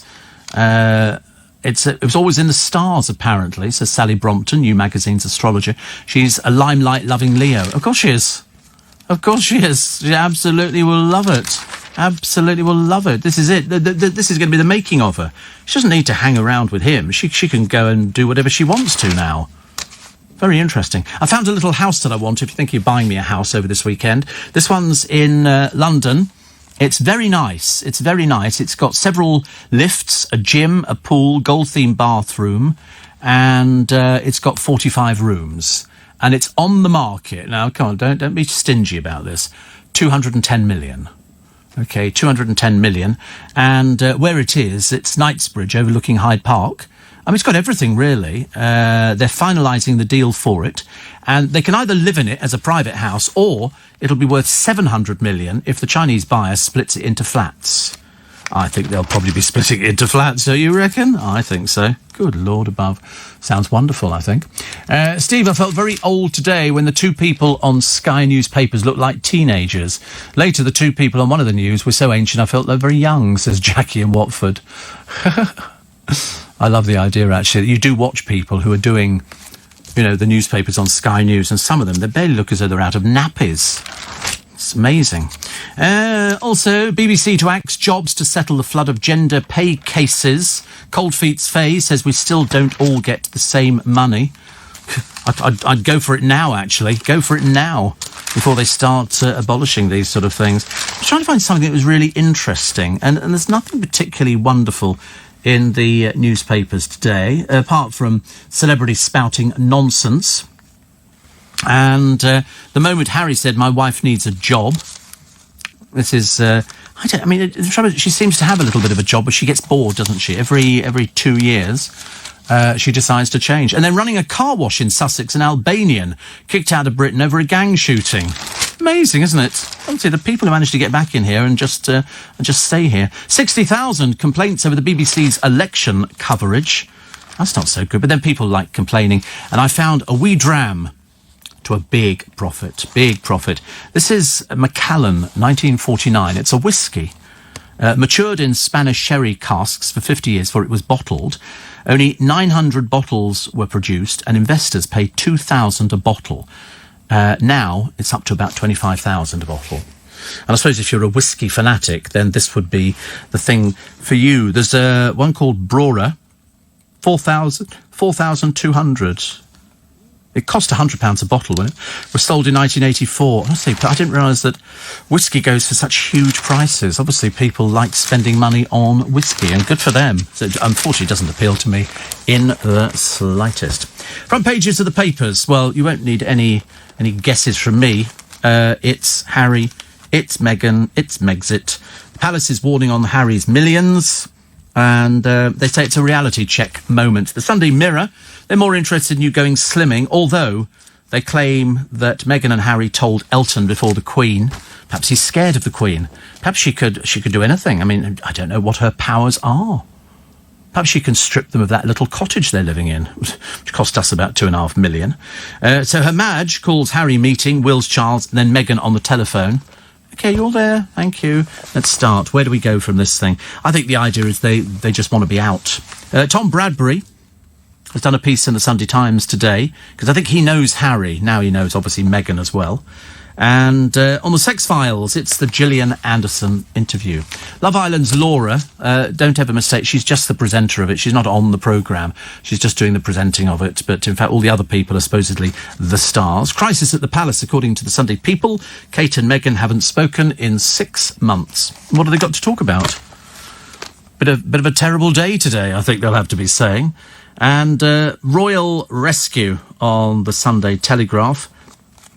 Sandringham Showdown. And again, they just can't stop holding hands. I mean, perhaps she's his carer. Perhaps she's looking after him. They're holding hands. She's got her arm around his waist. Everything. It's most undiplomatic. Most undiplomatic. The Iran regime, according to the Observer, shaken by a wave of anger over the downed plane. They want to get rid of the Ayatollah now. What a brilliant idea. Queen calls senior royals to a crisis summit. Will they all be there? With a bit of luck. And the Daily Star. Corrie Star, as you've never seen her before. So she's obviously going into something. And Axe Love Island Hunt Nut. This is Ollie Williams. I told you he's going to be... I even predicted the other day. I said he'll be the first one out of the programme. Because if these pictures are true of him with dead animals and holding a hunting rifle, well, then we don't want people like that on our television. Thank you very much indeed. 84850 steve@lbc.co.uk. And it's just about it. I haven't got any more time, actually. There was loads of these sort of texts and emails which I was going to be doing. People still talking, strange enough, about Prince Andrew, who must be breathing a sigh of relief that the rest of the world is not talking about Prince Andrew, but they're talking about Harry and Meghan. But there again, don't worry, Andrew, it'll come back to you. It'll come back, especially after the pictures of the autopsy, which were released in America. I mean, there's no doubt in anybody's mind this man didn't take his own life. He was the subject of an execution. That's what it looked like. That's what the pathologists have said. You know, and they've also lost the tapes now. Both disappeared. Both tapes have disappeared. How convenient. That's it. I believe I killed Maplins. Go to YouTube. You can find the Steve Allen rant about Maplins. So I was not at all surprised when that place closed. And Marks and Spencer's as well. I think the Twickenham branch, well, one of them, we have two, or we will be having two, is going to go self-service. You know the self-service bit? That's where you try and operate the till, but you can't. So they still have to have people standing there telling them how to use it. You know, do you require a bag? Yes. Do you require a receipt? No. I didn't hear that. Do you require a receipt? And so it goes on. It's always interesting. John Lewis are putting in a makeup counter for men, apparently. Men want to wear makeup. Well, certain sorts of men do. Not obviously all men. Thousands of tubes of Pringles were burnt to a crisp when a lorry burst into flames. And the Batman star Burt Ward, he played Robin. He had to take tablets to shrink his manhood. I would have thought just sticking him in a cold puddle would have the same effect. But no, because apparently when he was wearing his little pants over his outfit, it looked a bit too embarrassing. So, we all get that, don't we? Except all the people I'm with. But anyway, no, seriously, it doesn't make any difference. Honestly, nobody worries about things like that anymore. I'd be quite grateful, but it does mean that it would detract from his face. You'd end up... They did a programme once on the television. They fitted women with special, like, TV goggle kind of things. They gave them all drinks and then they sort of put them into a party situation, and so men would walk into the room and the women immediately didn't bother looking at the face. They were looking at below the waist line. I don't know why. Why would that be, do you think, Colin? What would be the reason for that? Just to sort of, you know, just... You couldn't speculate. Probably best not to, actually. Probably best not to. Nice to see you all today. We all look fairly happy, considering it's obviously going to be a day down at Sandringham. Honestly, I wish I was something stuck on the wall at Sandringham. Would you love to hear it? Harry, come in now. And they're all sitting there behind a long desk, and Harry comes in and sits in front of them. Right, you're out. That's it. Get rid of you. Get rid of the woman as well, who's not bothered coming back from Canada. Obviously, so hard worked that she's still having the holiday with the dogs now. So we've got... I didn't know you could just take dogs abroad like that. You just sort of pop them on a plane, take them abroad, and that's it, is it? Oh, well, there you go. I don't know, where do we all stand? Do we care? No, we don't really care, actually. That's the embarrassing thing, isn't it? Do they have a frequent flyer? I don't know. I've never done... A friend of mine survives on frequent flyer air miles. She literally gets herself most places because she's saved up air miles. I don't like flying on planes. I'm not big into it. It's okay. Train journeys. I looked at train journeys on YouTube today. Luxurious train journeys. One of them is the Maharaja train in India, where the Maharaja suite is one entire carriage. And I thought, that I could do. With the food looks sensational, and it's free drink. Yippee! Wouldn't need to ask me twice whether I was going to get on it. I'd be there. I could happily sit on a train and just go around the world. I don't think you can go around the world. Yeah, but who cares? Who cares how long it takes? Why would you... Oh, really? Is that... Oh... You see, I always think getting to the airport, parking the car, getting off the other end takes as long as if you... Really? Yeah. See, it doesn't interest me. I'm not really bothered about that. You can be back in Edinburgh at home. Can you really? Back by 8 a.m? Good Lord. That's amazing, isn't it? You can actually... What, would you live at the airport? Are you living sort of, bench number 3 or something? You are squatting. How lovely. That's amazing, isn't it? That is... Honestly, air travel in this day and age. Who'd have thought it years ago when we were all riding penny farthings? That one day you'd get on a train, Robert Louis Stevenson would set this... Not Robert Louis Stevenson, Robert Stevenson, wasn't it? Was he Scottish?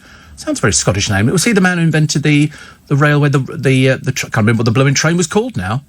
The steam train. Didn't he have Stevenson's rocket? Wasn't it Stevenson's rocket? I'm pretty certain. And that was obviously, One moment, caller. We're just trying to connect you through to the entertainment desk. I like that idea. On your screen in just a moment, here it comes. There it is, Stevenson's rocket. And you know where it is? It's in the Science Museum. It's in the Science Museum in London. If you've not been to just down the road, Science Museum. They've got aeroplanes hanging from the ceiling. It's amazing, isn't it? God, it would have been the noisiest thing going. It was the 022 wheel arrangement, he says, with authority. The 022, I don't know God's name now. Oh, it's the 0 for the big wheel and then 22 for the smaller ones. Oh, it's in York. They've moved it to the National Railway Museum. Pfft, swine. Let's go get it back. Let's mount a campaign to go and steal it, which they did in... What was that film, an Ealing comedy, where they nicked a train because they were trying to... And they stole it out of the Natural History Museum, the train. I don't know why in the Natural History Museum, but it was a good film. And it was good fun. I like things like that. So we're all having a good weekend? Are you? Right, well, make sure... Are you in tomorrow, Connor? Are you doing another day tomorrow, do you think? Might manage 2 in a week? You're off for a couple of days? Wow! What are you going to do for a couple of days? You're going to just put your feet up, do nothing? Nice. Yeah, what a good idea. The rest of it is just another day, isn't it, really? Just another day working. But we don't mind. I love coming into work. I seriously do. I cannot think of anything nicer. Well, jigsaws are quite good. But who the hell wants to do a jigsaw at coming up to 4:10 in the morning? No, we can have a nice time. Au revoir. You're going to Edinburgh now, are you? No, you're here, aren't you? Because you're back on tomorrow. Nothing. I thought you were going to Edinburgh now. You're not. No. Sunday. OK, fine. Thank you. Sorry I chipped in and made a contribution, I'll sit back and keep quiet. Bye-bye. What else? Apparently, Laura Whitmore's described as wooden on... Did you see Love Island? I bet you did. Don't lie to me. Of course you did. It's young boys' fantasy. Lots of bimbos wearing bikinis and stuff like that. I could see you on Love Island, actually, Con. You could go on to Love Island. We could put you up for Love Island. You'd have to go to the gym to work out a little bit. It would be boring. You'd have nothing in common with any of these people. I didn't have anything in common with any of them at all. Because I've never had a 32D, and I don't kill wild animals. So I've got nothing in common with going out. I don't understand the premise of the programme. Is it because they're sad, lonely people that can't find anybody to go out with and they don't want to go on Tinder? Or is it just sort of people who are so dead? One of them left her job with the council to go over there. Well, I'd be making sure she wouldn't be coming back ever again. The two who are going to get voted out first, Paige, who went out with somebody famous years ago, and the so-called rich boy called Ollie. I mean, because he's about as boring as a plank. And he doesn't know that we know that he's shot wild animals. So we have to get rid of him. We don't want anybody who does that to animals, I'm sorry. It's not a good thing. Yeah, but the doctor didn't make it any further, if you remember. They all get their one moment. They go, oh, and we're going to put Bimbo number 7 on Loose Women. So they put Bimbo number 7 on Loose Women. They think they've got a job for life. And, of course, they do one show. And then they go, there you go, they've been on Loose Women, because they do it as a publicity stunt. But most of them can barely string 2 words together. But they can tell you the entire Boots number 7 range. They can tell you everything. They tell you how much it costs, how long it stays on your face for, how many snogs you have to have before they've sucked your lipstick off. Oh, come on, grow up. What do you think they're going on there for? They're going on there to meet somebody to have sex with. That's what it is. It's a sexual-based They're not going on there to see who can build a castle out of Lego. They're going on there to sort of see if they can find somebody. And, of course, most of them can't. Because, I mean, you can't take any of these people home to meet your parents. Absolutely no. You imagine you walk through the front door, Mum, this is Maura. Get her out of my house. You know, I mean, that's the way it works. Don't want these people around. That's sort of shout, you know, first thing in the morning. Somebody said to me the other day, you know, why is your programme so lively? I thought, well, I've got to keep myself awake. And they said, oh, you're not going to be talking about Meghan and Harry again. Yep, certainly am. Certainly am. Why not? Listen, it makes the front pages of the newspaper headlines. Great to work with you. What was that masked man's name? Like, I did actually, I always check every day. I always check with the producer, you know, whether it's Corey or somebody else who actually is sort of, you know, is downstairs helping the programmes work out, you know, who's the person who decides who gets through, you know, onto the phone lines. Marilyn says, at least all this trivial talk of Harry and Meghan takes our minds off of all the serious news going on in the world. Oh, I agree with you completely. Completely. The Titfield Thunderbolt, thank you so much, Ken. That's where they stole Stevenson's rocket. The Titfield Thunderbolt. Thank you, Joe. And thank you, Jonathan in Southport. If you haven't seen it, get it. There's a box set of Ealing comedies, and Titfield Thunderbolt will take you back, ladies and gentlemen, to a time where people were nice, where people looked after each other, where people cared. Nowadays, nobody gives a stuff what happens to you. They couldn't care less. Oh, somebody else was stabbed on the streets of London. What do we do about it? Nothing. Absolutely nothing at all. It's just another statistic. But in the days of the Titfield Thunderbolt and all those other great Ealing comedies, it was filmed in real places, proper places. It was just amazing. Just amazing. Perhaps I'm old-fashioned, in which case I love being old-fashioned. I'm really delighted to tell you that I'm very old-fashioned. I hark back to a better day. I wish I could, actually. Steve, have your culinary skills improved since you met Nadia Hussein? No, I think she realises, together with Jamie Oliver and Phil Vickery, that I'm a total dead loss in the kitchen. I just can't. I can't do anything. I have to be honest about it. I mean, I can't do anything like that. I mean, I could probably just about put pasta into a bowl of hot water and sort of make something out of it. What? I've got no idea. I do a mean sprout, yeah, but I don't actually make the sprouts. I don't make the sprouts. What did I have yesterday? Oh, I didn't have anything exciting yesterday. I had a couple of pockets. Have you ever seen them? They're made by Warburton's, and it looks like a pita bread, but you squeeze it at one end and it opens up, and you drop in your filling, like cheese or something like that. I think they're called Warburton's Pockets, and you put it in the toaster, and so it melts the cheese inside. And I had 2 of those. That was my tummy was feeling a bit upset yesterday. And then I don't know whether it's the milk I'm drinking or the injections. I don't know what it is. But I had quite a nice time, actually, yesterday. Yeah, yesterday was a very lazy day for me. My friend Rich, he says, feels like about the 18th Monday in January. Keep me awake driving home. I couldn't believe you were in this morning. My friend Rich works for one of our sister stations just round the corner here, Radio X. And I saw him in there and I thought, perhaps I'm in on the wrong day. Perhaps this is really Sunday. Corey shouldn't be here and I shouldn't be here. Oh, no, actually, I would be here on a Sunday, wouldn't I? I hope you've downloaded the podcast. Please download the podcast. I only say that because it does help in the great scheme of things. But no, I saw Rich coming in. He was standing up. He was dancing around. What on earth was the matter with him this morning? He's not like that at all. 3 more days, says Chris, then off to Bulgaria skiing for a week and a partial news blackout. You'll be my only streaming source for a week. I don't think much will change. I don't. Listen, in a week, they're still going to be talking about this. It's not going to go away. It really isn't. What annoys me more than anything, and it's got nothing to do with me, but, you know, I feel duty-bound, because when you meet a member of the royal family, you're supposed to, you know, nod your head or bow or curtsy or whatever happens to be, and I'm thinking, wait a minute, you're no better than we are. In fact, if anything, you're worse. You know, Harry and Meghan only been married a short space of time. Very easy to sort of shove the blame onto somebody else, but it really isn't like that, as 99% of people know. Will the Sandringham Summit be the biggest showdown since Gorbachev met Reagan at Reykjavik in 1986, says Ian? It'll certainly be more lively, that's a fact. It will, seriously, I promise you, it's going to be much more lively. But, as I say, I can see them all sitting in, and there'll be a knock on the door.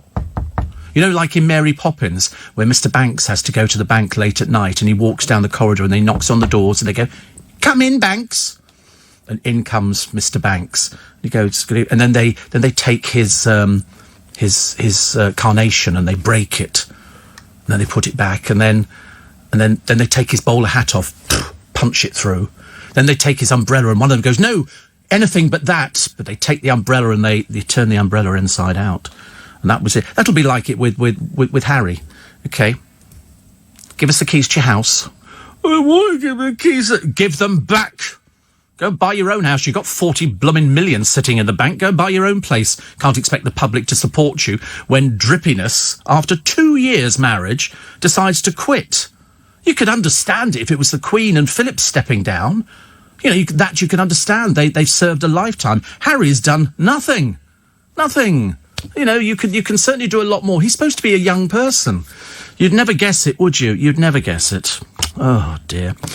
Also, more Londoners are leaving the capital to buy a place up north. Not because they don't like London, because it's cheap. You can go to Liverpool and buy a house for £1. Admittedly, you've got to rebuild the block. Hurrah! Meghan and Harry, hurrah! The Queen, hurrah!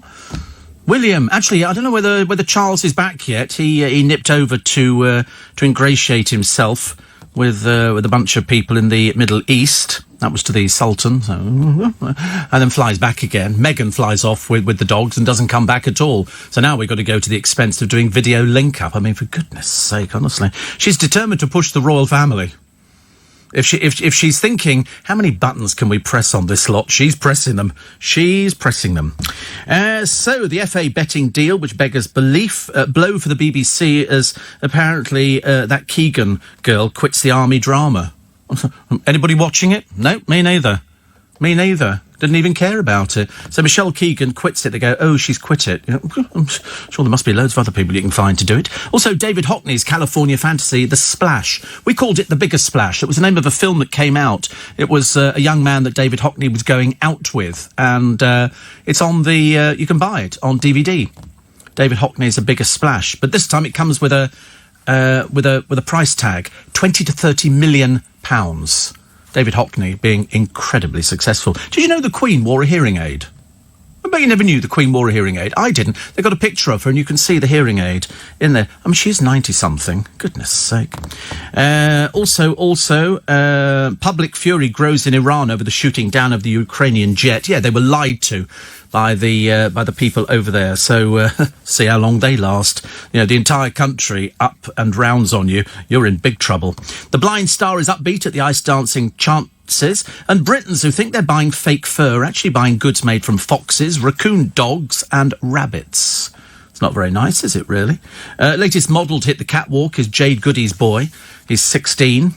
Bit embarrassing, isn't it? Because I bet Jeff Brazier thought he was the best-looking one in the family.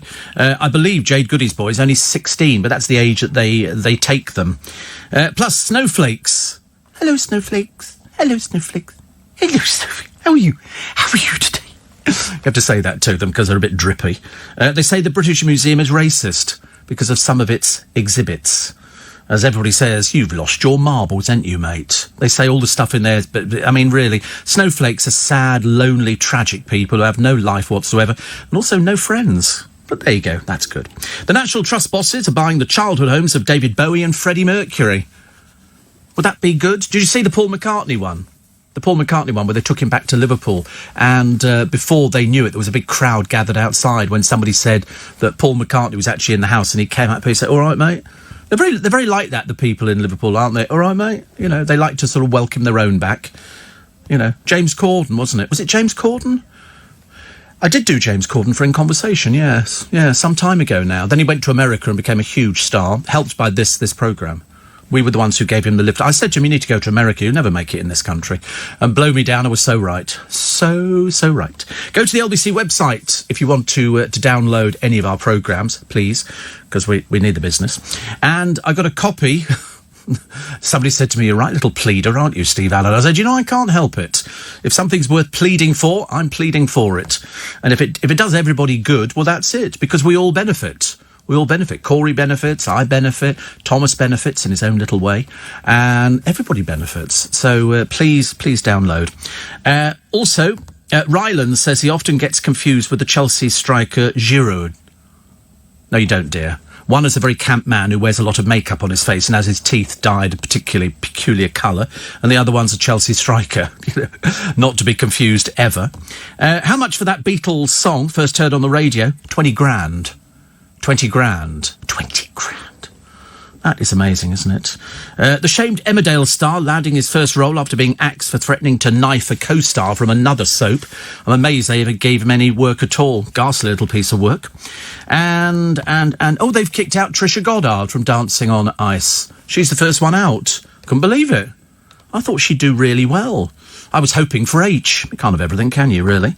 Also, Jackie Smith, 11 years after the porn scandal, she splits from her husband. She's very good friends with Ian Dale, isn't she, Jackie Smith? Don't they do a podcast, I think, or something? For the Many. Oh, is that what it's called? For the... Oh, how lovely. It's nice. Anyway, she split from her husband after the porn scandal. I can't remember what the porn scandal was. I don't remember that. Was it... They got caught watching... Oh, because he'd paid for porn. How unwise when it's all free. All free. It's always like, the child catcher, isn't it? And Chitty Chitty Bang Bang. All free and all today. Lollipops, pink ice cream. And then the kids get in the back and then bang, they're banged up in a cage. But no, porn is free. You don't need to pay for anything. But he got caught out, really. Bit embarrassing. So Mothercare stripped bare. What's the next one? Debenhams. 19 shops they're closing by the 20th of this month, which is quite a lot, actually, quite a lot. And 2 in 3 BBC jobs are to be based outside of London. Yeah. Does it make any difference? Yeah. No, not really, actually. Steve, you were talking about steam trains, says Shane. He says, the Flying Scotsman was brought out here for our bicentennial in 1988. Everybody loved it. Oh, I love it. I love it, love it, love it. You won't find me ever arguing about steam trains. I told you I was standing on Richmond platform a couple of years ago, and they said, stand back from the edge, like you're going to be sort of hanging over the edge of the platform. And a steam train came through, and I think it was the Scotsman, and it was belching out all this smoke. I thought, that is bloody brilliant. I mean, absolutely knockout. It couldn't have been better. I was so excited, I couldn't wait to go on air the next day to tell people I saw the Flying Scotsman. And people were leaning out the windows, waving, and I was waving and shouting, Daddy, my daddy, and it didn't work. But I enjoyed doing it. Steve, car boot sales killed Mothercare. Every other stall is filled with lovely kids' clothing, hardly worn for next to nothing. I'm amazed they held on for so long, says Ellie. Do you know, you might be right. We have a second-hand shop in Teddington, and they sell prams and stuff like that. Why would you bother buying a brand new pram when you can get a second-hand one? Fraction of the price, and it's hardly been... They only lie in it. Not difficult, so you're probably right. Steve. The plot of the Titfield Thunderbolt is the fight to prevent the local train service being replaced by coaches. Shades of Dr. Beeching. Yeah, hence the other show that came out. Did Moscow to Beijing by train this summer. Fabulous, says Ian. Yeah, I love the Titfield. It was so good, actually. Angie says, could you say hi to a member of the Steve Allen fan group? Jeannie from Canada. She's got an ear infection. Hello, Jeannie. No, stop it. That was like years ago. Didn't the Monty Python news for the elderly? Hello? And the next bit was, have you seen the price of eggs? They've gone up this year. Shocking, isn't it? I don't know how we survive. And they were taking the mickey out of people. So poor old Jeannie with an ear infection. Actually, I've never had an ear infection. Angie says it'll cheer her up. Not now. She was saying he mentioned me this morning. I thought he was taking the Michael. No, ear infections are not nice. But you can get something you drop in, can't you? And then you lean your head on one side. And that's supposed to make it better. I don't know. You're not supposed to use cotton buds. I use cotton buds all the time. Meghan and Harry, says Susie, I'm wondering why she's not here with him. I would have thought that her support for him would be really helpful. Well, who are his friends? They must be dwindling. Even people in the forces are absolutely ashamed of him. They found some today. No, not difficult. Not difficult. And, basically saying he's been disrespectful to the Queen. I mean, if anybody should be respectful, we're more respectful to the Queen. Noah says, how is your Christmas Day sprout tree from Anne-Marie Minhall? Well, it's been eaten, I'm afraid. That's what it's there for. I get one every year from her. And Celine says, apart from the heavy problems of Harry and Meghan, prayers and concern to those affected by the Taal volcano eruption in the Philippines. Yes, I mean, I don't know how bad it was. I haven't actually brought myself up to date with that one just yet. Shane says, Steve, Meghan finally got her own way. I don't think she likes the Queen. I don't think she likes the royal family. I would think that would be a fair assumption if you asked her, when Diana was interviewed, that Martin Bashir interview. So, what happened? Well, there were 3 of us in our relationship. It was getting a bit crowded. And I think you'll probably find exactly the same from Meghan. But the trouble is she's not Diana. She's nowhere near anything like Diana. Diana worked, for years and years. Donnie says it's the feast of St. Hilary today. Bishop and Doctor of the Church. You celebrating? Well, I could ask Corey if we could do something. I don't know what Corey's got in mind for the programme. Wait a minute. Nothing. Nothing at all. Oh, yeah. He's managed to find some chocolate, so we're celebrating with chocolate. Well, he is. It's chocolate crunchy bits. And he particularly likes those. Ian says, I'd love to go on the Orient Express, but I'd be worried if it got stuck in a snowdrift and Hercule Poirot suddenly appeared asking questions. Yes. Such a good film, wasn't it? Such a good film. And somebody said to me the other day they actually watched Passport to Pimlico. Smithy the trucker says the old ones are the best. Isn't it great? In Burgundia. Do you remember it's what it was? Passport to... Every time I go through Pimlico, I think, my God, it's changed a bit since the early days. Donnie says, looking forward to having my cold lamb sandwiches later. Ooh, yuck. And Noah says, what's your favourite day of the week? Every day. Every day. I don't have a day that is not my favourite day of the week. Every single day is my favourite day. It's odd, isn't it? Why, how can you be that happy about something? Answer, very easily. Very easily. Perhaps we should have the Royal Summit here in the studio, says Corey. Honestly. Perhaps an extended in-conversation. OK, joining me today, Her Majesty. Hello. Hello. Also, Charles. Hello. And William. All right. And Harry. Yes. And Meghan. Hello. And, OK, so where do we begin? I'm starting. I'm the Queen. OK, you actually start. So your first question is for Meghan. Who are you? What are you doing here? Why did you marry this boy? Are you happy with us? Do you not like us? What's the matter with us? The answer is just about everything. Just about everything. You are a dysfunctional family. You can't help it. But I think an extended in conversation could go down very well. Would we invite Andrew? Absolutely not. Andrew would be a separate programme, I think, completely. OK, and we've luckily contacted somebody who can contact the other side. Here's Mr. Epstein, and he's got some questions for you, Andrew. He's got some questions. So you said you didn't know me. Well, you did know me. You stayed at my house on numerous occasions. Jake, my Methodist pastor, he says, not feeling well, seem to have a cold. Blood sugars not going down, and they're very high. Feel very weak and short of breath. Hope not to have to go to the hospital. A bit worried. I've tried everything to get them down. It's very difficult. You can go up, but it's very difficult to go down again. Perhaps water? Drinking lots and lots of water. Would that make anything go down? I was a bit naughty, actually. Could I have some water? Yes. I forgot to ask for water at the same time. And a gin and tonic. Or a Prosecco. Often wondered if it would turn up. Or failing that, some pate. And that'd be quite nice to just eat during the programme. Other people eat breakfast. I never get to the breakfast bit. I never get as far as breakfast. Well, I'm trying my best. I'm doing my best. Good riddance, says Gary in Woolwich to Harry and Meghan. Don't need them. No, I mean, to be brutally honest with you, you don't need them. Nothing to do with your life. You're nothing to do with the royal family. Nothing to do with any of their charities. You don't actually need them. They don't serve any useful purpose for anybody in this country apart from their charitable side. But then they all do charity. The Queen does charity. So, I don't know where we go from here, but you don't technically need them. Thank you. You really don't need them. And that's not disrespectful. I don't have to be accused of being disrespectful to them. I'm a huge royalist. So it made me laugh the other day. Somebody said, oh, you're obviously not a royalist. Perhaps we should send you to Australia. You think, quite clearly you don't know anything at all, do you? Obviously another dippy snowflake. Ice cold water. It's like you've actually kept the water outside overnight and it's ice cold.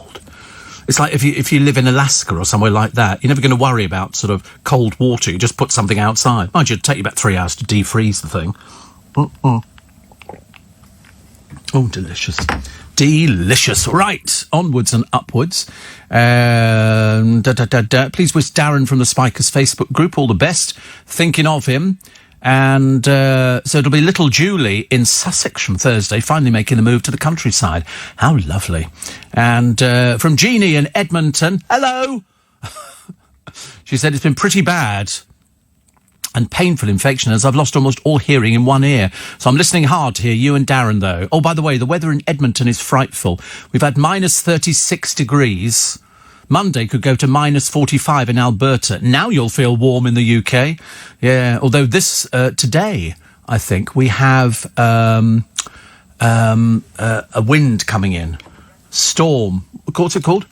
Brendan. Storm Brendan. Woo! There you go. If your name's Brendan, it's your bloody fault. And about 80 miles an hour. That's going to ruin it, isn't it? I'm glad I brought a hat in. Well, that cold water, as I tell you, that hits the spot. I'll be rushing to the toilet in about 5 minutes. So John Lewis have got a makeup counter for men. What sort of men are going to be wearing makeup from John Lewis? Rylan, I should imagine. Poor old Rylan, honestly. He must look horrendous first thing in the morning. Plus, sitting in the cinema counts as a light workout. How that works out, I've got no idea. Tacky, the moment Harry touts Meghan to a Disney boss. And Priti Patel says, I'll double the jail terms for attacks on 999 workers. Well, not just them, there's loads of other people. Britain's cut out a spoonful of sugar, and it's down to tax. And a mother of 8 who is aged just 30. And her husband's got a night job to pay for the food, which is amazing, isn't it? Very good. Also, surgeons treating a record number of men for a broken willy. Apparently it's quite a normal thing, broken willies. There's a name for it. I can't remember exactly what it's called, but there is a name for it. And apparently most men are too embarrassed to talk about it. So we'll talk about it on the programme this morning. Apparently it's not something that everybody knows about. It's very easy to do, to break it. If you break a blood vessel inside, and so then when it heals, obviously it's going to be a bit shorter, isn't it? So you're going to lose a bit of size, kind of thing. Laura Whitmore, new presenter of Love Island, but to be honest with you, you don't need a presenter on it. I mean, she only does about 3 links and that's it. Been described by critics, they would have to be, as wooden. But then she always was. She was always, here's Laura Whitmore turning up to something. She didn't have any work, she just turned up to everything. So that's the way it goes. My favourite film, says Paul in Lower Boddington, is Man in the White Suit. Yes, I like that. Oh, it's a lovely little film, actually. Again, part of the Ealing comedies, man. Also, The Magnet was a very good one. Did you see The Magnet? That was one of my favourites too. But I think Titfield Thunderbolt at the top, and it was basically to make sure that the railways stayed the railway. They didn't want the coaches to actually take all the people, which you get nowadays. Whenever we get a strike, you actually get people saying, there's buses outside for you. I don't want to go on a bus, I want to go on the train. That's why I bought trains. And the asses, the TV donkey stunt is in all the papers today, because they've not ingratiated themselves. Love Island loser Ollie, and that dreary old Paige who can't stop talking about her last little fling, which is a shame, really. But the Villa girls don't like him, and he's a Love Island toff. No, he's not. His father is. He's just jumping on the back of his father, which is not so brilliant, is it? Not so brilliant. And Caroline Flack wished Laura Whitmore good luck in her stint fronting the new series. There's nothing to do. You just turn up and do about 3 links, and that's it for about 6 years. Ridiculous. Trisha Goddard, axe from Dancing on Ice. We'll wait and see who the next ones are. And the twins who've turned up on Love Island. What is it about twins holding hands? Is this some sort of perversion or something? It's not normal, is it? You don't need to hold hands walking towards the camera. They're apparently, they arrived as shock bombshells. And apparently the twins' arrival thrilled the boys. Of course they would. I mean, to actually get 2 blonde bimbos is kind of amazing. You normally get 1. But, I mean, for 2 to come along at the same time, and they're VIP, whatever they are. But it'll be interesting to see how they go. But they're just a bit tacky. As I say, you'd never want to take them home. These would be people you just... No, thank you very much indeed. No, thank you. A serial shoplifter called Anna Burns. She's banned from every store in England except one, nicked goods from the Boots next to a Crown Court minutes after she was bailed. I think you just throw somebody like that in prison and leave them there. Rot in hell, dear. Water. It's like being in the middle of a desert. And all of a sudden you go, and look, there's an oasis, and you go there, and you put your hand in, and it's ice cold. And then you dip your little cup, and and then all of a sudden, you suddenly realise that there's all these flies hanging about over the top of it, and you've drunk half a glass full of flies. Ugh, horrible. And you get mirages, don't you? That's where you think you've seen an oasis in the middle of the desert, and you haven't seen anything at all. It's all in your imagination. Here's the Queen looking very unhappy. They think that Meghan, who's turned out to be the one who's upsetting the royal family, not very well. Harry, of course, too weak too ineffectual, can't do anything at all, so they're going to have a meeting. How it will go, I've got no idea. Harry and Meghan have been advised they'll make millions by being financially independent. They've already got millions. What are you on about? What a stupid piece of chronically bad journalism. They've got millions in the bank. They got Diana's money and they got the Queen Mother's money. The Queen Mother, who, I mean, spent most of her life owing money. But, you know, the next thing is they're going to be going, oh, you can make millions doing... Is that what it's about then, Harry and Meghan? Is that what it's about, making millions? Is it really? My God, you're more shallow than I thought you were. People born in January lose out when it comes to birthday gifts. January babies get £13.82 less than those born February to December. January is, mind you, this month. We actually came through London this morning, and it was very, very quiet. Very, very quiet. Almost quieter than that. Was quieter. Nothing was moving at all. And I said to my driver, because the reason is nobody's got any money. Very shortly, those credit card bills are going to be arriving on your mat. I don't want to be a prophet of doom, but whatever you spent over Christmas, you're going to be coughing up at the end of this month. If you're self-employed, you've got a tax bill. That'll run into thousands, won't it? Tea and water, honestly. I'm easily pleased. Seriously, the only thing that could make it better now is a portion of chips with some mayonnaise. That'd be quite nice. Or another one of those Warburton's pockets. They're actually quite nice. I could pop some cheese. I thought perhaps you could pop cheese and... I don't know what you could pop in here. There's one here which looks like it's got all sorts of things. You could put cooked chicken in. You could put anything, really. Ham. Sounds lovely, doesn't it? You don't need to put butter in there because they just sort of go... No, I just put cheese in. Lovely. Delish. And, Steve, I keep imagining the royal family sitting in your studio now. Is Eugenie not there, says Anjali? Oh, no, we don't want to talk to deadbeats, do we? We don't want to talk about anything that's come from Prince Andrew's side of the family. No, thank you very much indeed. Even the producer said, oh, will you be talking to Prince Andrew? Absolutely not. Another one who's brought shame on the royal family, together with Sarah Ferguson. Luckily, she's kept her mouth shut recently. Keep it quiet, keep it quiet. She can't, you know... Do you remember there was that dreadful picture of her some years ago, sitting on the train, being all anonymous, with a big bag with a picture of one of her girls superimposed onto the front of it? I mean, talk about tacky. If anybody has sort of exploited her position within the royal family, it would be Sarah Ferguson. You know, dreadful. Steve, in the summer you kept on about ice-cold milk. And as my milk is in glass bottles, you've got me into the habit, because I have a lovely milkman. The milk was really, really cold. You can't beat cold. I mean, so there's about 20 pints of ice-cold milk in the fridge. Sometimes I'll just take one out and drink it. I'll just take it. I don't care. Seriously, I mean, I'm not bothered. I say ice-cold milk and then ice-cold water out of the taps. Lovely, isn't it, really? Steve says, Monica, your favourite cabbie, Steve, I really wish I could get my head back under the duvet, but it cannot be done at this time of the morning. Driving is only part of the problem. I wouldn't better hear you. You're so right. I mean, I was saying that the other day. I was sitting here and we were sort of chatting away. I said, you know, if somebody wheeled in a bed now with a duvet on it and nice soft pillows and you could just climb in and it would be like a scene from The Sound of Music. My entire life is a scene out of movies.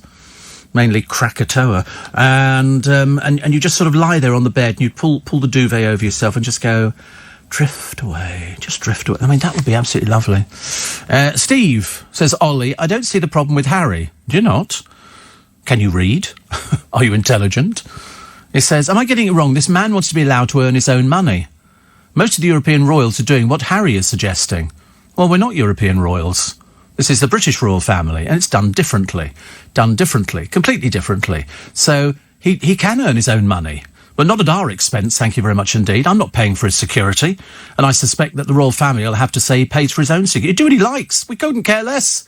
But what he's done in a very short space of time with his new wife is disrupted the royal family. Have you ever heard of such a thing?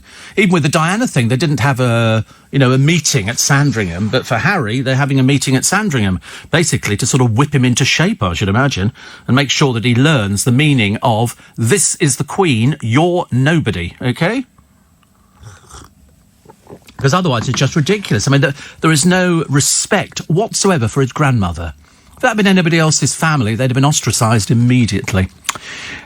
Steve. LBC, listening to you from my hotel room in New York City. Shall I bring you back some Tommy Bahama shirts? No, I have loads, thank you very much indeed. And, Steve, it has to be chips with Dutch mayo, fresh in Amsterdam. What a treat, says Stu. I like Hellman's. I like Hellmann's mayonnaise. I put it on everything. Seriously, it goes on just about everything. You can put it on sandwiches, you can put it on chips, you can put it on curries, you can put it on everything. Everything. Looking forward to fresh country air, says little Julie. Still have family and friends in Twickenham and Feltham, so we'll still be visiting. It's lovely, you'll have a lovely time. And at least you can still pick up LBC, which, as far as I'm concerned, is the pinnacle. Watched a film called Up. It was very good. Is that the one with the house with the balloons and the old man? That's a good film, isn't it? And the Boy Scout, when he gets the knock on the door. And, here we go, floating through the atmosphere. Opens the door, there's a Boy Scout clinging onto the outside. Who'd have guessed? Steve, when I did a desert crossing with my mate Alex, I kept thinking I saw an ice-cold glass of lager shimmering in the haze. Yes, ice cold in Alex, wasn't it? Of course, that was the basis of the advert on the television. Get Meghan and Harry to produce your show for a day. They need the work, says Jessie. I don't think they'd know what to do. I seriously don't think they would have any idea what to do. We almost patronise the royal family. We go, oh, and here's Harry, and he's answering the phone in a stockbroker's or something like that. And you go, yeah, only for like 20 minutes, and then they are all back home again. They don't do anything. It's just all done for sort of, I don't know. It's just done for show. Just done for show. Look, honestly, look, Henry's in. Look at that, honestly. Your little red headphones and everything. You've got the shirt. But this is in the small size. You would have the slightly bigger version, which also doubles as a tent, I should imagine. How long did it take you to get in this morning? Henry's the new boy. An hour and 20 minutes. Oh God, that's not good, is it? An hour. Yeah. Oh. The last one used to get a car in. See you later. Bless him. We have a turnaround. There's lots of sort of people joining on different programmes. Very exciting. It's Henry's first day, but he looks quite good on it, doesn't he? I don't think he'll enjoy the hour and 20 minutes coming into work every day. That's not great, is it? My Methodist pastor, Jake, says, after preaching at my 4 churches today, I went out for a burrito at the Mexican restaurant, which is delightful. It's a combination of a little restaurant and a Mexican grocery store. Got some homemade tortillas. They used to do in Marks and Spencer's, I don't know what they're called. What you used to get little pancakes, okay? Used to get some tomato salsa and some sour cream and then some chicken with different bits and pieces. And you'd heat that up, and then you'd put it in the middle of the little pancake, and then you'd put on the tomato salsa, and then you'd put on the sour cream. I don't know what they were called. They don't do them now. Typical, isn't it? Marks and Spencer, they do something that's really good, and then they stop doing it just when they've sort of got me going on something. It really annoys me. Why can't they just leave things alone? They go, oh, it's very, very popular. You go, well, obviously not, because they've axed it. So I'm quite jealous, actually. A burrito company, Monday morning, hurrah! Monday morning, hurrah! Sandringham, hurrah! Do you think they're all up there already? Do you think Harry's sleeping outside the front door? You know, in a sleeping bag or something like that. And people are saying, what are you doing? I haven't got anywhere to live.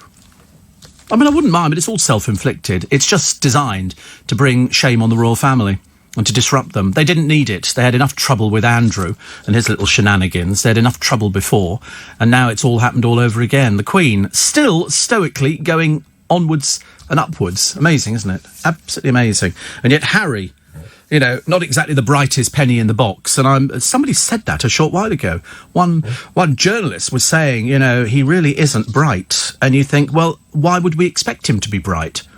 What, because he's a member of the royal family? No, not necessarily. It doesn't work like that at all. Eddie says, instead of a Steve Allen tea towel, it must be a Steve Allen bag. You'd be seen all over the country every day. I like that idea. I'm all in favour of that. And then for 38 whole minutes, I completely forgot the show was on, says Georgia. I mean, sat in my uni library staring blankly at a case study like an absolute loser. You said it. You said it. Belated Happy New Year, says Peter. A little bit late. Taste the difference mayo from Sainsbury's, says Paul. And little Judy says, I'm still coming to your live show next month. In fact, quite a few of the Spikers Facebook are. So thank Catalina for organising the pre-show meet-up. Fantastic. I can't believe that. I mean, it'll creep up on us really quickly, won't it? And then we'll be all there again at the theatre. A lot of people who've been before and a lot of people who've never been there before. So that'll be interesting. Very interesting. Notorious Broadmoor Hospital could be turned into a luxury hotel. Not sure I'd be interested in that one. And ITV bosses have been thrown into a panic as the identities of the stars of The Masked Singer have been leaked. You know, the Daily Star knows who the 12 celebrities are, hiding behind Queen Bee, Tree, Hedgehog and Monster. And viewers have also guessed. They say here, in the ITV show, judged by Joel Dommett, there's an average presenter, good Lord. A panel of judges, Rita Ora, Davina McCall, Jonathan Ross and somebody called Ken Jeong, who's an irritant of the First Order, tried to guess who the famous faces are. I mean, so far, 3 stars been kicked off: Patsy Palmer, Alan Johnson and Justin Hawkins, because they're not working on a big budget for this show. They've spent it all on the panel. So the actual people have been going, oh, is this Michael Crawford? Don't be so stupid. Of course it won't be. Honestly, why do people do that? A former stylist, Cara Delevingne, stole $230,000 from her dementia-stricken gran. Some of these people are vile, aren't they? How can you steal from your grandmother? Mind you, how could you treat your grandmother like Harry has treated his? I mean, that, I would think, would be just, you know, somebody saying, you played it wrong. Everybody says he's played it wrong. So he's gone from being, popular boy within the royal family to most hated member of the royal family next to Prince Andrew, which actually, no mean feat.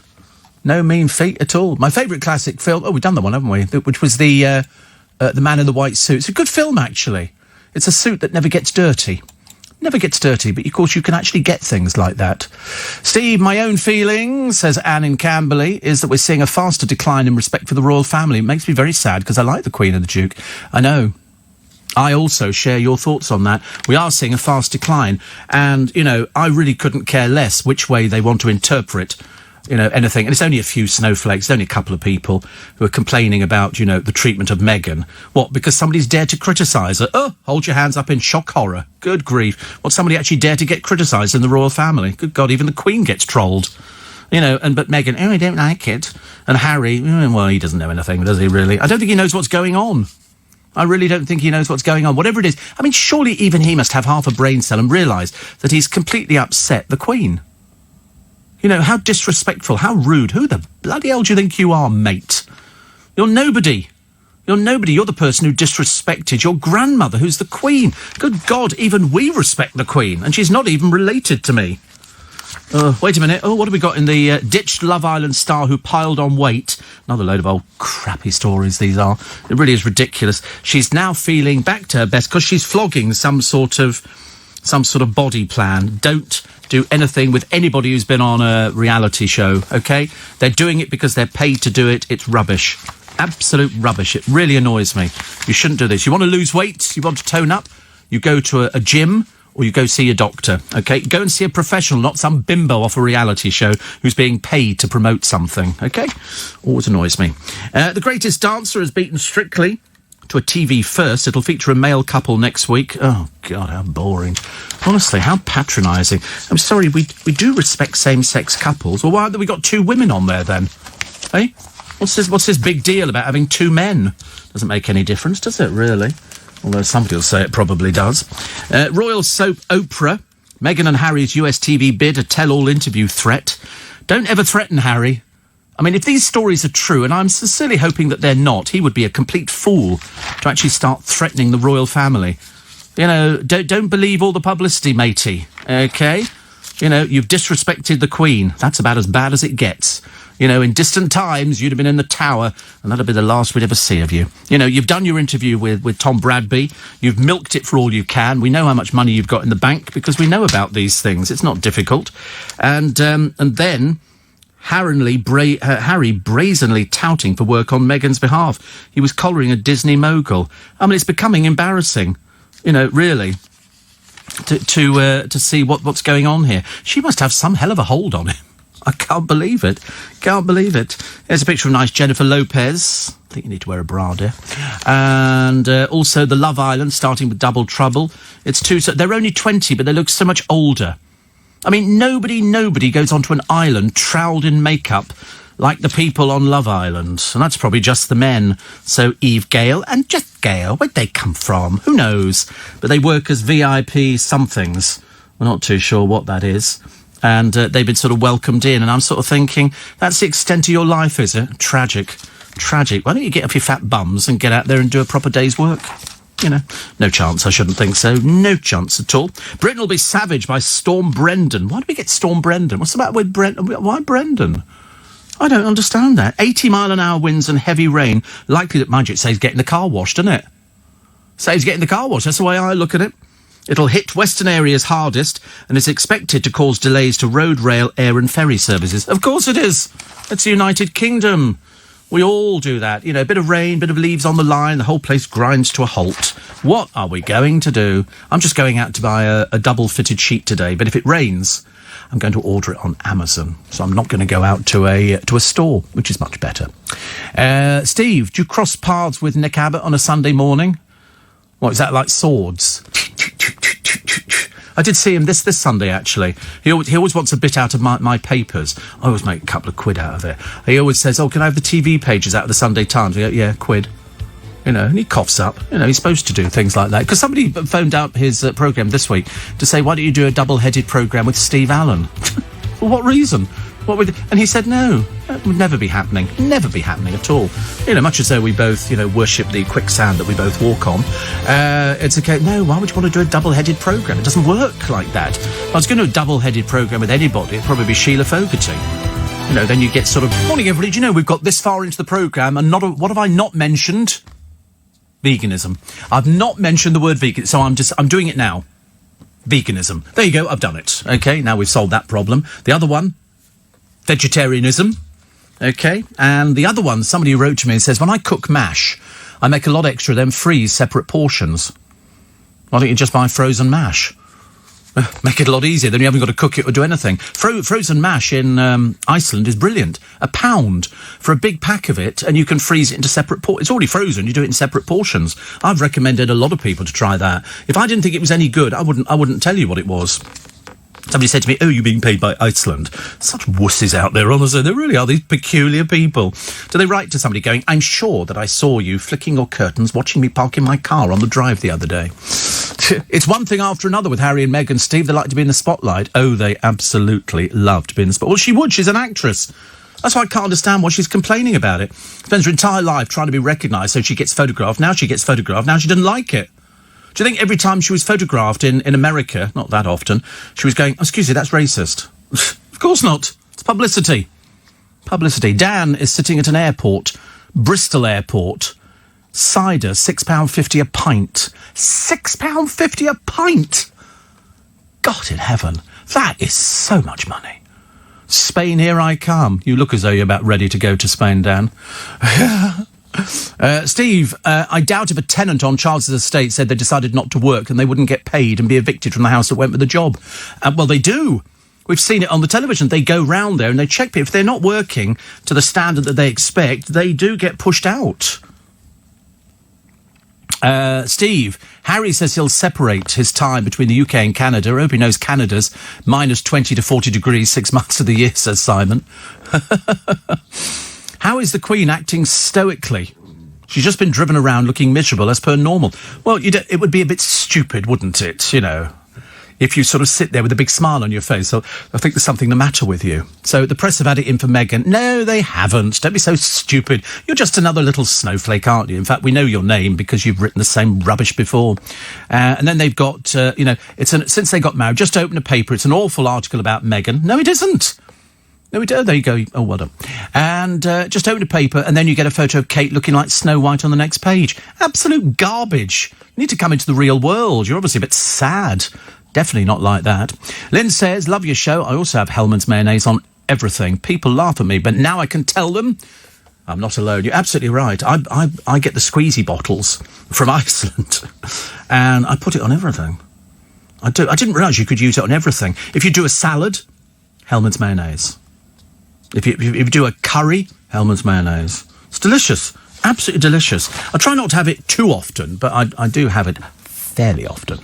84850 steve at lbc.co.uk. The cost of bacon's gone up after wholesale pig prices continue to rise at the end of 2019. Oh, that'll be explained by the fact that Greggs have put all their prices up. But they put them up on sausages as well. Didn't know sausages had gone up in price, but apparently. The price of Tesco's own label bacon is 20% more expensive year on year, and its Woodside Farm brand is up 19.4%. I've never noticed.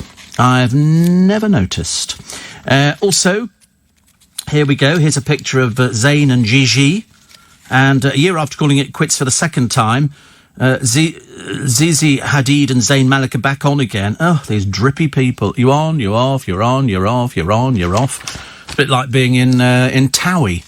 All the people there, you know, going, oh, I think I'll go out with Chloe Sims. On second thoughts, maybe not.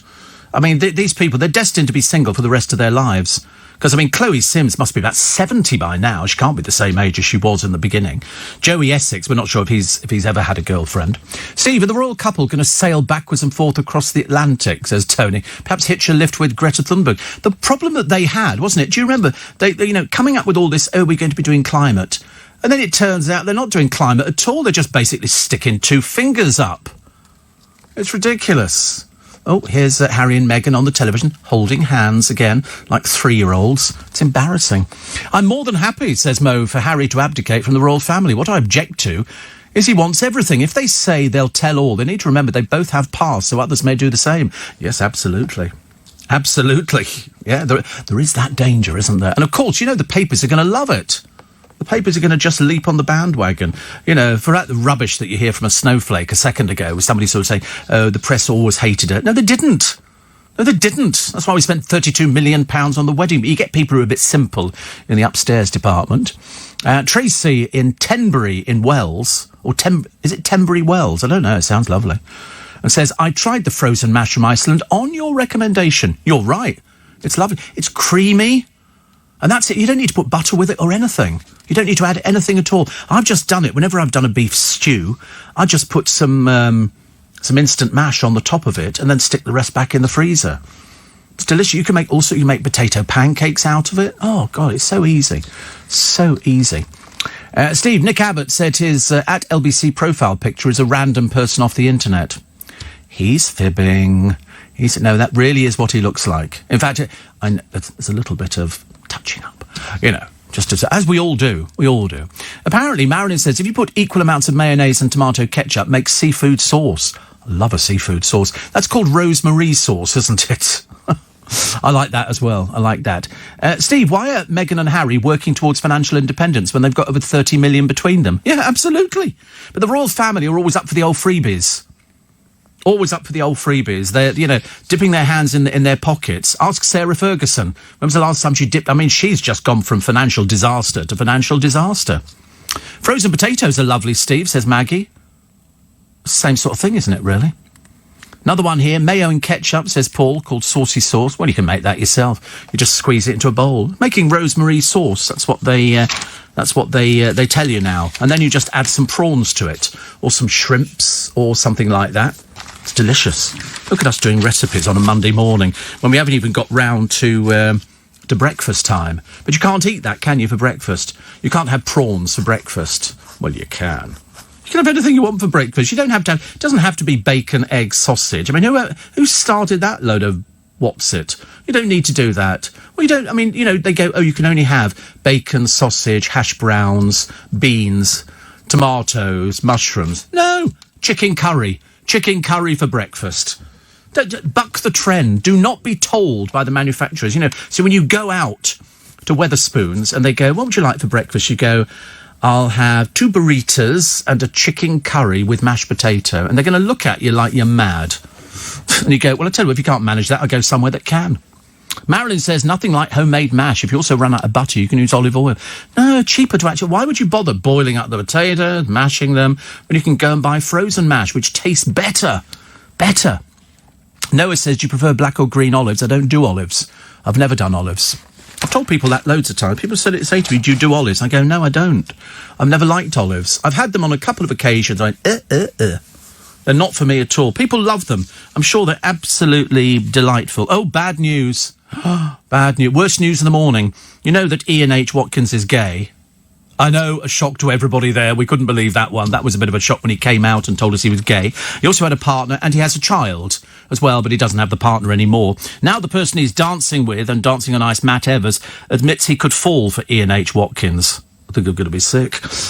Why would you want to do that? You're just dancing together, for goodness sake. He says here, Pro Matt and the former Step singer are both single, gay, and have spent hours together training. Well, I've spent loads of times with Thomas and Corey, but we're not going out holding hands, skipping and choosing curtains, are we? Good. Well, not till Sunday, no. But isn't that ridiculous? He admits he could fall for him. God, he's the most irritating person under the sun. He really... Now, you've got two of them. Meanwhile, Trisha Goddard, as I said, has been skated off. My friend Ian says there's a diner near me that does a pot roast for breakfast. And it's great. I don't even know what a pot roast is. I mean, I'm being quite ignorant. I think it's an American thing, isn't it? What is a pot roast? Is it just a chicken in a pot which comes with vegetable? Oh, there we go. Pot roast beef with French onion gravy. It's a braised beef dish made by browning a roast-sized piece of beef before slow cooking the meat in a covered dish, sometimes with vegetables. Tougher cuts such as chuck steak, boneless chuck steak, short ribs and 7-bone roast are popular cuts for this technique. Oh, so it's beef. It's beef. Oh, there you go. Oh, I don't think I want to eat that for breakfast. I'm not sure I want to eat a pot roast for breakfast. I could eat, but definitely curry. Definitely curry. Siri, Steve, says Pauline, I just saw the video of Harry touting Meghan for work at the Lion King. It was excruciating. Is that the trouble is, nobody ever criticises the royal family. That's the thing. Over the years, it's been traditional in the press. Oh, we have to be nice to them. We have to do this. And you think, but why? What would be the reason why you'd have to do that? Did you vote them in? No. Did I vote them in? No.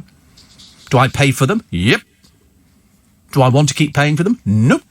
Thank you very much indeed. If they move to America or Canada, do I want to pay for their security? Nope. That's their decision. Whilst they're on our soil, I don't mind. Elsewhere, they could do whatever they like. Couldn't care less. You know, I'm sure that they could sort of put out a disguise of themselves and go out shopping and go to all the usual places, but I'm not paying for it. Why should we pay for it? There'll be an uproar in the country. I'm telling you, the papers will have an absolute field day. Shane says, I'm having steak, chips and gravy right now. You see, that's for tea. See, that's okay. Steak, chips and gravy is fantastic. I'm all in favour of that. For breakfast, you put the eggs over the top of the beef with some potatoes and you get toast. Toast. I watched that Man versus Food thing the other day where this bloke goes around America. He's basically plugging all these places he goes to have a free meal.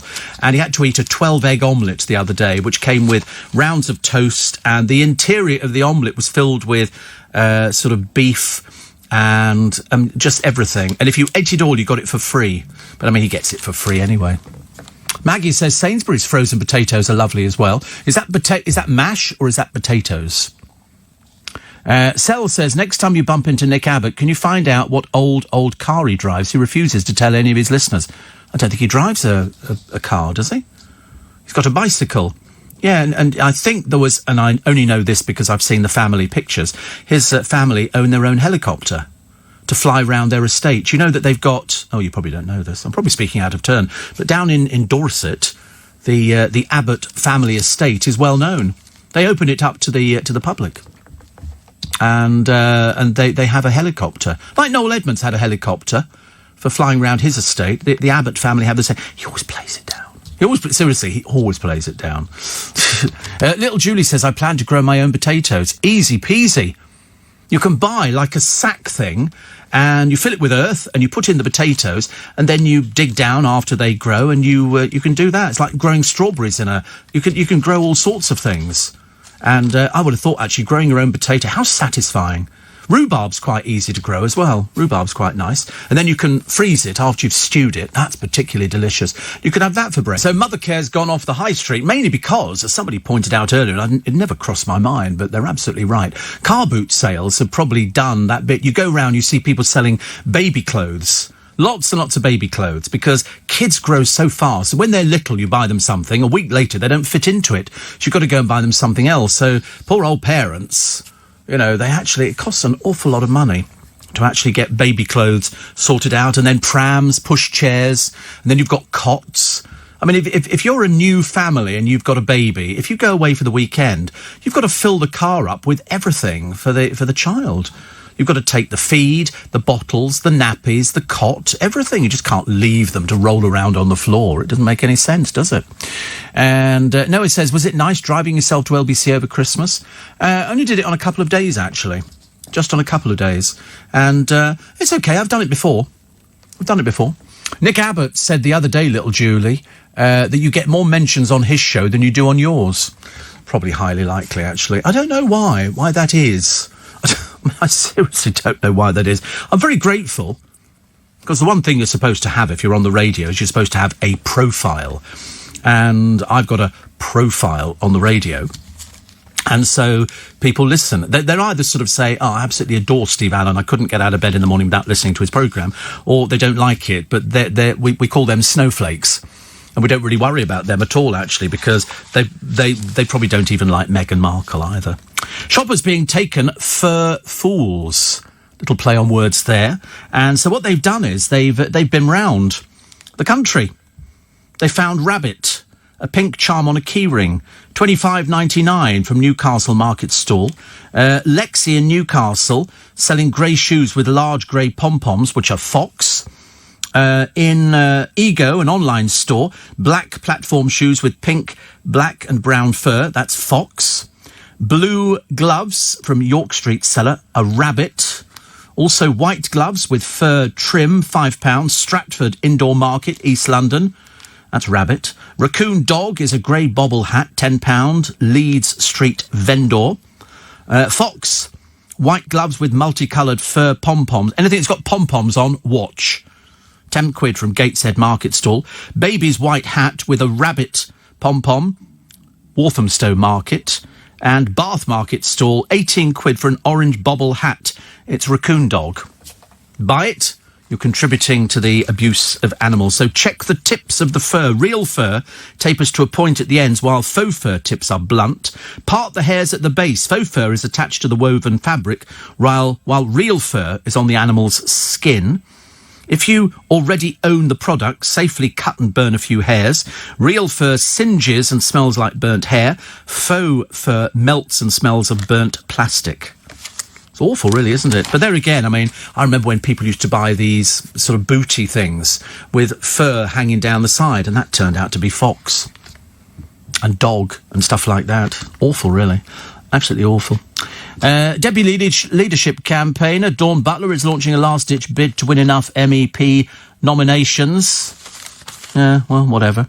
And also, she says, today I hope to make it to the ballot for the Labour Party deputy leadership. I'm certainly qualified. I'm the first elected black woman in Britain ever to become a minister. I've had responsibilities under two Labour Prime Ministers, Tony Blair and Gordon Brown, and I've served in the shadow cabinet of Jeremy Corbyn. To be honest with you, I don't think anybody gives a stuff anymore, do they? They don't seem to be sort of as into the political side of it as I thought they were going to be, which is a great shame. So here are the silly asses. Yes, it's Gordon Ramsay, Gino D'Acampo and Fred Sirieix have been dubbed idiots for making a little donkey pull them along on a cart. Animal rights campaigners claim the animal was clearly struggling with their weight. Audrey Gaffney of the Ethical Bucket List has complained directly. She said it's clearly unacceptable for a little donkey to pull this thing. I mean, the wheels on this truck are nearly flat. There's a driver and a goat on there. Again, ITV have failed to undertake adequate research. They, of course, have not accepted this at all. Jan Leeming branded the trio idiots. She said, didn't it cross their mind that the load was too great for a poor little donkey? Obviously not. Brooke, a charity that improves the lives of working donkeys, said, we spend a lot of time telling people it's not okay, and then you have three pretty influential men doing it. It's easy for people to watching to think they can do it too when they go on holiday. They would have had a crew, a vehicle, so it's totally unnecessary. Bosses refused to apologise. Remember when they had the elephant one, where Martin Clunes climbed up an elephant's trunk? They were also criticised for Trevor McDonald's Indian train adventure, when they visited an elephant sanctuary and let tourists climb on them. ITV have said of the latest controversy, our production team worked to ensure animal welfare ahead and throughout filming. What a load of codswallop. There's 4 people sitting on a metal truck here, pulled by one little donkey. I tell you what, why don't you let the donkey ride on the back and get one of these oafs to pull the thing at the front? Really annoys me. Oh, look, talking of annoying me, here's Helen Flanagan out on the town, middle of winter, wearing nothing at all. God, how tacky do you look. 29 she is. She was backed by 2 girlfriends. Lovely. Class act. Nobody seems to have coats in Manchester. Too expensive for you, dear, are they? Or you just think it sort of doesn't really show off your boobs best? Very worrying. Very worrying. We're very worrying, I think, on this one. So she goes out. It's just a photo opportunity for somebody that nobody's heard of. Helen Dreary Flanagan. Plus, a Money Worries helpline is expecting a call every 4 minutes in January as families try to clear debts after Christmas. An acting executive said it can be tempting to avoid confronting money worries after an expensive Christmas. That's why I love that programme. Can't pay? We're taking it away from you. And they always do the same thing, you know, where they sort of, they turn up. These are High Court enforcers, not County Court. It's been escalated. They all say the same thing. There was one family, cheeky little blighters they were, when the debt collectors turned up on the door to evict them. They weren't after money, they were evicting them because they should have been evicted 6 months before, but they ignored everything. They obviously thought it would just go away. So they turned up, and this bloke goes, well, you're not coming in. He said, well, we are coming in. He said, I'm going to call the police. So then he faked calling the police. So the bailiffs called the police to say, has he called the police? They said, no, nobody's called us. And so he was standing in there. It wasn't even his house. It was in for his sister. He said, well, we have children in here. They said, well, you have to go to the council. They have to rehouse you, but you're not staying here because the landlord wants his house back again. Well, you're not coming in. So they then said, listen, we have the right of entry. So either you're going to open the door or we're going to smash the glass in and gain entry. It's as simple as that. They hadn't paid a penny piece for more than a year. Seriously, they haven't actually paid anything at all. And you think, if you were the landlord, and I know landlords in the past, and they say, these people moved in, they paid for the first month, and that's the last thing. Then you've got to spend the next 6 months trying to get these blighters out. And so, can't pay, we're going to take it away. It's just basically a lot of ne'er-do-wells being chucked out. And eventually, he said, well, you are going. You're going today. We're changing the locks. And they changed the locks, and out they went. But there's loads of people like that, living for free. They catch up. And then it turned out when they went into that, it turned out they hadn't paid for diddly squat. They paid for nothing. They had debts mounting up all over the place. And yet they had huge televisions in every room, huge flashy bicycles. They're getting it all on the Never Never. So they lost all of that. So that was good news. Steve, grated cheese and Hellmann's mayonnaise spread on toast and grilled. Oh, anything. Listen, anything that involves Welsh rarebit, I'm in favour of. Over the weekend in a Japanese restaurant, I enjoyed my main with fried yokosabo noodles consisting of scallop, prawn, squid and salmon. Couldn't eat squid. Absolutely not. I could do salmon. I couldn't eat scallops. And definitely not squid. Definitely not. Good idea, says little Julie, growing rhubarb. I'll try that also. Want to make jam from the fruit bushes in the garden as well as the strawberries. You're going to need to cover fruit bushes over with netting. Stops the birds clinging on the side and eating it. Not so good. Steve, my partner sells the children's clothes when they outgrow them. That pays for the next size up, says Ian, with the twins. And somebody here who says, I have to say I'm very envious of the members of the Steve Allen Fans Facebook group who have tickets for your show next month.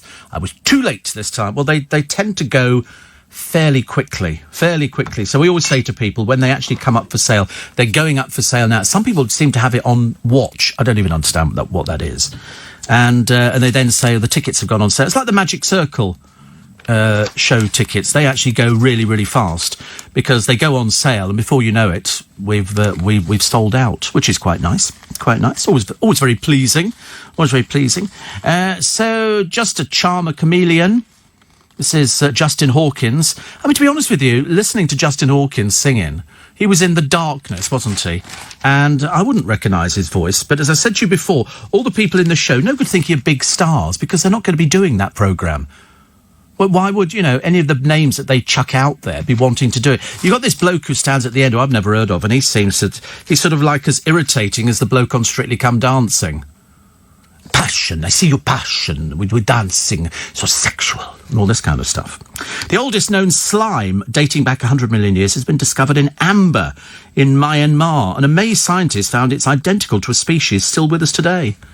I love it. I wish they'd find something really of interest, like frozen in the permafrost or something like that, so they've actually found a family or something who died in the permafrost thousands of years ago. That's what I'd like to see.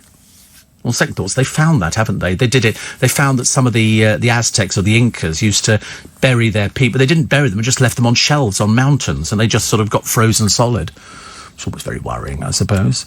Another one here. It's only a donkey. Oh, you sicko. It's only a donkey, yeah. I think you're just another one of those snowflakes, aren't you, really? You're barred completely now. I don't like stupid people. The more stupid they are, the more thick you appear to everybody. Ooh, you got your mention. Pathetic. Never again. The mum of 8, age 30, she's got all these kids. She doesn't claim benefits, only what she's entitled to. But her old man goes out to work every night to make up the money for the food, which is brilliant. The sheep brutally killed by, they say, suspected devil worshippers. Let's find them. And we've got a nice surprise for you coming up. They don't think we can find DNA from these things. We can. More Londoners leaving the capital to buy a place up north because it's cheap up north. You can actually buy a place. You know, in Liverpool, they've had houses which cost £1. £1 for a house. Admittedly, it's in a wrecked area. You've got to do it all up. But when they're done up, they're worth about 120,000. So it's a good idea. You could buy like half a dozen, couldn't you? Yeah, there'd be loads of people jumping on that bandwagon. Also, this blow for the BBC as Michelle Keegan quits the army drama. She won't be missed. Nobody knows who she is anyway. She came out of Coronation Street. She married somebody famous, and that's it. So she's quit it. And you go... So, I didn't know anybody was ever watching the thing. How about, I like the story of the blind star, upbeat at doing the ice dancing. I mean, that's quite something.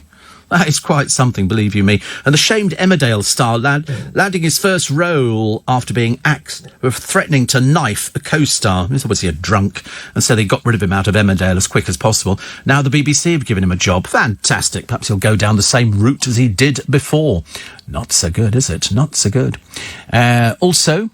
And Noah says, I think you and Nick Abbott are popular, as you're both eccentric mavericks. Good Lord, I don't think we've ever had anybody describe us as eccentric.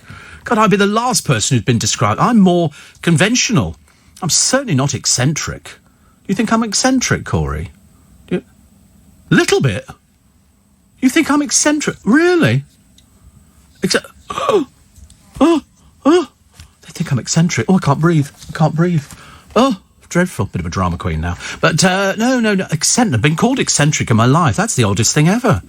Blimey, I need to reevaluate myself. Does anybody know what Go Groupie is? I've had this problem before. I keep getting these emails, and they've got here, for example, an extra thick microfiber mattress topper, 4 sizes, was £70, now £20. And I'm thinking... What is this? I mean, it comes, for a double, it's $24.99 as opposed to $79.99. I get these on a regular basis, and I don't know whether or not this is open to be bought by... they've got chunky knitwear cardigan, 5 colours and sizes 6 to 20, so it's obviously for women. They've got all sorts of things. There's a Dell Optiplex with Wi-Fi, mouse and keyboard included, as opposed to £549, £99. Well, how does that work? A digital blood pressure monitor, normally £40, now $9.99. I mean, I don't even know what these are. They've got a 13-inch Apple MacBook, £99. You can buy a 3-in-1 HD dash cam with night vision, speed camera alerter, and collision G sensor for £20 as opposed to £100. I don't know whether or not these things are sort of genuine or not. I'm slightly disturbed, but I get a lot of them. At the moment, I've avoided them. 84850 steve@lbc.co.uk. Little Jules jam sounds lovely, and I like rhubarb crumble, but it's got to be hot with ice cold custard. Oh no, ice cold custard. No, we don't do ice cold custard. No. The only thing ice cold we might do is cream, clotted or otherwise, or ice cream, but not custard. No, custard's got to be hot. Hot custard. Love hot custard. Steve, it's May in the Highlands. I'd love you to sing happy birthday to me. And if you add your... Oh, we know this about adding the tomato sauce. I'm not allowed to sing happy birthday. I'll tell you for why I'm not allowed to sing happy birthday, because somebody wrote it and they want royalties. So if I sing happy birthday, I have to pay for it.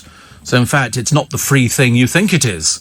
I can remember when we used to be doing Fives Company, somebody would start singing something out of the panel of 5 of us. And in your earphones, stop singing! They used to get quite panicky over the whole thing because you had to pay for it. And also the other thing we used to have to do, if ever we had an animal on the show, like a rabbit, you had to have another rabbit. It was called, I forget what they called it now. It was not a substitute rabbit. It was a rabbit that was there in case the first one dropped dead. So you had another rabbit that could bring up the rear. Fantastic. I like things like that. What else we got today? Brian Cox. We like Brian Cox. It's not the same Brian Cox that you know. Also, Vegemite, the search for the perfect meat alternative. And public fury growing in Iran over the shooting down of the jet. Oh, dear. I wouldn't want to be in Iran if you paid me, thank you very much indeed. Front page of the Mail, it's the Queen on the front as she summons the family for a historic crisis summit today. Historic crisis summit.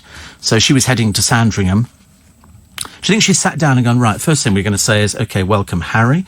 This meeting is off the record. You're not leaving. Wait and see what happens. James Norton named as the favourite to be the next Bond. They've stopped taking bets on him. He currently plays osteopath Stephen Ward in the trial of Christine Keeler. They all seem to know things, don't they? And the naked truth about that racy photograph. Three rolls of film to perfect it, but she wasn't naked. I don't think that makes a difference. That makes a difference to anybody nowadays. Titles, taxes and Frogmore Cottage. What's on today's roll? Yes. I just wish that they could actually manage to sort of walk around without holding hands like they're about 15 years old. I'm sure it's all very sweet and very lovely, but to be brutally honest with you. The shooting party's been sent home early. Lunch is on offer, but showdown must end in time for Her Majesty's tea. And will Philip be invited? I don't know whether they'll be having it in the main dining room or in the long library, because it has been prepared. Might be the place to go to, mightn't it? And here we go. They say the couple's holiday pad in Canada owned by a movie mogul, which is lovely. Meghan's real dream is to move to LA, but not until Trump goes. Well, assume then that you're not moving to LA. It's as simple as that.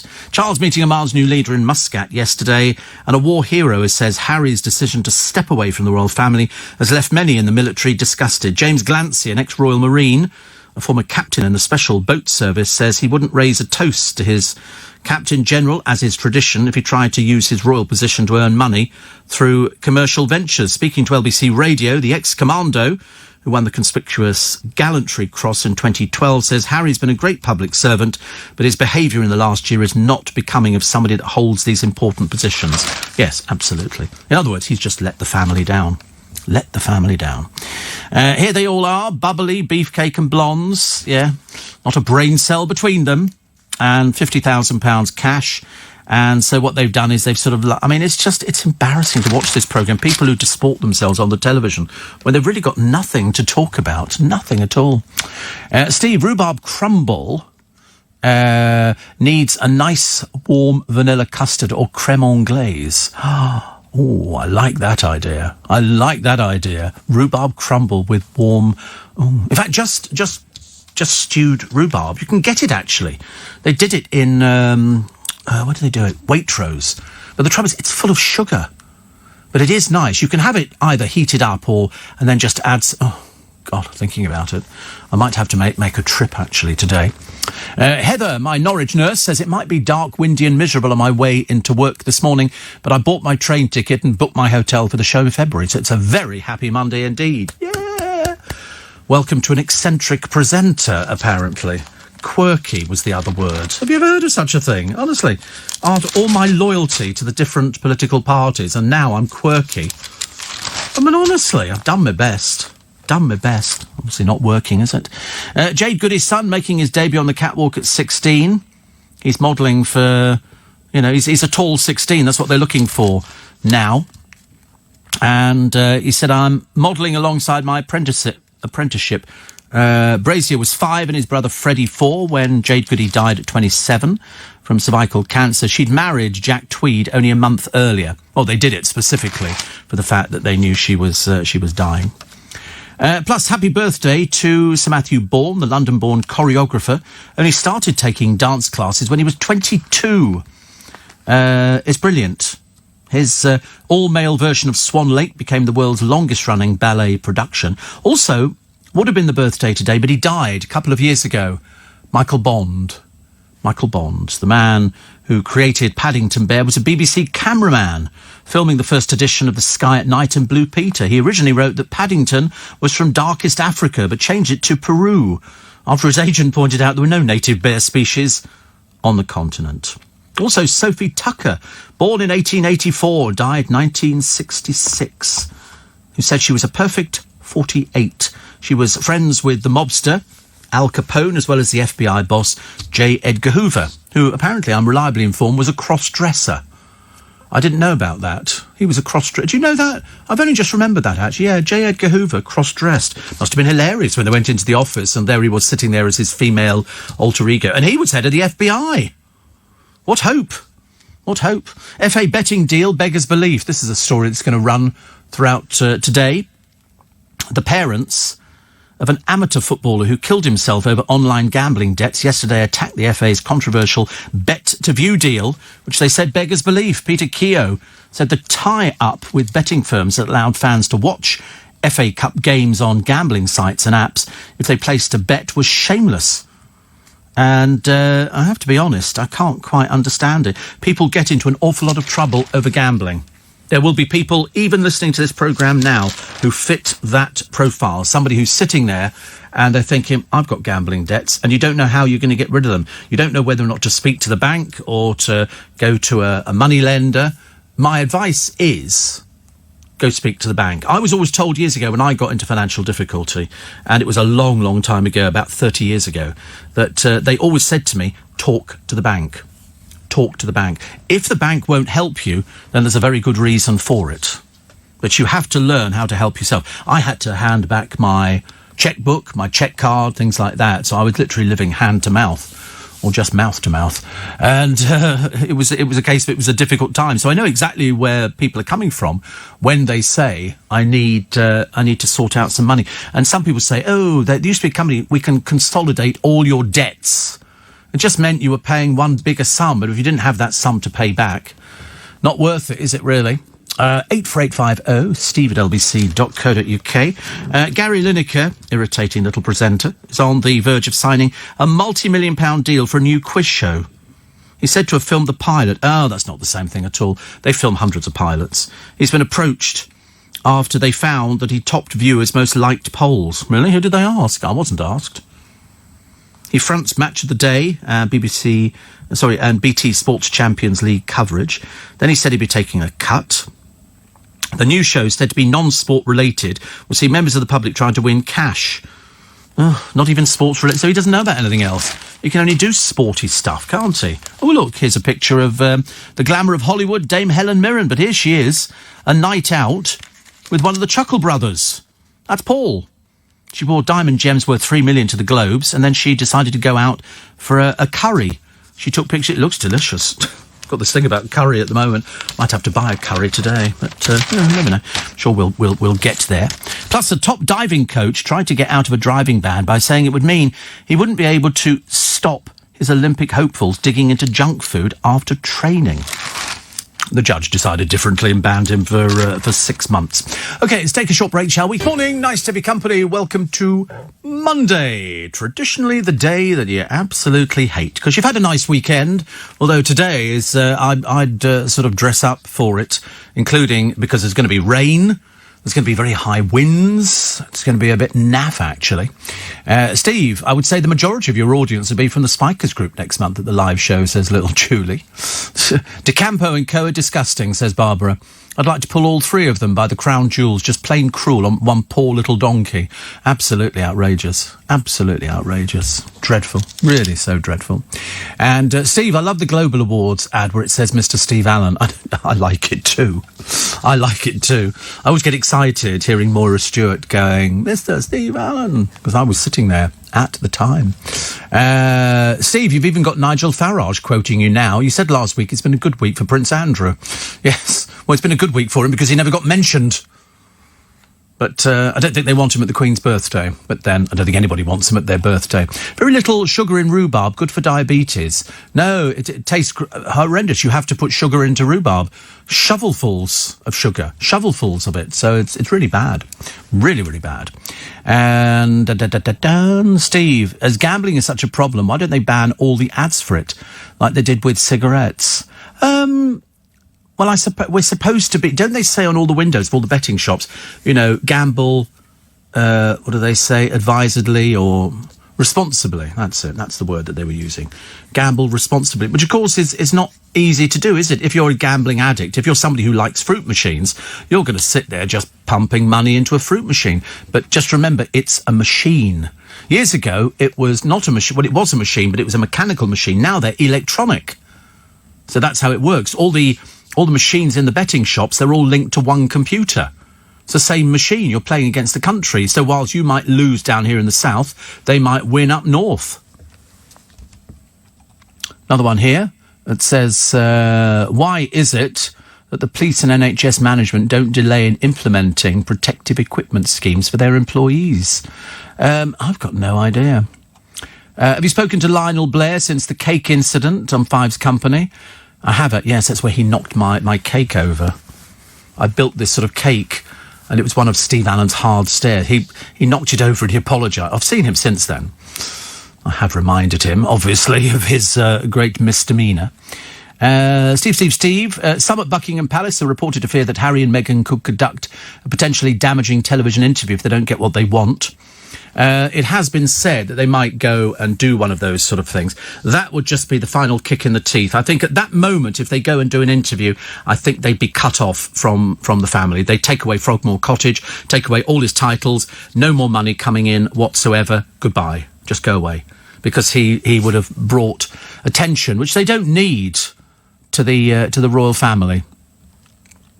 Noah says, I want to eventually move to London. Which borough should I avoid? I don't think any boroughs, because they're all good in their own little way, I think. I think people sort of want to live in certain... It depends what you can afford.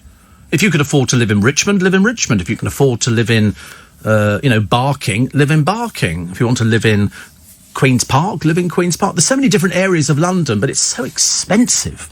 So expensive for anybody. Ask anybody. Ask any of my lot.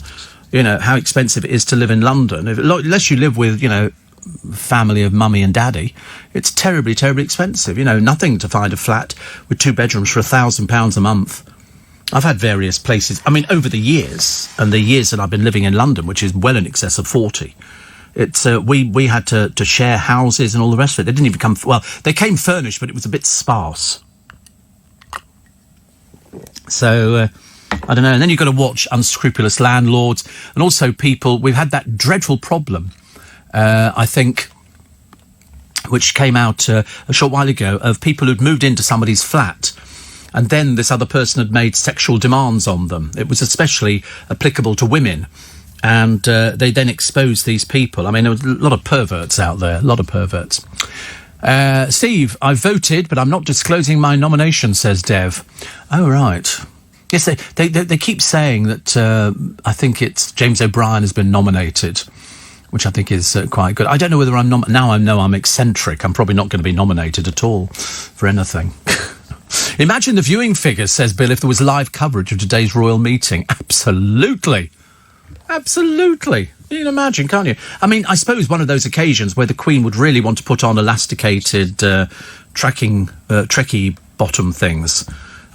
Every day she's got to dress up. Every day she's got to get her hair done. Every day she's got to have her makeup done. There must be some days where she goes, oh, why can't I just wear a pair of jogging bottoms, elasticated in pink, with some trainers or flat shoes, but she can't do that. Whereas, Harry and everybody else, it doesn't matter. You can order the John Lewis fitted sheets online and collect them from your local Waitrose the next day, and they do deep fitted sheets, says Sam. Ooh, I like that idea. That sounds like it's good fun, doesn't it? Because the Waitrose is round the corner from me. Very handy. Very, very handy. Steve, some at Buckingham Palace are reported to fear that Harry could conduct this damage. I think he would be very foolish to do that. That would be my advice to him. If we were all advising him, it's a case of, listen, you've embarrassed yourself enough. You've embarrassed the royal family. If I was you, a bit like Sarah Ferguson, zip it. OK, just remember, the publicity you get in the newspapers has turned. Now, they're not so keen on you. Not so keen on you at all. We couldn't care less. And, of course, bearing in mind, your charities are going to want publicity. And you think the papers are going to give you free publicity? Think on. Think on, because I don't think so. I don't think so. They're just not going to bother because they see it as a snub to Her Majesty the Queen. A lot of people talking about gambling. I used to gamble. I gamble now. I gamble on the lottery, being an eccentric person. I gamble on the lottery, I'm just a pound here, pound there, £2 here, £3 there. I've been known to eccentrically apply, and have a go on the computer things. Yeah, sometimes I win, sometimes I don't. But I'm not addicted to it, like I am to eccentricity, which is, it's not a big deal. I'm not going into a deep depression over the fact that people think I'm eccentric. Who can think I'm eccentric, honestly? I've never been classed as eccentric in my life. 5 foot 10 inches tall, Pisces, and now I'm eccentric. I'm just slowly building up a profile here. Diabetic, bad feet. Oh, dear, honestly. There's no hope, is there? My life's finished. That's it. I better make it to the show. The person you see walking on stage will not be me. That'll be the eccentric ego of Steve Allen. I'm unique. Yeah, uniquely eccentric, I suppose. She just missed off the word eccentric, as people do. More of your texts and emails in a moment. 84850 steve@lbc.co.uk. I like the idea that Priti Patel says she'll double the jail terms for attacks on 999 workers. Can we do it on everybody? And it's just double. When they go, I'm also in favour of abolishing this 6 months in prison, suspended for 2 years. No, thank you. You're going to prison for a year. OK, but that will ruin my life. Yeah, well, there you go. You should have thought of that before you attacked that police officer or that dreadful woman who attacked people on the plane, hoping to join the Mile High Club. Disgusting, honestly. And then came outside of court smiling. Ugh. Well, actually, I think she was going into court. She must have been, because on the way out, she went straight to prison. Mother Care stripped bare on the final day of business. It's another load of... I said yesterday I went to Kingston shopping. It used to be quite nice, but there are empty shops all over the place. I've never known a place with so many empty shops, one after the other after the other. In the marketplace, which used to be fit, the only people surviving are the people selling fruit and veg. And even they must be hard pushed, because they get the stuff from the market. In Twickenham, we only have one greengrocer, which is Paul Cooper's place. But in Kingston, they've got they're all selling roughly the same kind of thing, but the empty shops around the outside is appalling. Now, is that greedy landlords, or is that people going, well, what sort of shop can we set up? The only ones that seem to survive are the coffee shops, because you all want to pay over prices for frothy milk, and you don't want to go out and buy a pram. Not that I think, actually. I sort of worry about how many prams were on sale in shops, but there must have been a Mother Care, mustn't there? I bought a thing the other day for cleaning glasses and for cleaning computer screens. It's a spray. I bought it from Sunglasses Hut because you pay £9 and it's refillable. When it's run out, you take it back and they refill it. Brilliant idea. First time I've heard of anything like that. Laura Whitmore, the new presenter of Love Island, although you don't really need a presenter of Love Island, a voiceover would be so much easier, has been described as wooden. A bit like, when they say, oh, it was like watching Sherwood Forest. She doesn't have any particular personality. That's why she hasn't been working of late. Rebecca Vardy, that's the plain-looking one, married to Jamie Vardy, who's that also plain-looking one, flogs another picture of her child and all the rest of it. These people who live in the glare of publicity. It's a bit like sort of watching the Beckhams, isn't it? Slowly floundering. As she goes, well, nobody can cook in the family, apart from Harper Seven. And do you think she ever questioned her parents? What do you call me Seven for? Harper Seven? What does that mean? We don't know. But it's a number. You don't call a child a number. You call a child by a name. You don't call me Steve 3 or something like that. David Beckham 7. What, mental age? Is he? Is he eccentric? Would he be classed as eccentric? I don't want to be eccentric if he's eccentric. I only want to be eccentric if I'm it by myself. I don't want to be sort of one of these people sort of tailing along behind the Beckhams. But now we know that she can't even do Weetabix. And let's face it, the fashion store's not working as well as it could be. What can they do? And the answer is not a lot. He's having to do a little piece in Family Guy or something like that. But again, if you thought that Laura Whitmore was wooden, David Beckham is an entire forest. Steve, Waitrose have hotel quality bedding on special offer, only in white. See, I don't do white. I only do off-white, eccentric off-white. That's my favourite. It actually says it on the bedding. It says eccentric off-white bedding for radio presenters called Steve 7. They like things like that. Anyway, in a minute you'll hear here they are. Where's the orchestra? Where's the... Morning, everybody. Nice to have your company. It's Steve Allen's Early Breakfast. This is LBC. This is where the world comes out to play. This is where everybody is talking about what's going to be happening today. The Queen, we are told to tell Harry the true cost of freedom. I think he thinks he just goes, OK, I'm going to walk away from its senior royal. Well, let's face it, he doesn't do half the amount of appearances that Her Majesty does. And she's 92. He doesn't do anything. You know, they had to take a 6-week holiday because apparently life's very stressful. Blimey, you want to come into the real world. The Duke of Edinburgh fuming at the lack of respect, and Harry's pals, in inverted commas, condemn him for his treatment of the Queen. And so today, it's going to be crunch time. They'll sit down, they will thrash out what he's going to do. If he wants to go and live in America, that's fine. We don't have a problem with that. But I think what we have to do is take away the house from him, and we take away the security. You want security, you pay for it. You know, if you want to go out there and be... I love the way they want to be financially independent. They are financially independent. I don't quite understand why they think they're not. They've got millions of pounds. It's just that they're obviously too tight to go and spend it. Well, now's your time to prove yourself. Steve, you are definitely not eccentric. Mornington Crescent. Thank you very much indeed. Thank you. I'm here all week. Well, as far as I know, I'm here all week. David wore number 7 shirt while at Man United. What's that got to do with Harper? What's it got to do with her? I mean, why did they not name, you know, Cruz 7? No, Harper 7. Made her sound like a can of Watney's Special Brew, didn't it, really? Didn't make her sound very... She's probably very eccentric.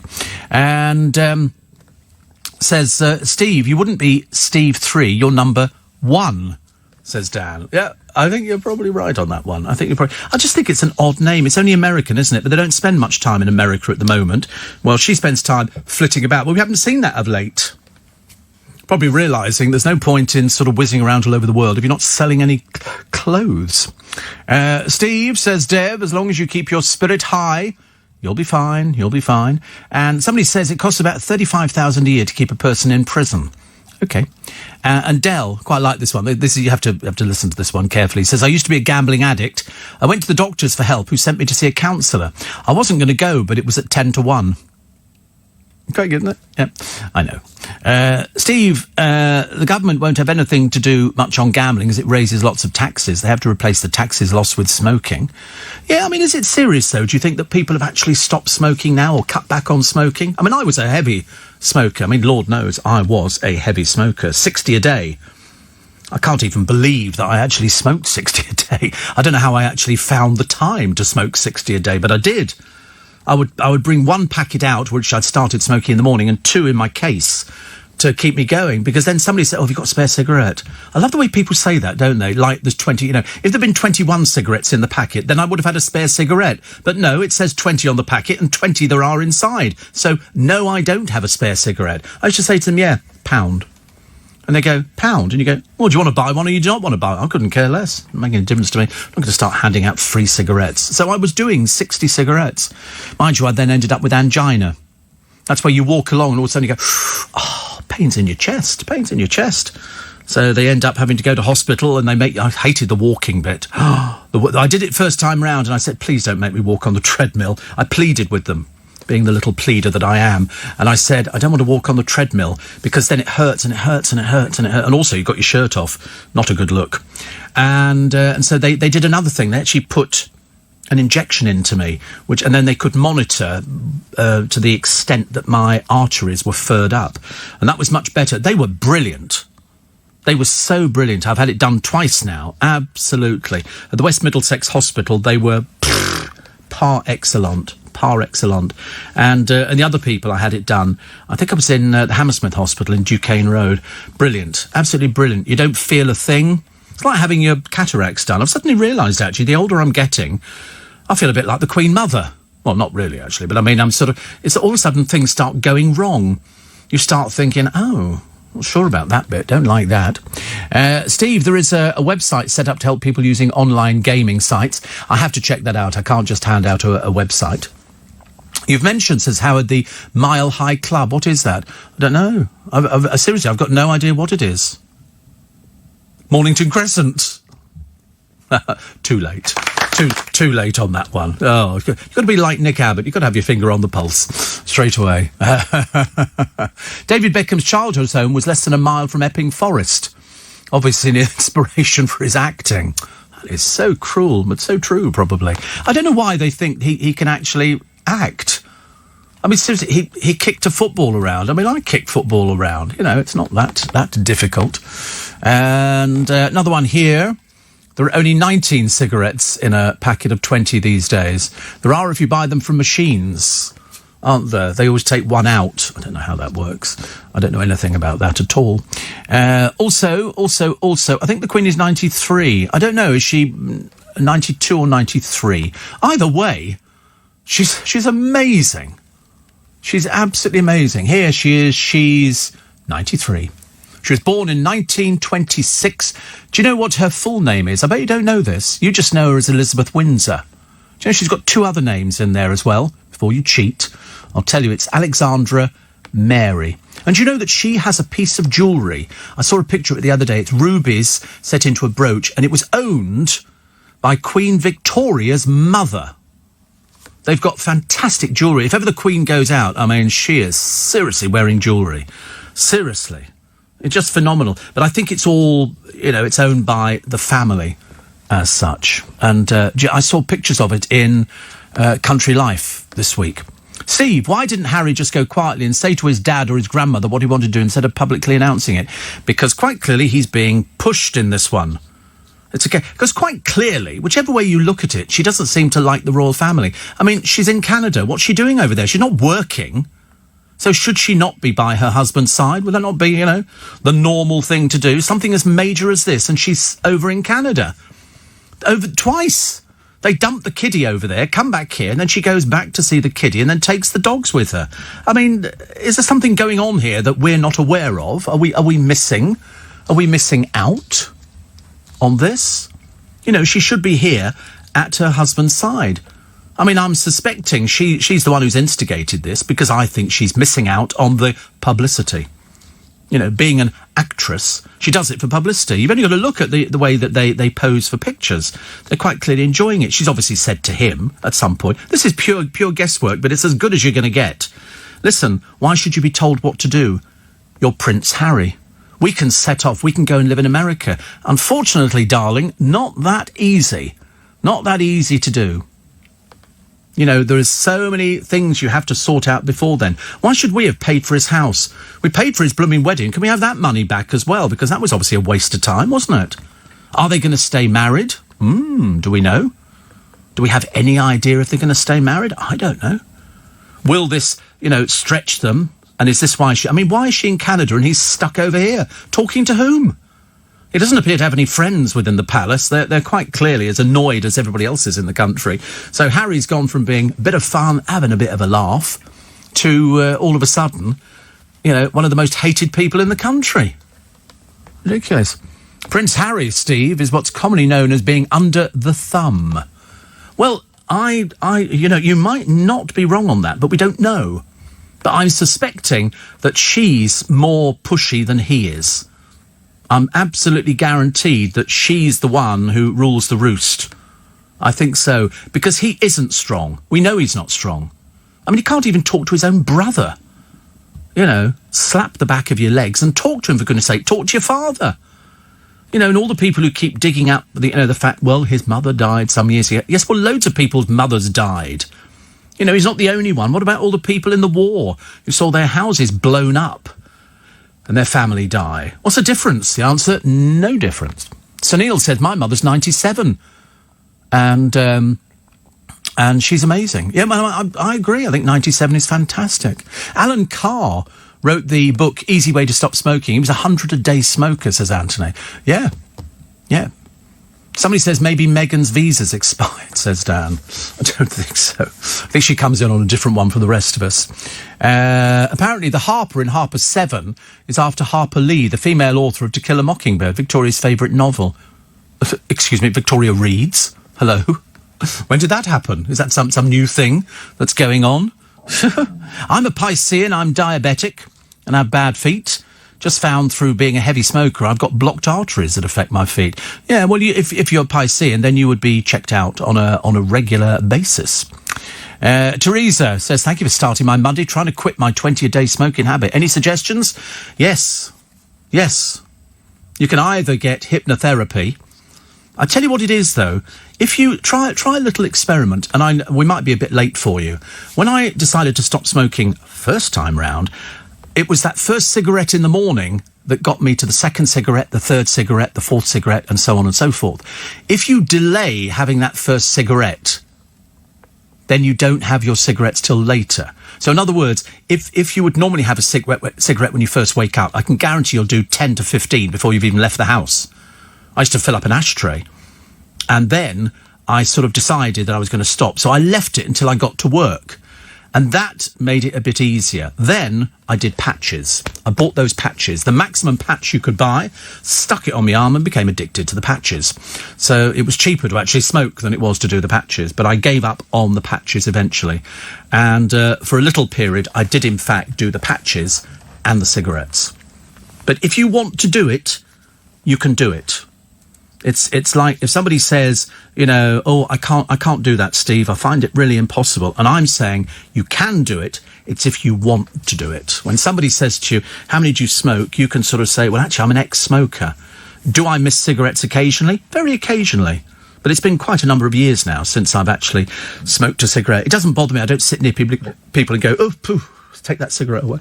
I don't, I'm not like that at all. It doesn't bother me because I smoked for so many years. But if you really, really want to give up smoking, I can promise you now, it does get better. You can tell by somebody's voice, by their skin, you know, that they've given up smoking, or if their skin's really bad or their voice sounds a bit like that, then the chances are they're probably still a smoker. But just remember, the one thing you don't want is emphysema. The one thing you don't want is to look older than your years. Everybody, I'm not saying you all want to look young, but I think if you really, really want to do something, you can do it. You just have to say, I can do it. Nice to be company. 6:20. I know, it really is. Come on. Do you know, I woke up the other day. No, it was last week, actually. And I looked at the clock, and I didn't know whether it was 2:45 in the afternoon or 2:45 in the morning. Seriously, I had no idea at all. I was completely losing the will to live. Sam says you can order the John Lewis fitted sheets online, then you get them from the Waitrose. Thank you. And Steve, I've got friends visiting from Vancouver as they're staying in Twickenham. Any suggestions what to do? Well, you go to Hampton Court Palace, of course. They won't have seen anything like that. That was Henry VIII's palace out of town. You would go there, you get the bus. I think it's the R70 or the R68. Which, look at that, I mean, how useful am I? Goodness sake, honestly. Another one here says, if Harry and Meghan do an interview or try to monopolise their brand, it would prove they're not really royal, says Jeremy. Says Jeremy. Yes, I would think so. I think they'd be very foolish to do that. But as somebody's pointed out, why is it that Harry's, you know, people are constantly going, of course he lost his mother. I'm sorry, William lost his mother as well. He's not gone off the rails. He's behaving, you know, in the very best way that you can do. It's Harry who's decided to rock the boat. Mind you, he doesn't talk to his brother. Very odd, isn't it? Johnny Whitten says you're definitely not eccentric. Mornington Crescent. No, too late. You've missed it again. That's twice. You only get one more go, and then all of a sudden there's a puff of smoke and your chair is vacated. No, that's just jumping on a bandwagon now. Steve. A lot of people talking about David Beckham's childhood home, which is very, very close. Very close. Emir says, I can't function without 2 cigarettes in bed before I even come round in the morning after waking. I'm like evil Edna before I've had them and refuse to even look at my phone. It's my me time. You can't smoke in bed. That's highly dangerous, isn't it? Smoking in bed? I mean, even I never smoked in the bedroom. That was as bad. I mean, the best you can get at is smoking in the bathroom. Monica, my favourite cabbie, says, I've just finished a long trip, Luton, so despite still lacking a duvet, I have at least time to stretch a bit whilst the cab charges. So entertain me for the rest of my break. I think so. Kevin the Milkman with us this morning. Excellent. Thank you very much indeed. And what was the other one I was doing, actually? There was something else. I think I'm actually going to go out and buy the fitted sheet. And I don't know what time the meeting is today up in Sandringham. Charles is flying back in again. And do you think they're going to go in and Harry's going to go, hi, bro, hi, Charles, hi, granny, gang, and we're all going to be going, yeah, whatever. And then all of a sudden you get Meghan, and we still can't work out what the dickens she's doing over in Canada. She's just come back from Canada. But I think she's the one who's instigated this. He wouldn't have done it, because she'd be then turning round to him saying, wait a minute, you're a member of the royal family. This is all tradition, this is all wonderful and all the rest of it. But I don't think that's the way it's worked out. I think she's probably said to him, listen, either you get this sorted out or I'm leaving. You can imagine if that was the situation. You can imagine. I mean, I can't imagine a situation like that. But can you imagine in this hypothetical, peculiar world we're in the royal family at the moment, that could be it. And if the Duke is fuming at the lack of respect, quite clearly Harry's got no respect for anybody in the family. If he doesn't tell his brother, his father, if he doesn't tell the Queen or the Duke of Edinburgh, and he tells, as one of the papers said the other day, Elton John, I mean, you know, you think to yourself, what world are you living in? You know, we know you've been the bad boy of the family. We always thought that was quite a good idea. Yeah, it was good to have a little... And then when suddenly went, oh, isn't it amazing the way he's turned it all around? Yep, turned it all around this time round to embarrass Her Majesty. You know, there'd be a lot of people who don't... This is just grist to the mill for those people who hate the royal family. They'd be going, yeah, get him out of there as quick as possible. Thousands of tubes of Pringles were burnt to a crisp when a lorry burst into flames. Save the Pringles. I quite like Pringles, actually. David Hockney's Californian fantasy, The Splash, it used to be called Bigger Splash, is up for sale. 20 to 30 million pound price tag. That's how much. I mean, it's a big picture. Who would buy it? I've got no idea. I mean, there are loads of people who could afford it. That's not really a lot of money, is it? Not in terms of the art world. So Meghan determined to step away, says the source. Well, what did she marry into the royal family? When she was told the other day, there was a piece in one of the papers yesterday, could have been the Times, on a friend of hers who said, now she's obviously not a friend of hers, you know, you can't just join the royal family. And Meghan went, I'll do what I want. And so now she's determined to step away from them. She's only been in it a short while. Not exactly had to do a lot. There's a bit of shaking hands. And put it this way, she's had more publicity through being in the royal family than she has to doing any, you know, film that she's ever made in her entire life. Frogmore Cottage will be a big part of these negotiations, seeing as we've coughed up £2.5 million for it. They actually regard the oppressive palace machine. It's worked like that for hundreds of years. Don't think that you know better, because quite clearly you don't. It's as simple as that. I mean, if they spend more than 183 days a year in Canada, they'll have to pay tax on their global earnings. That'll be interesting, won't it? See what they put down. Where do they think they're going to be getting their global earnings from? The Russian tycoon is the one who apparently owns the house, so they've said. And they've said television, talks and books could bring in a princely sum. What do you think that Harry is so intelligent now that he'll be writing books? On what? On what? I think Meghan's got it in for our royal family.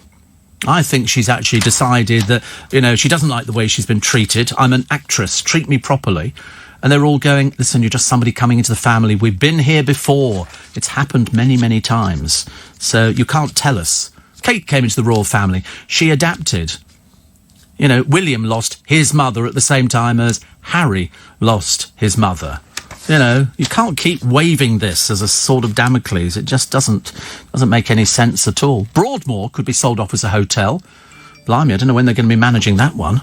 It's the rooms there, once inhabited by serial killers, could soon be occupied by paying guests. They said they're going to invite bids from hotel chains as well as nursing home developers, and hopes to attract offers of tens of millions of pounds. They want a new hospital in the ground. That'll be exciting, won't it? We've just moved into Broadmoor. Oh, and by the way, we've got murderers and convicted killers living just down the road from us. Also, the BBC to move 2/3 of jobs outside of the capital. And somebody said, I didn't know that you were an ex-smoker. Yes, of about 15 years, I think. I can't, to be quite honest, I can't remember. I remember that I quit at the same time as one of my ex-producers, Mandy, and we were doing quite well. She, I think, then capitulated. I think she went back onto them again some years later. But we did do it. We actually managed, because she was producing me overnight, and we did quite well, actually. We did quite well. But then there was a sort of a lapse. I gave up for 2 years to start with, and then unfortunately gave in, and then thought, no, I've got to go back, because I reckon that I could have a cigarette today and be back on them within about an hour. That's what I think. I think cigarettes are that addictive. I seem to remember reading a report some years ago which said that the effects of cigarette smoke can be detected in the brain quicker than the effects of heroin. And I wouldn't wanting to be doing heroin anytime soon. So I think giving up the cigarettes is much better. Makes I don't feel any better, for goodness sake. And I have been, in and out of hospital. But that's just part of the course. Everybody goes in and out of hospital at my age. Quite normal. I quite like the idea, but I can't work out how it happens. If you sit in the cinema, that counts as a light workout. A light workout. Doing what?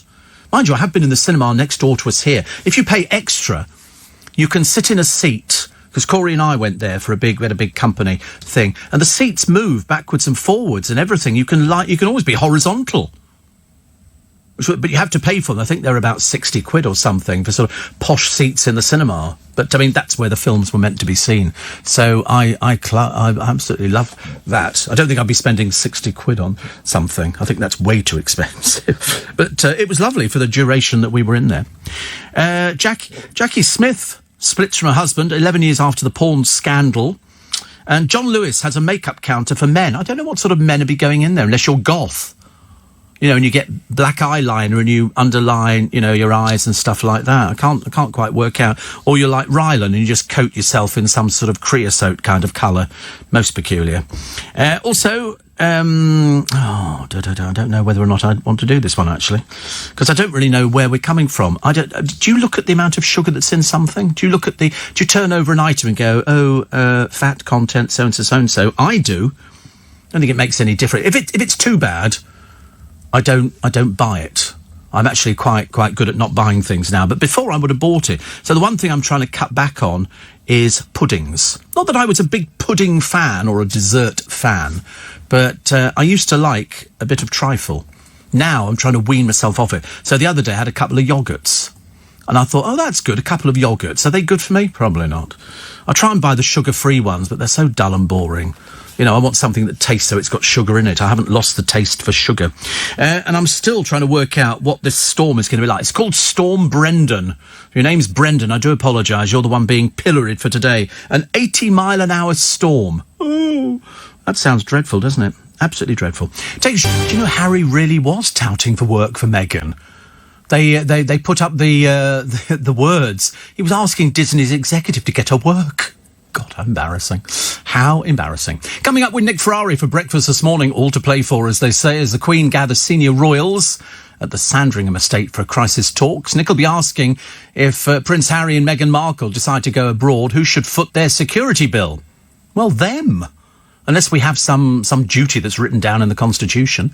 Nick will also bring you the latest from Iran, after Britain condemned the arrest of the UK ambassador to Iran as a flagrant violation of international law, and after what's being described as a black weekend for shops on the high street, with Mothercare shutting its doors for the final time, Nick will explore what needs to be done to save the vanishing high street.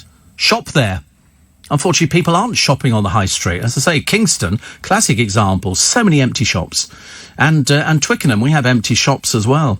All of that and more with Nick Ferrari at breakfast this morning from 7 o'clock right here on LBC. So, all to play for, as they say. Especially, do you think Harry's woken up this morning? Do you think he's already had a conference call with the wife? Saying, do you think you'll be coming back anytime soon? Why is she not coming back? Isn't this the most important thing that you could ever have in your life? They're both inside the royal family. Would it not be, in her best interest to come back? As opposed to sitting there in Canada doing what? Don't tell me they're still on holiday, please. I couldn't bear it. 84850 steve@lbc.co.uk. You don't seem to be fans, do you? Isn't it funny how we've actually gone from liking him to he seems to be, hate figure number one, which is slightly disturbing. Another one here. Steve, and hope you're well. I gave up 60 a day ciggies in the mid-80s. Just think how much we've saved. They used to say that, didn't they? They said, of course, if you smoke 20 cigarettes a day, this is how much money you can save. And I thought, yeah, but I don't seem to be any better off. I really don't seem to be any better. Well, I don't think so, anyway. Donnie says, what about a prosciutto and mozzarella starter, Steve, with some lovely crusty bread drizzled with olive oil and balsamic vinegar? I had strawberries once with with balsamic vinegar. It became one of... It's like the other day I met somebody and I went, "Oh, what are you having?" They went, "Oh, I'm having avocado on toast." I went, "God, how naff. Avocado on toast." I thought, really? Absolutely dreadful. Dreadful. Steve, you're the first presenter I've heard say, "Hang on, William also lost his mother. He was also very young."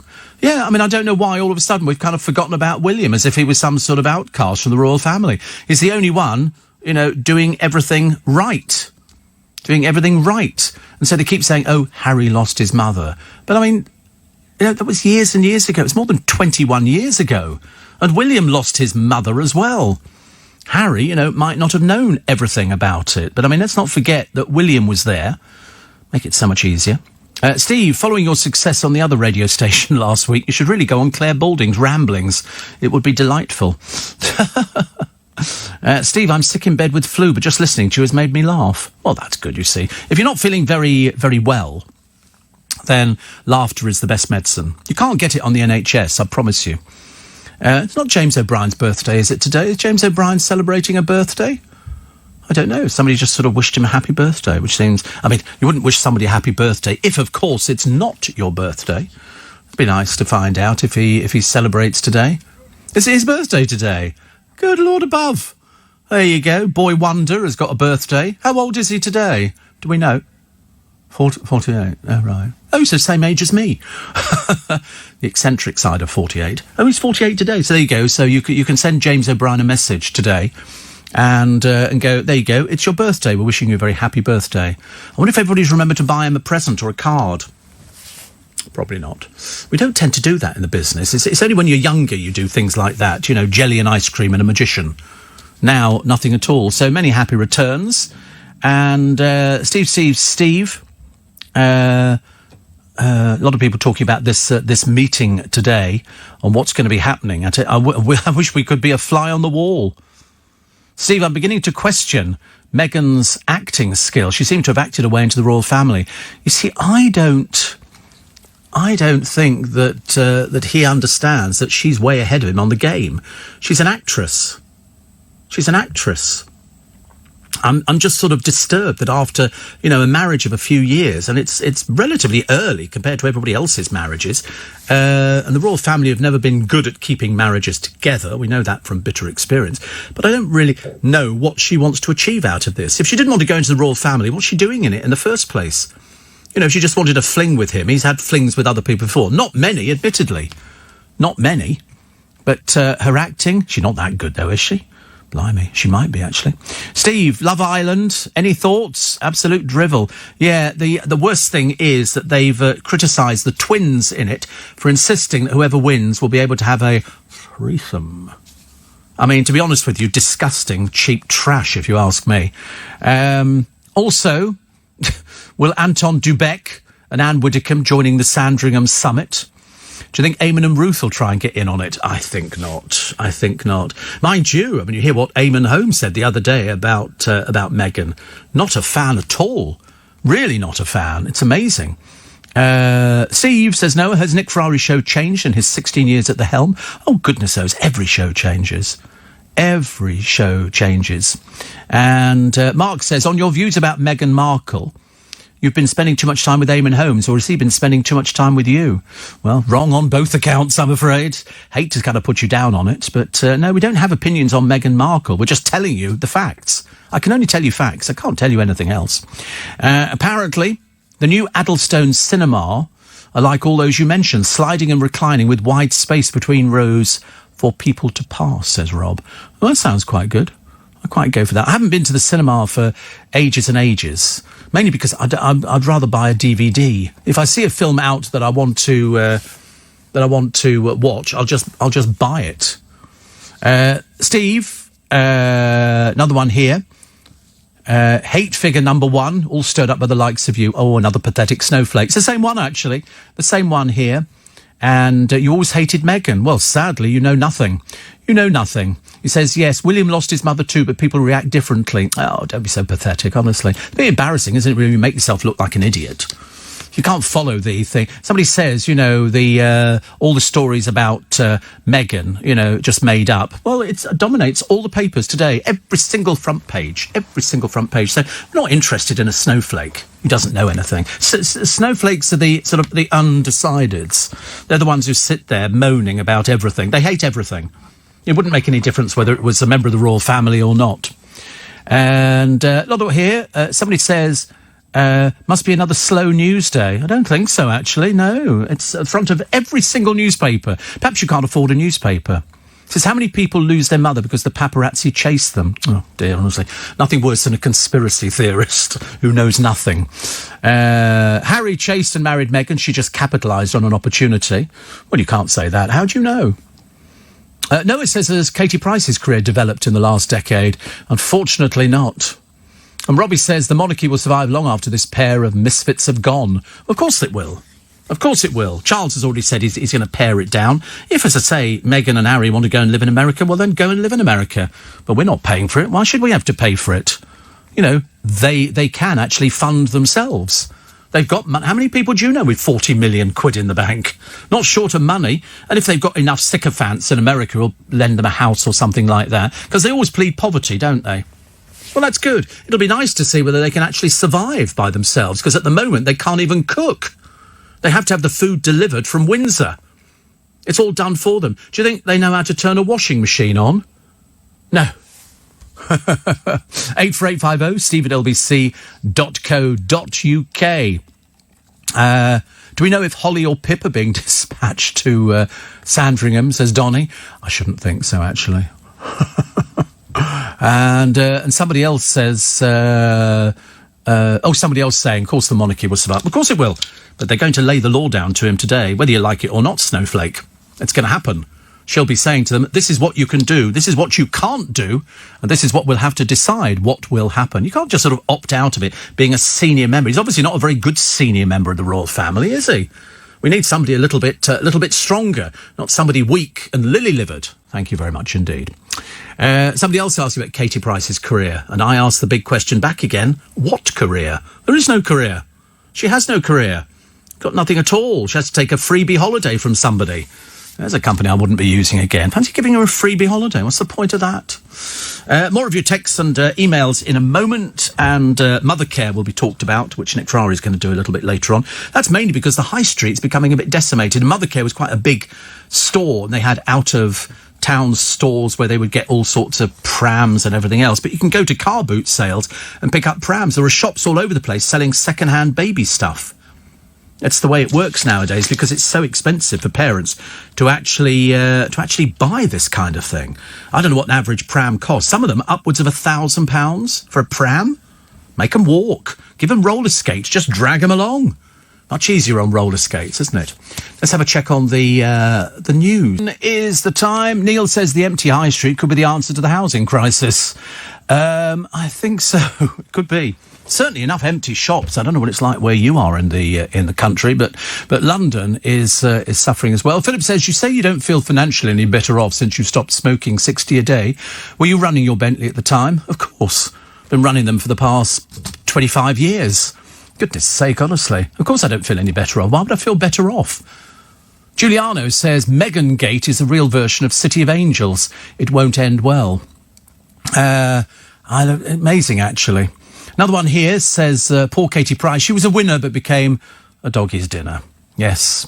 And somebody else says here, another one here, the Queen stated they wanted to slim down the monarchy. No, she didn't. Charles has said that. It wasn't the Queen, Shirley. That was the monarchy. And then somebody says if they're no longer tied to duties, they'll not need £100,000 a year nanny. That's the first saving. Yeah. And also, a PR for them. They don't need that. And also, they're going to have to find a PR. Where will they be based? Here? Abroad? Well, we won't know until we hear back from Sandringham. And that'll be the one that you'll be hearing on the newspapers tomorrow. because everybody's going to be talking about it. It's the front page of every single newspaper in this land. Every single newspaper, bar none. They've all got a picture of the Queen attending church in Sandringham. By God, you'd like to hear her prayers, wouldn't you? You can imagine what it is. Harry in turmoil.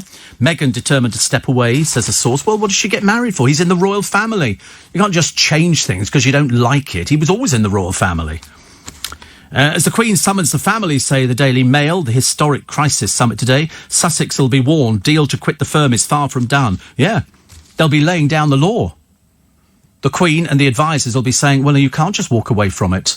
It's way too complicated for that. I mean, it's just ridiculous. Why on earth, why has William not walked away? Why are you not talking to William? What's the problem? Why are you not talking to your father? Why are you not talking to your grandfather? In fact, there's not really anybody left for them to talk to, is there really? However, over in Iran, the shooting down of the jet, they've got a renewed crisis now. 176 people lost their lives there. As demonstrations spread to other cities, Britain found itself caught up in the furore. Plus, the award-winning director Steve McQueen told BAFTA it had to do more to recognise diverse talent. And shops in Oakham's historic marketplace, Rutland, opinions are divided about a drive-through McDonald's. They don't kind of like it. One resident says people can't afford to take children out.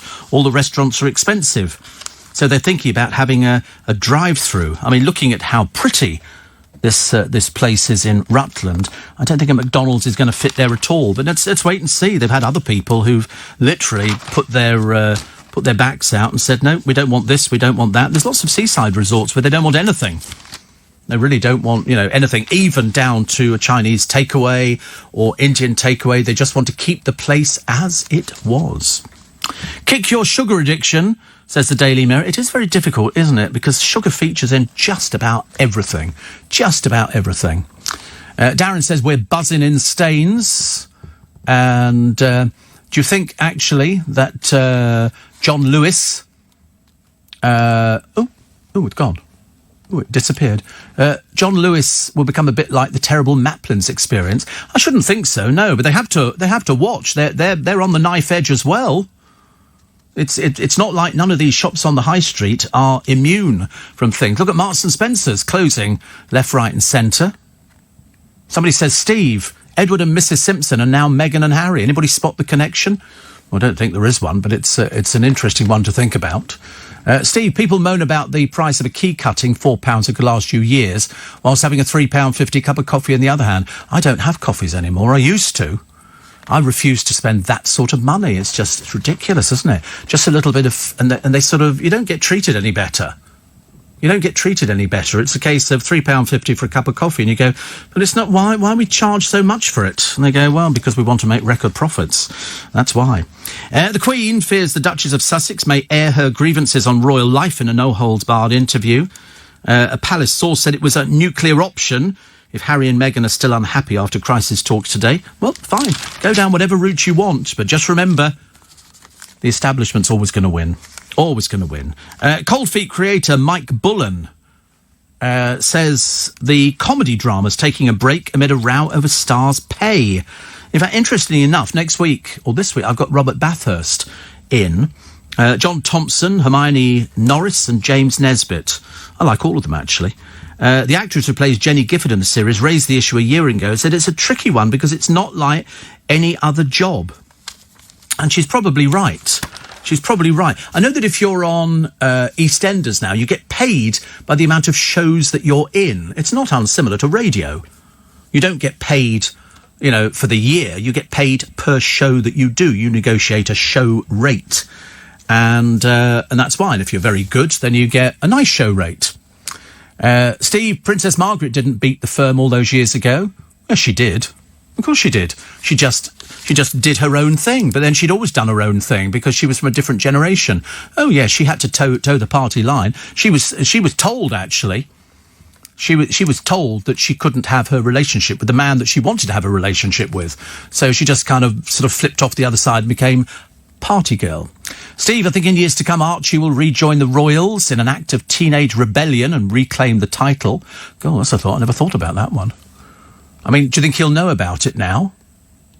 Steve, how will we buy a new lorry for Ian the Skip now that Mothercare is shut? I don't think in my entire life, I've ever been into a Mothercare. Why would I? I'd walk past the window and I'd just see very expensive prams. Russell Myers, the royal editor for the Mirror, says Harry will feel he's entering the lion's den all on his own. Well, he will be. There's no doubt whether you describe it like that. We still can't work out what Meghan's not here for. I mean, does she not support her husband? Or is she too embarrassed? So she's still on holiday. Shauna Phillips, you don't know who she is. She's on Love Island. It doesn't make any difference. And she has the backing of her favourite councillor. Lambeth Council Deputy Leader Claire Holland said the beautiful, smart and fun officer brightened up her briefings, however dry the topic. So basically, she sort of disappeared off. So she'd go on Love Island. Sadly tragic, isn't it, really? Also, this weather warning today, 80-mile-an-hour gusts. And it's going to come in, they think, this afternoon. It's been issued a yellow weather warning for Northern Ireland and much of the western half of the country. So if that's where you are, 60, 70 miles an hour along the Irish sea coast, the west of Scotland, perhaps some English Channel coasts, maybe even 80 miles an hour in a few exposed places. So also a walker shouted a warning after spotting some man who they think's been swept out to sea on Blackpool seafront. I've lost track of the amount of people who've been swept into the sea. People who've had a skinful, they've been out drinking, and then they've actually sort of gone for a walk on the beach. They don't realise what the undercurrent's like up there. Blooming dangerous. Very, very dangerous. Also, the Blind Star, upbeat at the ice dance chances, and she stayed in. This is Libby Clegg. And so she's thoroughly enjoying it. Unfortunately, Trisha Goddard is out. They've got rid of her. 7 out of 10 people are worried about the effect of immigration on Britain's population, a poll reveals. They say it's currently about 67 million, predicted to reach 70 million by 2031. And here they are. How a gladiators champ and an ex-karate ace are giving older people a new lease of life with the help of the National Lottery. Yeah. Unfortunately, only in America do they treat elderly people properly. They have all sorts of nice things for them to do. And over here we go, oh, elderly. It's dreadful, really. Dreadful. 84850 steve@lbc.co.uk. Somebody else saying that they think that Archie might come back and sort of claim the HRH title, because that's what he might have to give up if they want to go and live in America. I mean, it's an awful lot to sort out. But we'll wait and see. But put it this way, everybody knows the same as everybody else. Everybody's the expert on this one, but you can only go by what the papers have got, because they have the royal experts and they also have the ear of the palace and the courtiers in the palace. So that's why they know more than you do. A lot more. Royal soap opera, Caroline Flack. I've got Laura's back. Well, Caroline Flack couldn't manage it. I don't think Laura's managing any better. The Daily Star, Meghan will take your call now, ma'am. She said if she can find the time. Whether you believe that or not, I don't know. And you've lost your marbles. Snowflakes say the British Museum is racist because its exhibits, including the Elgin marbles and a statue from Easter Island, are glorifying colonialism. And that is it for this morning. Thank you very much indeed.